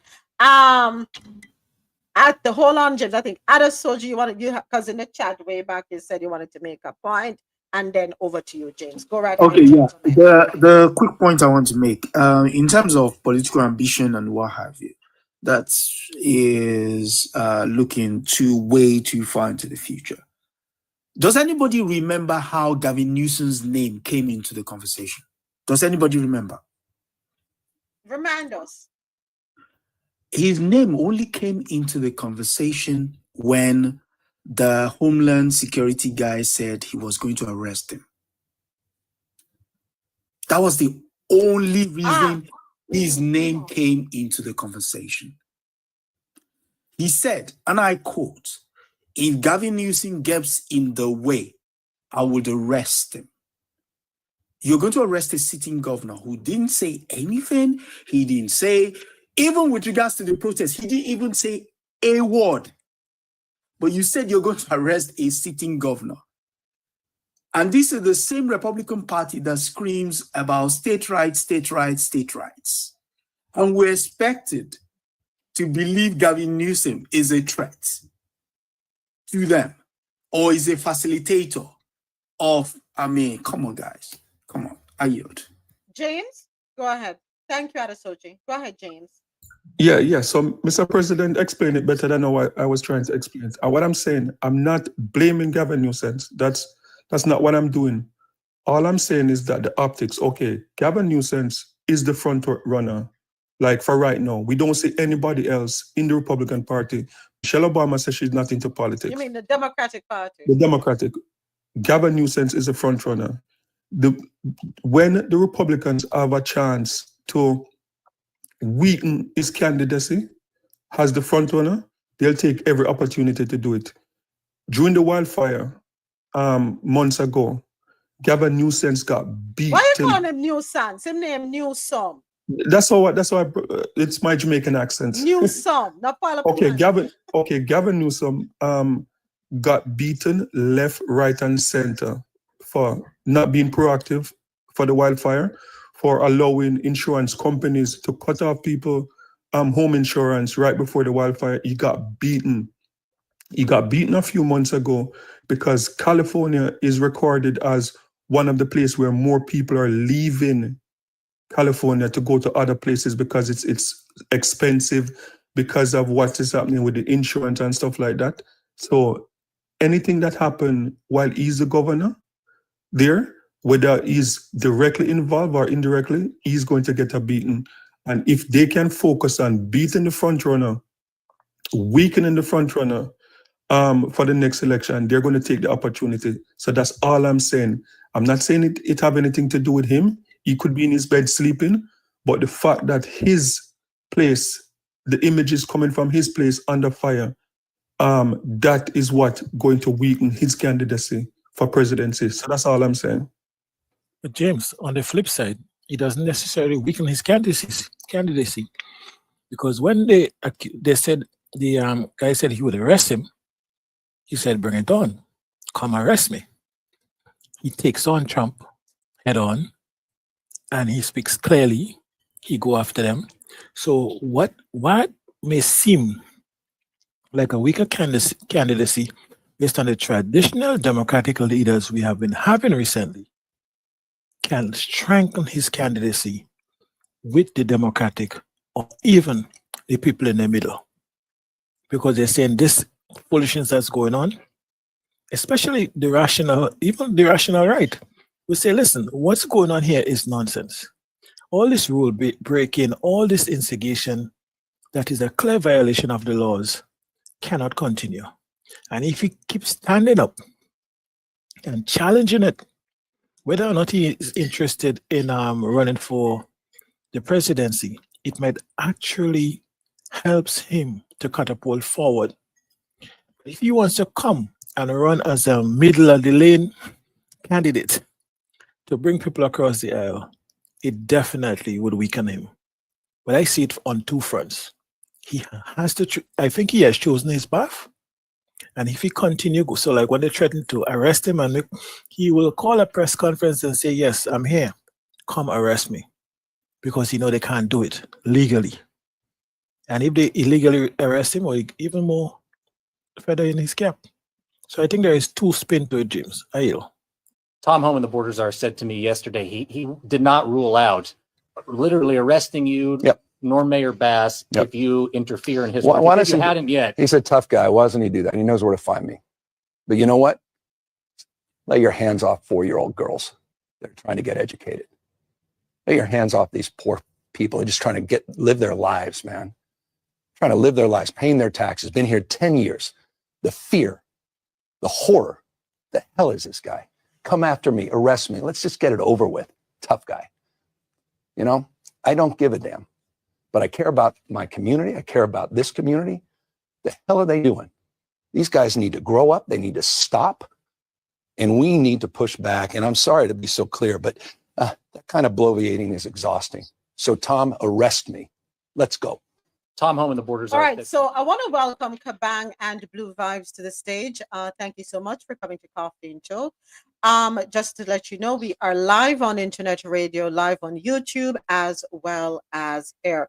Thank you once again. Kabang, go right ahead. I know you had put a comment in the chat. Hello, how are you? Could you say that again? You hear me? Yes, go. I said, how are you? Can you hear me? Yes, loud and clear. Loud and clear. Can hear Okay. you now. Hi, everyone. Hi, Adesoji. Hi, team.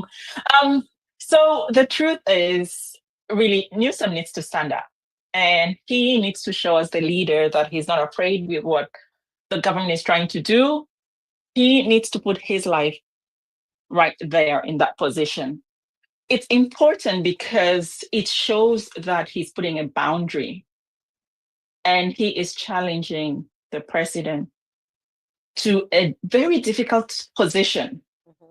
If they dare arrest him, a lot of cards starts crumbling. And this will shift the narrative. It wouldn't be any more a narrative where the current administration is the one holding all the cards, but rather it's now about the breakdown in democracy and that there is no support or belief in elected officials, and therefore elections do not matter. And then when it happens, it's also questioning the president's position. You became a president because you state you were elected. And if you are denying and refusing to recognize that this is the leader elected by this group of people, then you do not believe in the Constitution. So I think this is a very important step. I think Newsom needs to do that. He also needs to do that because what he's doing is he is shifting a lot of the news from it being all about the protesters and how they really want to paint the protesters in such a bad light to it being about the law, about the Constitution, about rights of citizens to protest, which is protected under the Constitution. And he is forcing the media to focus on him. He's removing the airtime from all of that other part. So yeah, that's really where I think, and this is why I think he needs to continue appearing every day, multiple times during the day, challenging the government, challenging what's being done, how the National Guard, the military is being used to command all of these actions in his state without his approval, challenging the Confederation itself, all of that part. Yeah. Thank you. Thank you for your input, Kabang. We have a couple more comments here on YouTube. 80 says, as a protest, the president has no power over the governor. If it's called a rebellion, the president can federalize the National Guard, though he should consult the governor. Gavin challenged the arrest threat and the border SAR backed off. As a Cali neighbor, Gavin is not popular. Trump is now giving him strength. Gavin now has the backing of every Democratic governor. Look, this isn't just about protests here in Los Angeles. When Donald Trump sought blanket authority to commandeer the National Guard, he made that order apply to every state in this nation. This is about all of us. This is about you. California may be first, but it clearly will not end here. Other states are next. Democracy is next. Democracy is under assault before our eyes. This moment we have feared has arrived. He's taking a wrecking ball to our founding fathers' historic project. 3 co-equal branches of independent government. There are no longer any checks and balances. Congress is nowhere to be found. Speaker Johnson has completely abdicated that responsibility. The rule of law has increasingly been given way to the rule of Don. The founding fathers, they didn't live and die to see this kind of moment. It's time for all of us to stand up. Justice Brandeis, You said it best. In a democracy, the most important office, with all due respect, Mr. President, is not the presidency, and it's certainly not governor. The most important office is office of citizen. At this moment, we all need to stand up and be held to account, a higher level of accountability. If you exercise your First Amendment rights, please, please do it peacefully. I know many of you are feeling deep anxiety, stress, and fear, but I want you to know that you are the antidote to that fear and that anxiety. What Donald Trump wants most is your fealty, your silence to be complicit in this moment. Do not give in to him. That, of course, was Gavin Newsom. I want to hear what Nancy know Pelosi this to has be to true, and I haven't seen it really reflected so much in the press. In a bipartisan way, on January 6th, with violence against the Constitution, against the Congress, and against the United States Capitol, we begged the President of the United States to send in the National Guard. He would not do it. Not only would he not do it, when law enforcement people were being harmed, some later died, he would not send it in when an instigation that an insurrection that he incited was causing damage to those assigned to protect the Capitol and the Constitution that day, to accept the results of the Electoral College. That day, he didn't do it. He forgave those people. Now his people want to raise money for them, and yet, in a constitutional way, he has sent the National Guard into California. Something is very wrong with this picture. Inconsistent in his actions, contrary to his own statement that he couldn't, of a year ago, that he couldn't send anyone in without the governor's consent, any place, and in violation of the Constitution. And you know,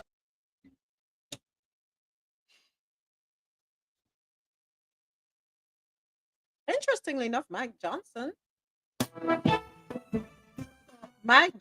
says he's warning the country that if Democrats take back the House in the midterms, then Trump's presidency will effectively end after only 2 years.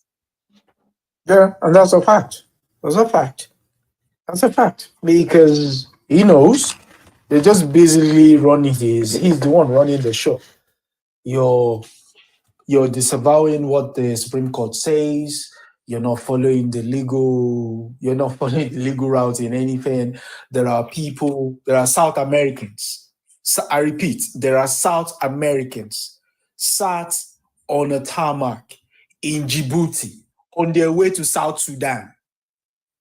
I repeat, there are South Americans sat on a tarmac.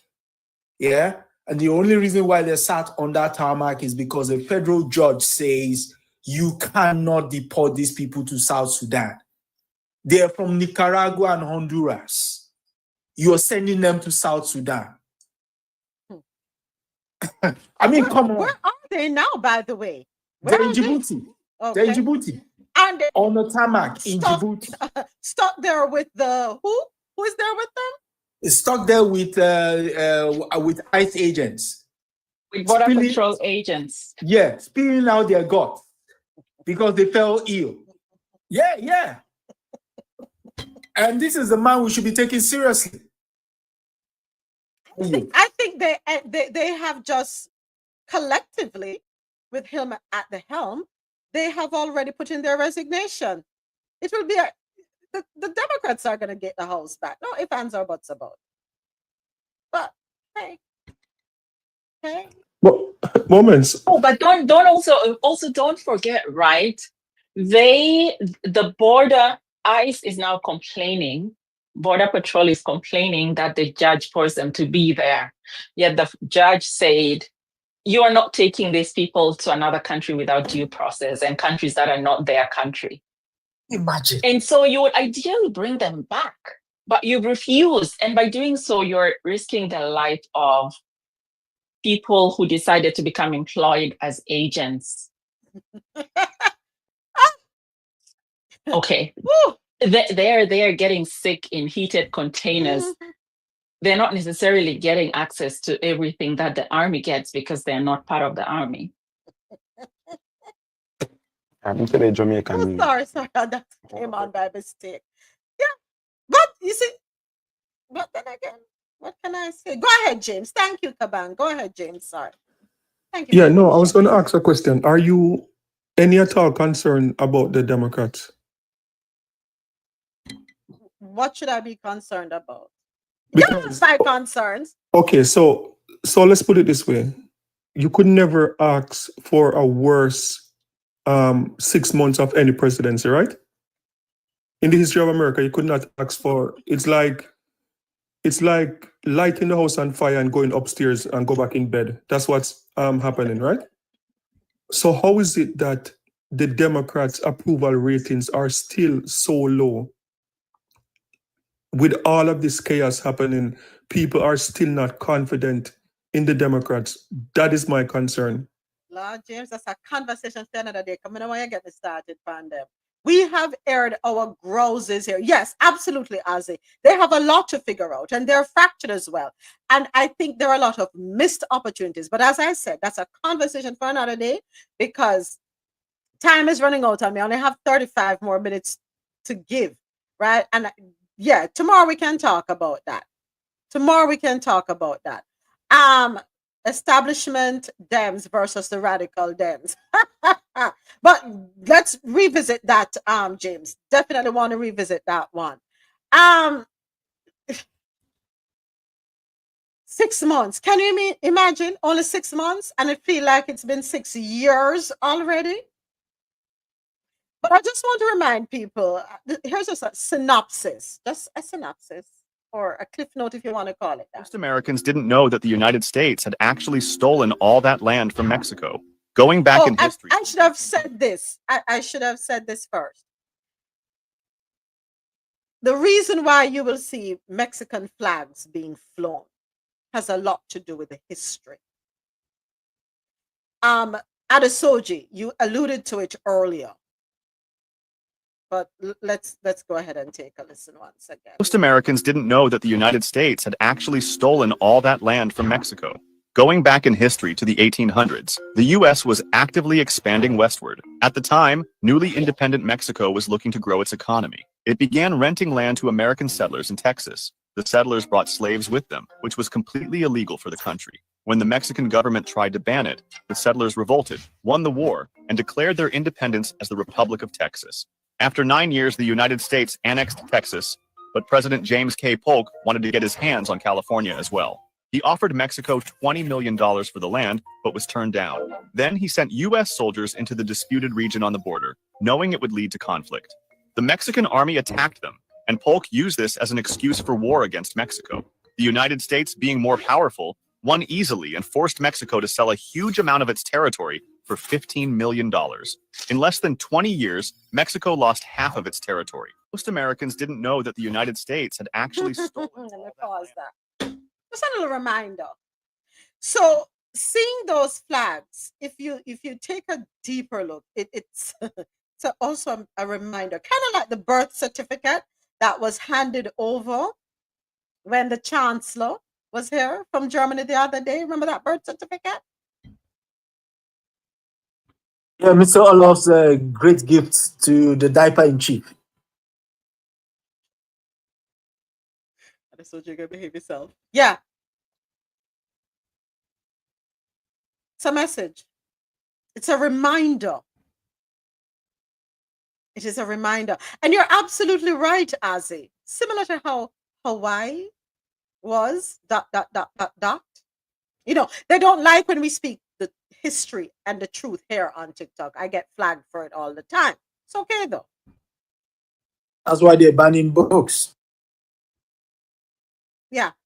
Not that they can read it anyway. Yesterday got 2 violations, right? Because we don't know what we're talking about.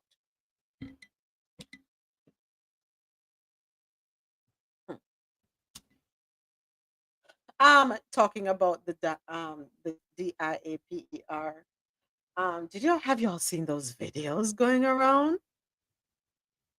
Never you make fun of somebody because, a lot of times when we're making fun of somebody, we're using it as a distraction from our, shortcomings. Go ahead, Adasoji. You spelled something. I missed the last 3 letters. PERDIA. PER. Have you seen the images of the alleged have a great one, Ozzy. Thank you as always. Bless up, bless up, bless up. But we have something more serious circulating in the news, which is very concerning. We have some really big news right now. ICE officials are now picking up undocumented foster children at their foster parents' home. And the founder of Latinas for Trump, a group in South Florida that helped elect Donald Trump, is now speaking out and calling out Stephen Miller, the Deputy White House Chief of Staff. Florida State Senator Ileana Garcia says Stephen Miller has made it a point to include undocumented minors in foster care. She says that many of these individuals are victims of human trafficking. And according to Ileana Garcia, these individuals are being picked up at the homes of their foster parents. She was the founder of Latinas for Trump.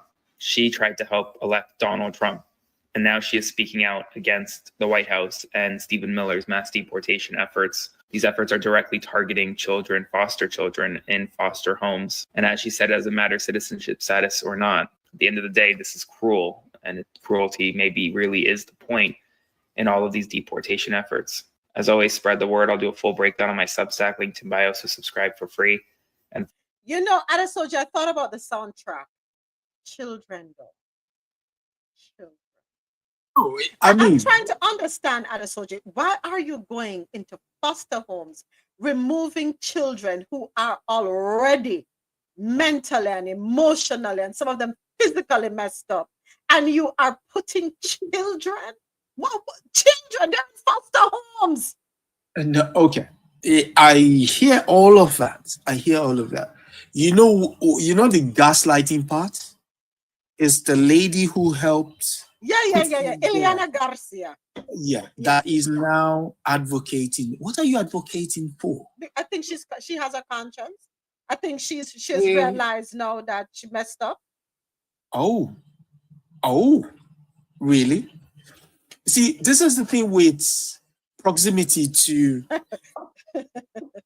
that word.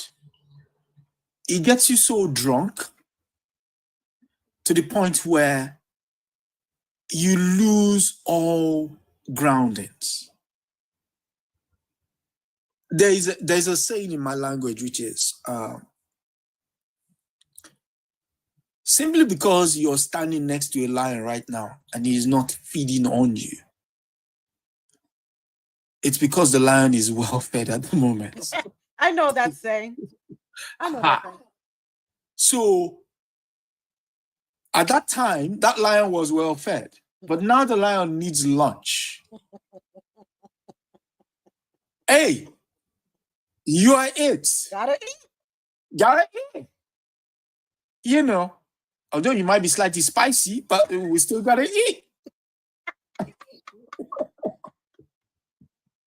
But, jokes aside, when you have someone like Stephen Miller in the White House, next to an old man whose ego is so fragile that anything that puts him in good stead in the eyes of those who are clapping for him, he will do. This is what you do. Going after kids. After kids, it takes the worst amongst us to go after the most vulnerable in society. And who is most vulnerable in this case? These are kids who don't have anybody to advocate for them. It's one thing to have an extended family member or your dad or your uncle or, that kind of thing. But these kids don't have anyone. So now you're going to yank them. You're going to take them. Put them into ICE detention.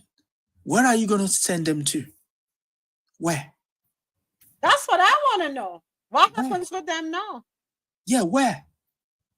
And then who is going to check on them in the course of them being part of that process? Who's going to check against abuse? I mean, come on, people.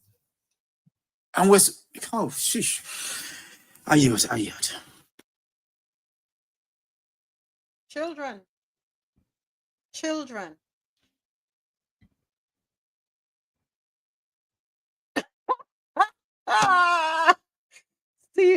Stephen is taking the pain of his alienated wife out on the children.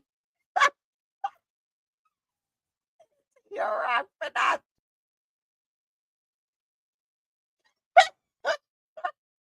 Have a point there. No, he does.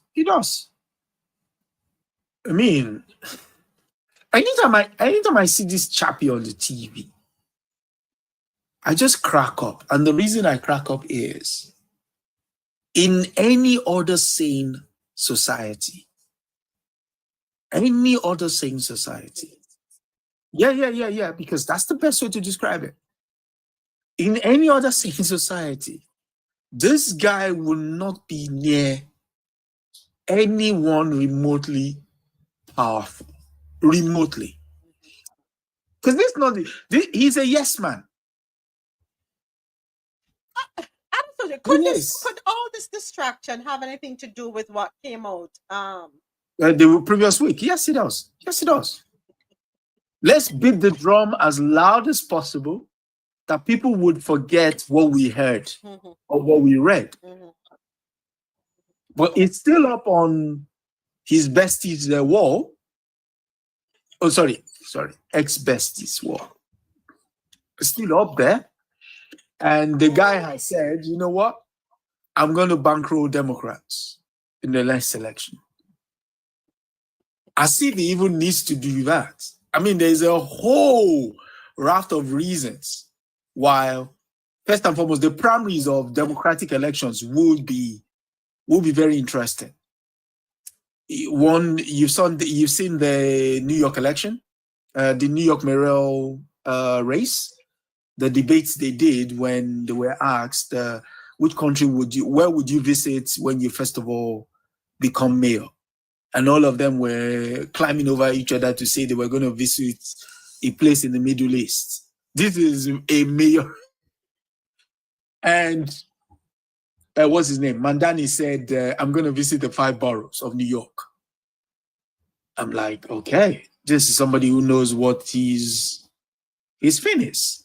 Again, we have to be mindful that election is going to be the best signifier of what will come in the midterm elections. This New York mayoral election is going to, previously this guy was leading. What's his name?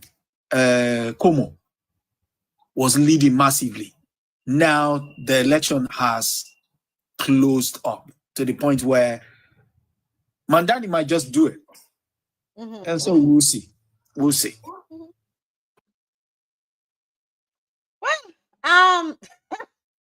interesting, very interesting. We can laugh, right? We need to be able to laugh. We need a little humor to light the whole thing. Where did I do it, Mike? Okay. Are we close to seeing Mr. Kim here at the White House?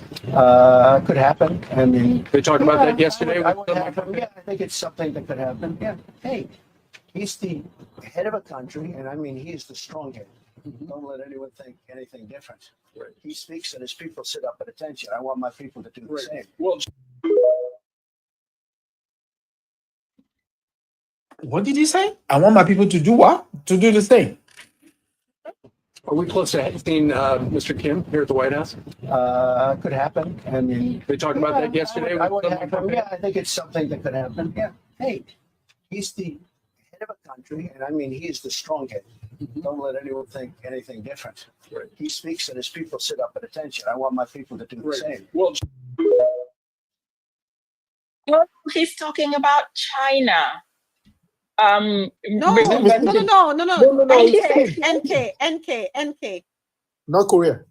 Oh, NK. Okay, he's talking about the dictatorship regime. Yeah. And that's what he wants here. Yeah, that's what he wants. I have to He listen to this wants one a more time. dictatorship Let's listen, regime. yeah, let's listen one more time. Are we close to seeing Mr. Kim here at the White House? Are we closer to seeing Mr. Kim here at the White House? That's what he's being asked. Could happen. I mean, they talked about that yesterday. I think it's something that could happen. Yeah. Hey, he's the head of a country, and I mean, he's the strong head. Don't let anyone think anything different. Right. He speaks and his people sit up at attention. I want my people to do the same. Well, it's not the first time he's echoed those sentiments. He said that years ago, his first rodeo, right? You remember? He said it. Anybody remember? Yeah, he did. Okay. He did. But then the thing is, I remember. Look at the way you said it. Oh, I remember. So Adesoji, I don't know if you all recalled, we used to have some conversations in his first term, and some of us in other platforms used to always tell people that we want you to understand these are warning signs. Whatever you're hearing now, it's going to happen. Mm-hmm. The plan is to become a ruler, not leader. Those are two. Become a ruler who is dominant and manipulates the law to support your decision, and therefore it's a full state capture the judiciary, capture the government and every level of it, so that you have the authority and power to drive whatever you want, and instill so much fear on citizens that they pull back and become too afraid to fight. And this is what we're watching. Some people are too afraid. And once you start becoming too afraid, you are yielding, submissing to the ruler. He did say he wants people to sit up at attention. Well, I don't know how fast Americans can sit up to do the attention, because... Well, I went to boarding school, so I can fall in line real quick. Okay. Yeah, okay. Shoulders back. All right. Okay, chin up. You're not going to do it for 5 minutes, you know. But, I mean, all jokes aside, sometimes they say projections sometimes are your best confessions. He's confessing what he wants, right? And unfortunately, two things are true. One, he doesn't quite have the charisma to pull it off. He doesn't. He thinks he does, but he doesn't. You know, and like all leaders or despots in that position, he has a very fragile ego. And I mean, okay, I'm on a Chinese app, so I don't want to, get you banned finally. Oh, they've been trying to silence me. Yeah. Oh no, they will completely switch you off. Believe you me, if I say what his nickname is, they will completely switch you off. But I'll send it to you. Yes. I'll send it to you on WhatsApp. So, yes, please do. People have gone to jail based on calling him that nickname. Now, recently, this guy. Yeah, I'll send it to you as well. You guys are troublemakers. What's it called? This guy, some people have gone to jail based on them just calling him that nickname, or just alluding to the fact that that's his nickname. And yet, because of the power he wields, people are willing to do that, put people behind bars, regardless of how anybody else feels. Now you have the same kind of tendency in the gentleman, for want of a better word, in the White House, right? Mm-hmm. He recently got a new nickname, TACO, right? And apparently he doesn't like that nickname. So can you now imagine if he comes to a place and for some reason people start calling him by that name? What would surely his security team won't do anything, but his loyal fans, his supporters, what would they get up to? I say all of that to say this. come Saturday, because that parade is key. You guys just don't know it yet. That parade is key. Depending on how that parade goes, you just end yourself a dictator. The fact that you're doing a military parade on this guy's birthday, I repeat, you're doing a military parade on this guy's birthday. That thing is only done in the likes of North Korea, in Russia, in China, but you're not going to do the same thing in the United States. Because I like the respect, and everybody has to respect me forcibly. Yeah, You have to like me. Yeah, but even your wife doesn't like you. What does that say about you? She loves him. Oh, okay. Okay. She liked him long time. When your wife gives you the back of her neck to kiss, yeah, she does. Or wears that wide brim hat to ensure you can't get under. Oh, At a social media.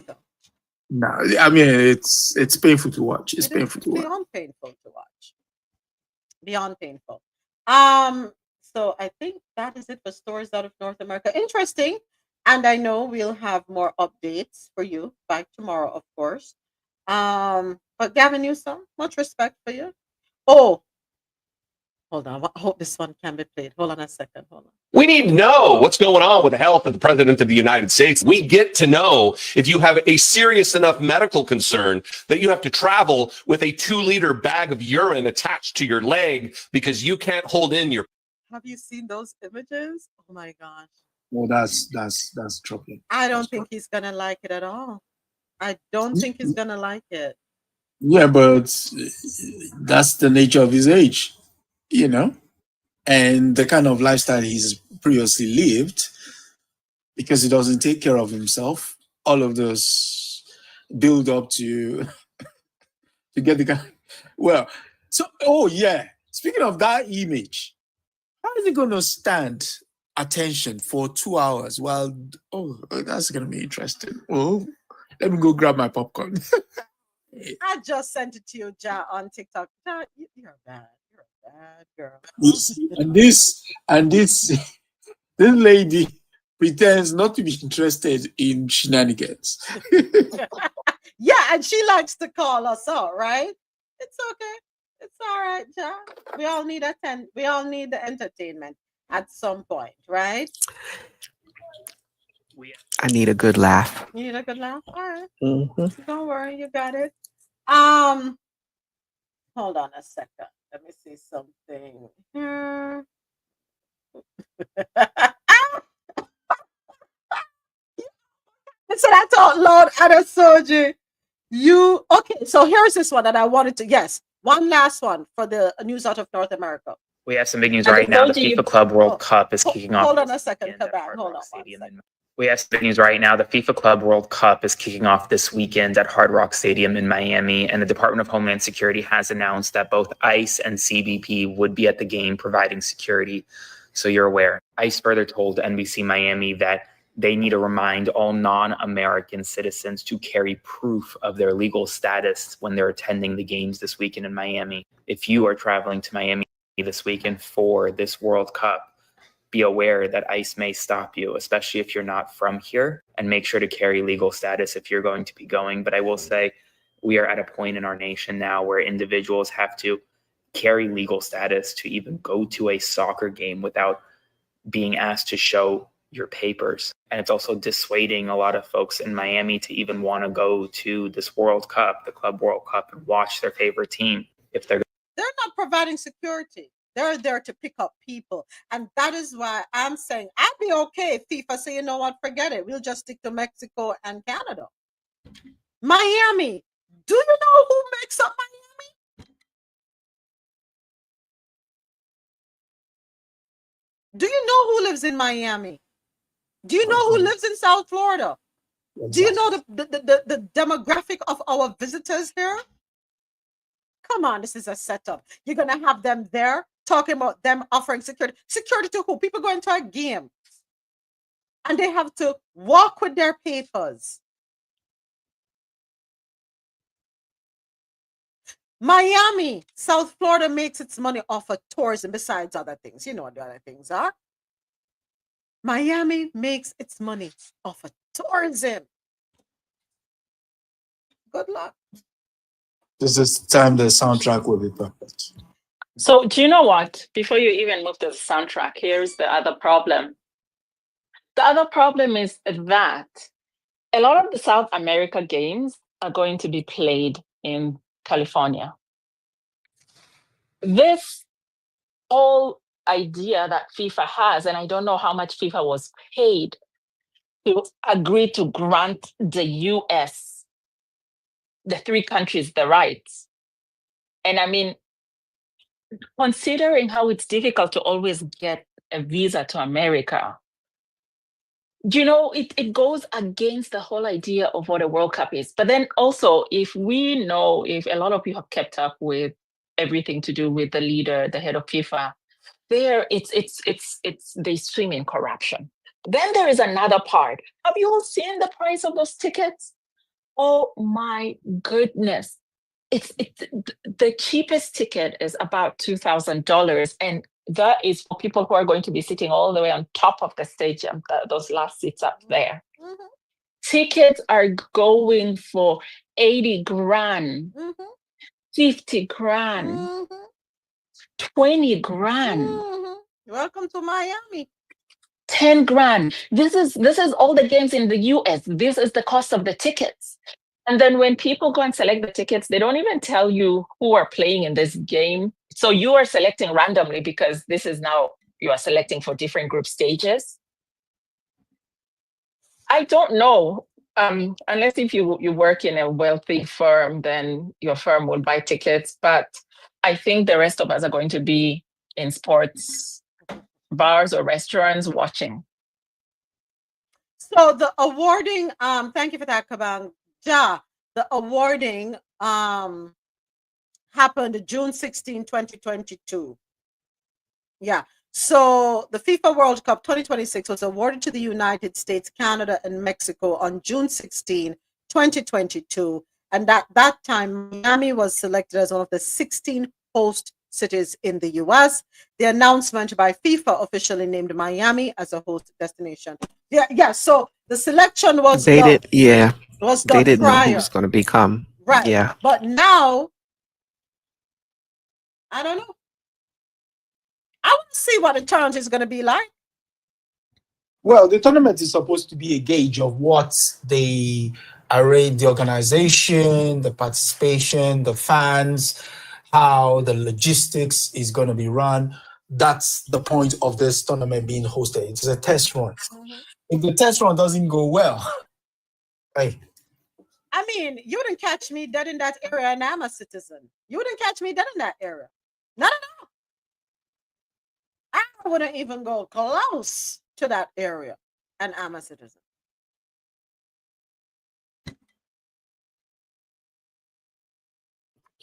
Honestly, everybody should stay home because you know ICE is going to be there even before the date of FIFA. Everybody needs to stay home, watch it on TV. You're just going to run up the whole damn stadium because it's mostly Latinos. This is a 90%. I guarantee you that stadium is going to be filled with Latin Americans and Caribbean people. Where is it going to be? Stadium, Hard Rock, Miami Gardens. That's right by my uncle. Oh, interesting. You'll find a few Europeans, but it's predominantly Latino and Caribbean folks that are going to be there. Well, one thing is sure, there's going to be flights revving. So you come in, you just pick you up, put you on a flight. That's it. It's quick. Quick and fast. I want to see what happens this weekend. But do not say in the news that they're going to be right there. Hold on, I'm listening again. We have some big news right now. The FIFA Club World Cup is kicking off this weekend at Hard Rock Stadium in Miami, and the Department of Homeland Security has announced that both ICE and CBP would be at the game providing security. That's not providing security. Say what it is. Speak the truth. That is not to provide security. Why would you need them to provide security when we have the police that are always at major events here? The last time I checked, that place is not a port of entry, is it? Oh, sorry, it is a port of entry to the stadium. So the police are even outside clubs. Everywhere you have the police doing the jobs of providing security, Why do we need ICE and DHS to provide security? Who they're securing? Can we have our tequeños in peace? Can we have our coronas in peace? Our patron in peace? No petrol. Jose Cuervo, probably? Speak English. Where are all those people that made that song, We Love Trump? Where are all those people? Oh, soundtrack, please. I'm not playing the soundtrack. No. I would like to have my croquetas in peace, my arroz con pollo in peace, my tostones in peace. Déjame en paz, por favor. This is Miami. Come on. Jeez, Massa. Oh my God, I will vote for Donald Trump. You see, you and Alexia take one stone the other. It's going to be interesting. Wall Street CEOs are cycling through 5 stages of tariff grief. It is time for Business and Tech News, brought to you by Grant Coffee House. From our farms to your cups, enjoy 20% off all coffee products. Shop today at www.Grant Coffee House. Use the code CoffeeInto20 at checkout. This one courtesy of NPR. Playing or something. Figuring out what's going on with the U.S. economy, you're not alone. Wall Street's top CEOs are trying to manage all the uncertainty created by President Trump's chaotic tariffs and other economic policies. They're also dealing with some strong emotions. NPR financial correspondent Maria Aspen reports. Wall Street is more and more worried about America's superpower status. Take JP Morgan Chase CEO Jamie Dimon, who runs the country's largest bank. He recently said he's worried about the power of the US dollar and how other governments have historically relied on it. I always get asked this question, are we going to be the reserve currency? And no, if we are not the preeminent military and the preeminent economy in 40 years, we will not be the reserve currency. So his bottom line? We have to get our act together. We have to do it very quickly. Dimon is in good company. The people who run the country's banks wield a vast amount of power over our financial system. They're usually first to see what's happening in our economy. And these top executives have spent most of this spring going through the 5 stages of tariffs grief, starting with denial. They are not thinking so much about tariffs. They are thinking about deregulation. They are thinking about lower taxes. That was Conference Board senior economist Stephanie Guichard speaking in March. CEO confidence had just soared to a 3-year high. But fast forward to late last month, and CEO confidence has plummeted in its worst drop in half a century. Now Wall Street seems to have moved on to anger and depression. I really thought we were looking at 4 years of just tremendous growth and tremendous American economic vitality. That's Ken Griffin, the billionaire investor and Republican megadonor, speaking at a Forbes conference last week. His feelings reflect a lot of the emotional roller coaster that Wall Street, and, well, all of us, are on when it comes to figuring out what's going to happen to the U.S. economy. But big company CEOs tend to have more power than most of us, and now they're calling for more bargaining, especially with China. At the recent Reagan National Economic Forum, Dimon warned the United States against continuing to escalate its trade war with one of its largest trading partners. I would engage with China. I just got back from China last week. They're not scared, folks. Meanwhile, some of Wall Street's top economists are warning that we all might need to practice acceptance of an economic downturn, that is. Goldman Sachs chief economist Jan Hatzius is currently predicting that the U.S. has a 35% chance of falling into a recession in the next year. That's come down from April after Trump unveiled most of his tariffs. But as Hatsia said at a recent Goldman conference, 35 is still a sizable number. And I think a lot of it is around the fact that the president loves tariffs. it's not just the tariffs, of course. The surging national deficit, the president's proposed budget, and recent economic data have also worried investors, consumers, small businesses, and big business leaders. So if there's a silver lining to all of this tariffs grief, it's that Wall Street CEOs seem increasingly willing to speak out about it. Here's Katie Koch, chief executive of the bond trading giant TCW, at a recent conference. There's this narrative that we need to embark on these policies because somehow we were losing. She pointed out that Americans have reaped a lot of benefits from our country's global economic superpower status. We've done a lot of winning already, and we do have a lot to lose. And if that happens, Wall Street and the rest of the country will be starting the grieving process all over again. Maria Aspen, NPR News. I mean, why are you going to grieve? Just go to the parade on Saturday. Enjoy the parade that was paid for by taxpayer dollars. After all, Doge went in and cut costs so that we could afford this parade. Get out there. Don't be depressed. And granted, let us remember that United States accounts for less than 5% of the world's population. Yeah, the party on Saturday will cost the taxpayers $30 million. It's going to cost more because remember, they're going to have to reinforce the infrastructure afterwards. Well, you've got your general.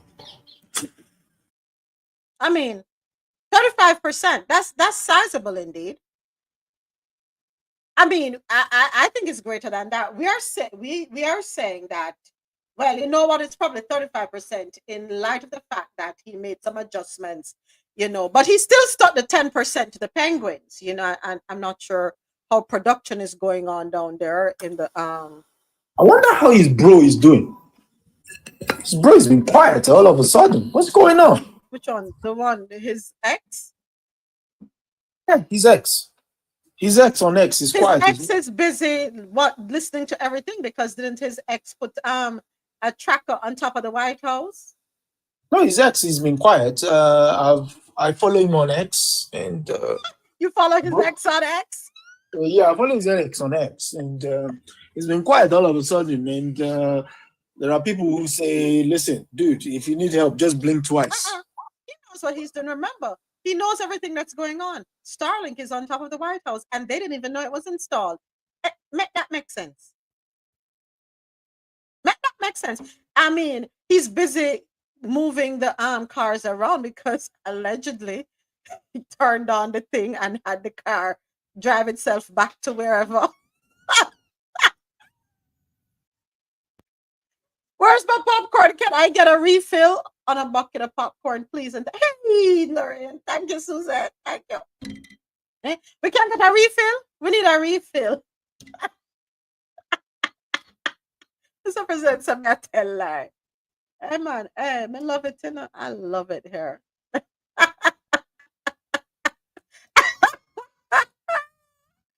It's time for Health and Science News brought to you by Lormel Skin Food.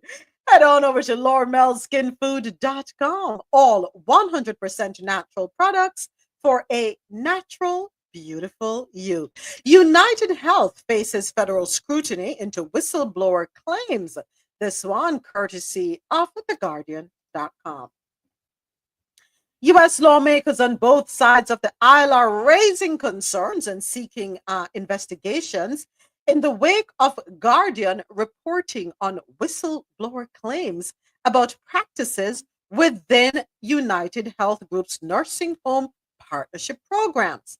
One U.S. senator has announced he is launching an investigation, and 2 U.S. representatives are now calling on the U.S. Department of Justice to expand its reported investigations of the nation's largest healthcare conglomerate. Others said they are troubled by whistleblower allegations reported by The Guardian, including claims that United Health paid bonuses to nursing homes to help reduce residents' hospital transfers, transfers and used improper sales tactics to get nursing home residents to sign up for the company's Medicare Advantage plans. Two Democratic members of Congress, Representatives AOC of New York and Lloyd Doggett of Texas, filed a letter on Monday that urges the Department of Justice to thoroughly review new revelations from investigative reporting and whistleblower complaints, which suggest that United Health may have engaged in illegal activities. Looky here, looky here. You see, what happened last year was no mistake. It had to happen. Because you see, you need to listen when people talk to you. If you did just do the right thing, what happened would not have happened, and now all eyes. I'm sick and tired of hearing about United Healthcare. But oh, who got the protection? The executives got the protection, not the people who pay the executives. That part, okay. Wasn't it interesting? They hurriedly took down the names, the addresses, or whatever, the faces of all the execs. But looky here, looky here. You protect them, but yet they're the ones who are doing the carrying on with the illicit behavior. But they're the ones who are protected. And that's something. My Brothers has been around. How long has that game been around? And guess what? That game is going to be around for a long time. But is Mario an American? I know the name Luigi is Italian. But Mario doesn't sound American. That's also, you can be Italian or it can be Spanish. I don't know. Exactly. So where's his papers? Stop robbing people.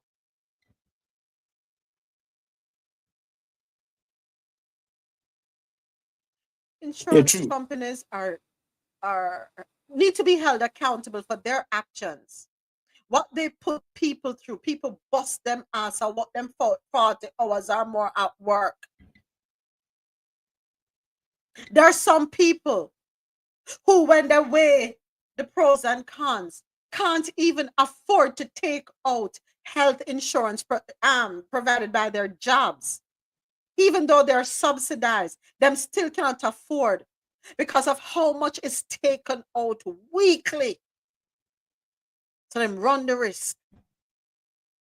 And we sit here, yes, and I advocate for people getting their annuals done. But the truth is, no, people cannot afford to get their annuals done. And that is why a lot of times there are things, underlying issues. Cancer, for example, that goes undetected because some people just cannot afford to go and get their annuals done. They cannot afford to go. They not have the out of pocket. Don't get me started. But yet we have insurance companies saying, we need more. We need more. We need more, only to pay out less. They make it hard to afford company provided insurance. Come on, listen, man, nobody get me started here, man. Greed shall be your downfall. Greed is what is going to ruin us.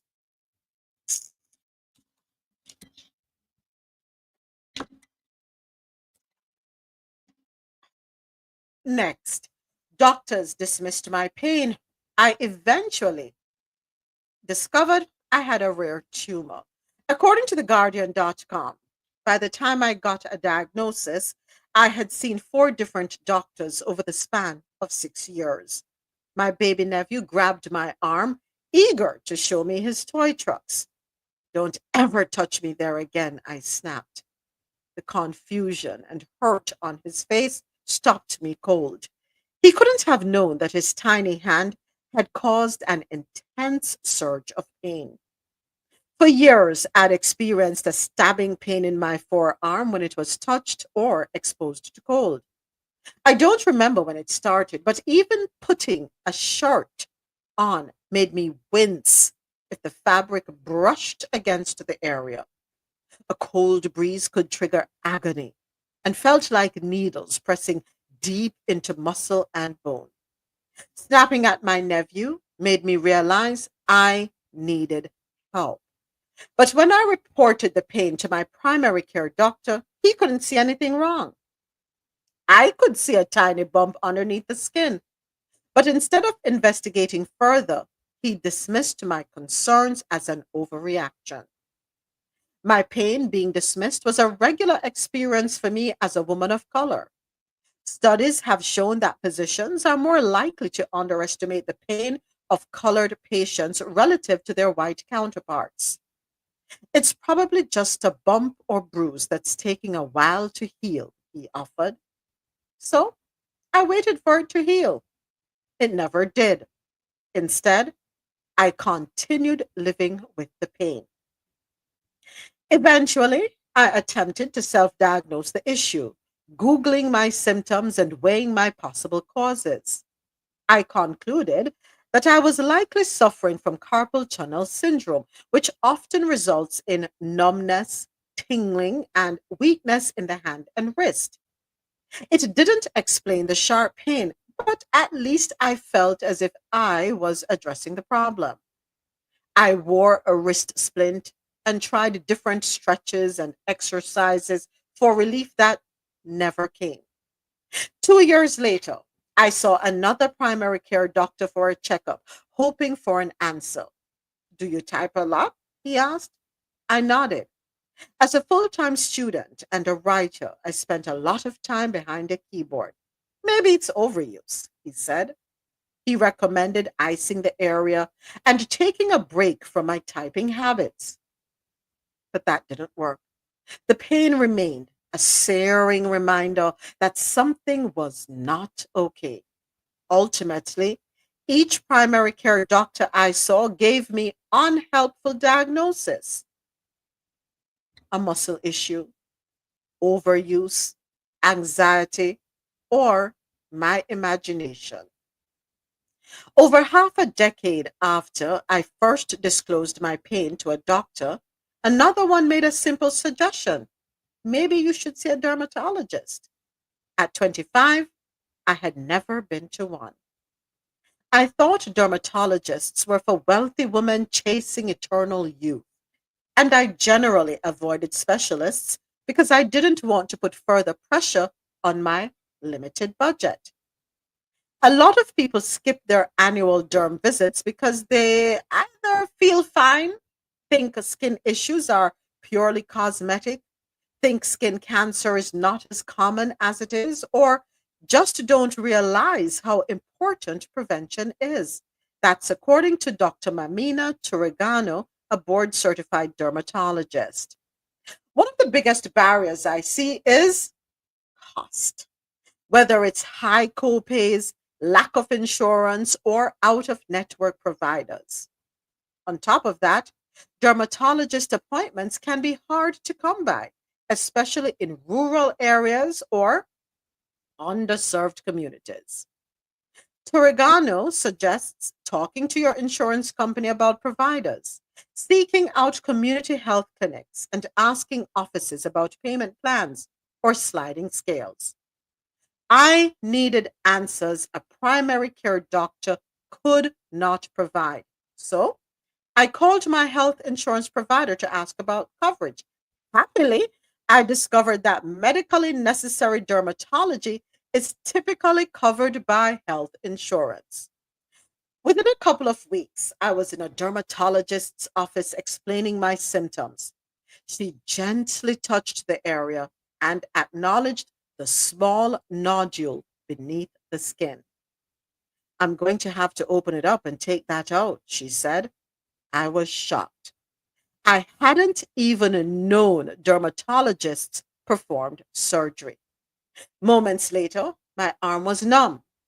She made a small diagonal incision over the spot. Then she snipped out a pinkish growth and stitched the skin back up. All done, she said, dropping the mass into a tube of liquid. I'll send this off to the lab. Shortly after, I had a diagnosis, a glomus tumor, which is a rare, typically benign growth. They arise from glomus cells, which help regulate blood flow and temperature. Most often, they develop under fingernails or on fingertips, but they can appear elsewhere, including the forearm. Though tiny, glomus tumors can cause excruciating pain, especially when touched or exposed to cold. Adults aged 30 to 50 are most likely to experience them, but the reason they develop remains unknown. Ah, boy. The importance of you having a healthcare provider that cares. That cares. We didn't see anywhere in the report here that any of them sought to feel the area, but instead they made assumptions. Thankfully, there was one who made the recommendation of her speaking with a dermatologist. Thankfully, she made the call to her health insurance provider to find out that it was covered, because guess what? A lot of us cannot bear the burden of the out-of-pocket expense or even the copay, because some copays are high. So thankfully, she was able to have this addressed. When you find yourself in the office of a healthcare provider who actually cares, stick with them. Who will exhaust all options, who will look into every nook and cranny to find out what could possibly be wrong. If you find yourself in the office of a healthcare provider who is willing to help you get a second opinion, hold on upon them dearly. Especially now, when we have many of them bowing out of the profession because of the landscape they now have to navigate. They're being challenged, their expertise being challenged, questioned, their professionalism being questioned all the years. There are good healthcare providers out there, folks. Find yourself in the office of one who cares and be persistent. You know your body best, right? You know when something is off. You know when something doesn't feel right. Don't stop until you get the answers that, you know. Oh, boy. You're coming on cue. Indeed. Indeed. That is our health and science segment, brought to you by LormelSkinFood.com. What are going? What's going on? Let me hear. What's going on? I was talking, we had an article here where this young lady, she went to 4 different doctors who dismissed her pain and eventually landed in the office of one who recommended that she go to a dermatologist to discover in the end that she had a rare tumor.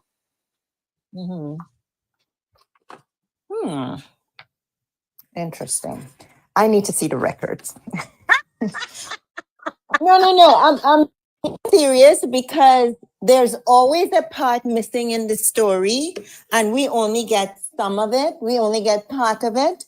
So many times we recommend patients to follow up, and they do not follow up because they do not see the importance of it. And when the stuff hits the fan, then they say, but the doctor didn't. But it's documented in the chart that I did. So this is why I always say there are 2 sides to the story, right? 3 sides: the right, the wrong, and the truth, right? But there was this guy. What's his name? Dwight. the young man who is quite well known, who was diagnosed with prostate cancer, they say. Apparently he went to a health fair and got his PSA drawn or something like that. I think we talked about it on here. And years later or something, now he has prostate cancer. But this is the thing. And I always say, you need to have a primary care doctor. You need to have a relationship with somebody who is going to be in your corner. Going to these health fairs is good, it's free, but there's no accountability. Nobody is obligated to follow up with you after you take a test. You have to have a primary. Your doctor needs to know what you're doing. Don't go and do stuff and I don't know, and now I have to now try to backtrack and fix stuff. Man, I get mad about that. So yeah, okay. All right. Okay. Sorry, I come in the middle of your thing and I disrupting you. Sorry. Situations too. Of course, there are situations where patients do have to take accountability. I agree. I'm not going to say it don't happen. It happens. Hear about them all the time. Right? All right, we have a comic with talk one. I want us to listen to this piece and let's see if we can get it done by the top of the hour. All right. Conversation and all. Let's take a quick listen. Hold on. Whoops, hold on. Back up. I need to turn up the volume. I'm telling the Jamaican meaning of that now. Overprotective is they can't leave the house. Money there in the house. Everything there in the house. Okay. Insecure meaning that I search phone. Yeah. I'm track you. Is that what you're gonna do? Definitely. Oh, I actually find that quite sexy in like a non-stalkerish, sexy oof way. So you want to search my phone? It depends on the vibe. If you I don't think you'd want to. it depends. If I feel the mood for this bit. You can track me though. Definitely. Yeah, you can have my location. She didn't even have to send me the location. I've been tracking her. No, I'm not. Yeah, that's You fine. have to send me a location. You have one app you can download to track you. Oh, you actually like really gonna track? All right. Dr. Leslie, you don't need no closed captions. You're supposed to understand. You can't leave the house. I'm Money there in happy the with you. So not happy with you. All right, let's go. Jamaican meaning of that now. Overprotective is Overprotective in Jamaica. He's giving what being overprotective means in Jamaica. you can't leave the house. Money You there cannot leave the house as money is at home. There is no need for you to leave the house. in the house. Everything then at the house. Everything is provided for you. Insecure meaning that I Being search insecure means phone. Yeah. I'm going to search your phone and I'm going to track you. Is that what you're gonna do? Definitely. Oh, I actually find that quite sexy in like a non-stalkerish, sexy oof way. So you want to search my phone? It depends on the vibe. If you I don't think you'd want to. it depends. If I feel the mood for this bit. You can track me though. Definitely. Yeah, you can have my location. She didn't even have to send me the location. I've been tracking her. No, I'm not. Yeah, You that's didn't even fine. have to send me a location. You have one app you can download to track you. Oh, you actually like really gonna track me? Sure. Like live camera action. No, not camera. Okay. Like movement. It's giving toxic. So when you're tracking me Mhm. and you find out that I'm somewhere that you don't want me to be, what are you gonna do? Pull up. From she see me, there's no talking. She don't know. She have to just get in the car. Pull up and do what? I'm here to wait, call you, shout you. And I say, I'm not coming out. I burn out them thing there. You have to come out. You have to come out. I pull up. You're gonna pull me out? Pull out now. No. Once I pull up, you have to pull up. What if I don't? What if you don't? Yeah. You have to come out. What if I don't answer my phone? You have to come out at the beginning. Why? I actually love being told what to do because I can't make decisions. So that is what I need a man for. To be fair, I'd kind of think that's sexy. Yeah, Yeah. I'd just get straight in the car. we know that Oh. for sure. But if I didn't, For me, it wouldn't be a second thought. You have to come. oh. Yeah, I don't like them thing there. So I can only go out when you tell me I can go out. It sounds really toxic. That's another red flag. I'm not toxic. It sounds toxic. No, it's. You're tracking me. Mhm. I'm not allowed out of the house. unless I'm you being tell a me good to. boyfriend. That's not a good boyfriend. How is not that? What if I want to go shop? I carry you to the shop. Carry me. Yeah. How I'm not a good boyfriend, like being protective to make sure that she's good at the party and after the party, checking up. So What if I want to go out with my friends? I can drop you off to your friends and then pick you up. I like that actually. Yeah. Yeah. I haven't got a problem. What if I want to go on holiday with my friends? Hollywood. Holiday. And I would pay for that trip if she wanted to go on that holiday. I'll book you guys tickets. Mm. I'll book the place. Mm. I got to know the driver, the hotel manager, the bellhop, everybody in the fucking hotel. I'll know the concierge, I know the driver and everybody. That's good. So I'm allowed to go. Yeah, but I'll know everybody. I'm here for it. There's nothing sexier than a man that just handles everything. That's fine. Then I haven't got to worry about anything because you're going to deal with it all. Everything. I don't want a brain when I'm with a man. Oh, that's fine. You're not as toxic as I thought. Good. A little bit toxic. No, I'm not. How? But you handle it all. It's not like you're saying you can't do this and you can't do that, but you still have to deal with this. You deal with everything. Can you cook? Yeah, I'm a Good. really good cook. I didn't know that a Philippine girl could cook. I'm a great cook. I'm a woman. Of course I can cook. How about Jamaican dish? Yeah, I'm really good at Jamaican food. Which Jamaican food? Rice with chicken. What? Rice and peas, mutton. My coleslaw slaps. All right. You'll absolutely love my coleslaw. Cheers for that one, mate. Can cook. Yeah, I have to cook. I'm a woman. This has gone really well. Would your mum like me? No. She wouldn't like me. Why? I'm joking. Just checking. Yeah, she would like you. Okay, good. Depends. Would it matter if she didn't? Yeah. Yeah, so she was like, I don't like her. Like my mother knows when a female is right for her son. For your mother not like a female, I think it must be a reason. She know what good for you. Okay. The best thing our son will find. How about your parents? It's only my mom. And she just likes anyone who looks after me. Looks after you? Yeah. What do you mean by look after? Well, I'm a woman. My man has to look after me. I'm like a baby. So she raised me to be like a housewife. So she thinks men should protect and provide, and I'm her daughter. So she said, as long as a man looks after you the way he's supposed to, then she'll love you. So what if I can't look after you? And she won't like you. That's good. And then I wouldn't like you. Why? Because why would I want a man that doesn't look after me? I think she wants a lot and she doesn't have a lot to bring to the table for me still. What if my personality is good and I'm a trying person? But you're not looking after me. Looking after, but I don't have it to look after you. I don't mean financially. How? You look after my well-being, you protect me, you care for me, you make sure I'm good, you put me first. Maybe. Yeah. It's financially, don't lie to me. And financially, yes. I can't provide everything. Of course. So that was valiant.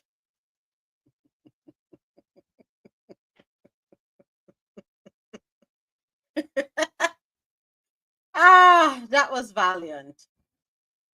I just said my ears hurt.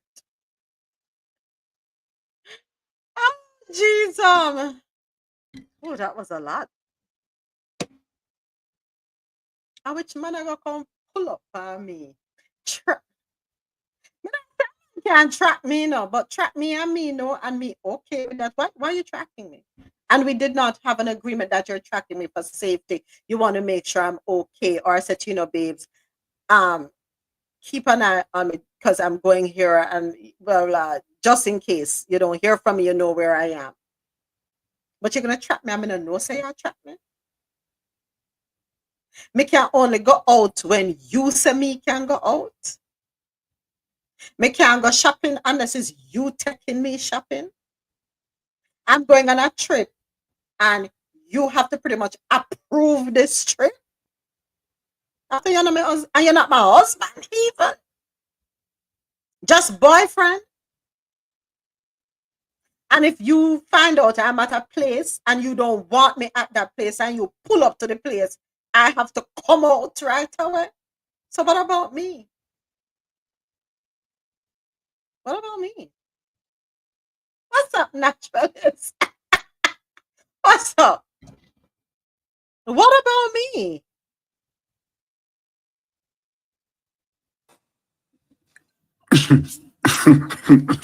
hold on, Adesoji. YouTube, thank you so much. We have come to the end of the YouTube live stream. We will be back with you tomorrow morning, 9:30 a.m. Eastern, for another episode of Coffee Into World News on the Go. Have yourselves a wonderful rest of the day, and whatever you do, please be safe. Take care. Coffee in Tow is an interactive world news podcast, a dynamic and engaging live show that streams across multiple internet radio stations worldwide.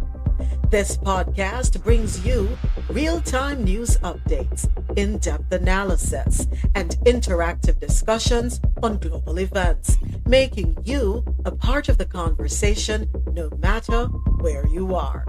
With a diverse range of expert guests and listener participation, it's your go-to source for staying informed and connected to the world. Coffee in Tow is brought to you in part by Lormel Skin Food. Log on to lormelskinfood.com. Discover the range of natural skincare solutions.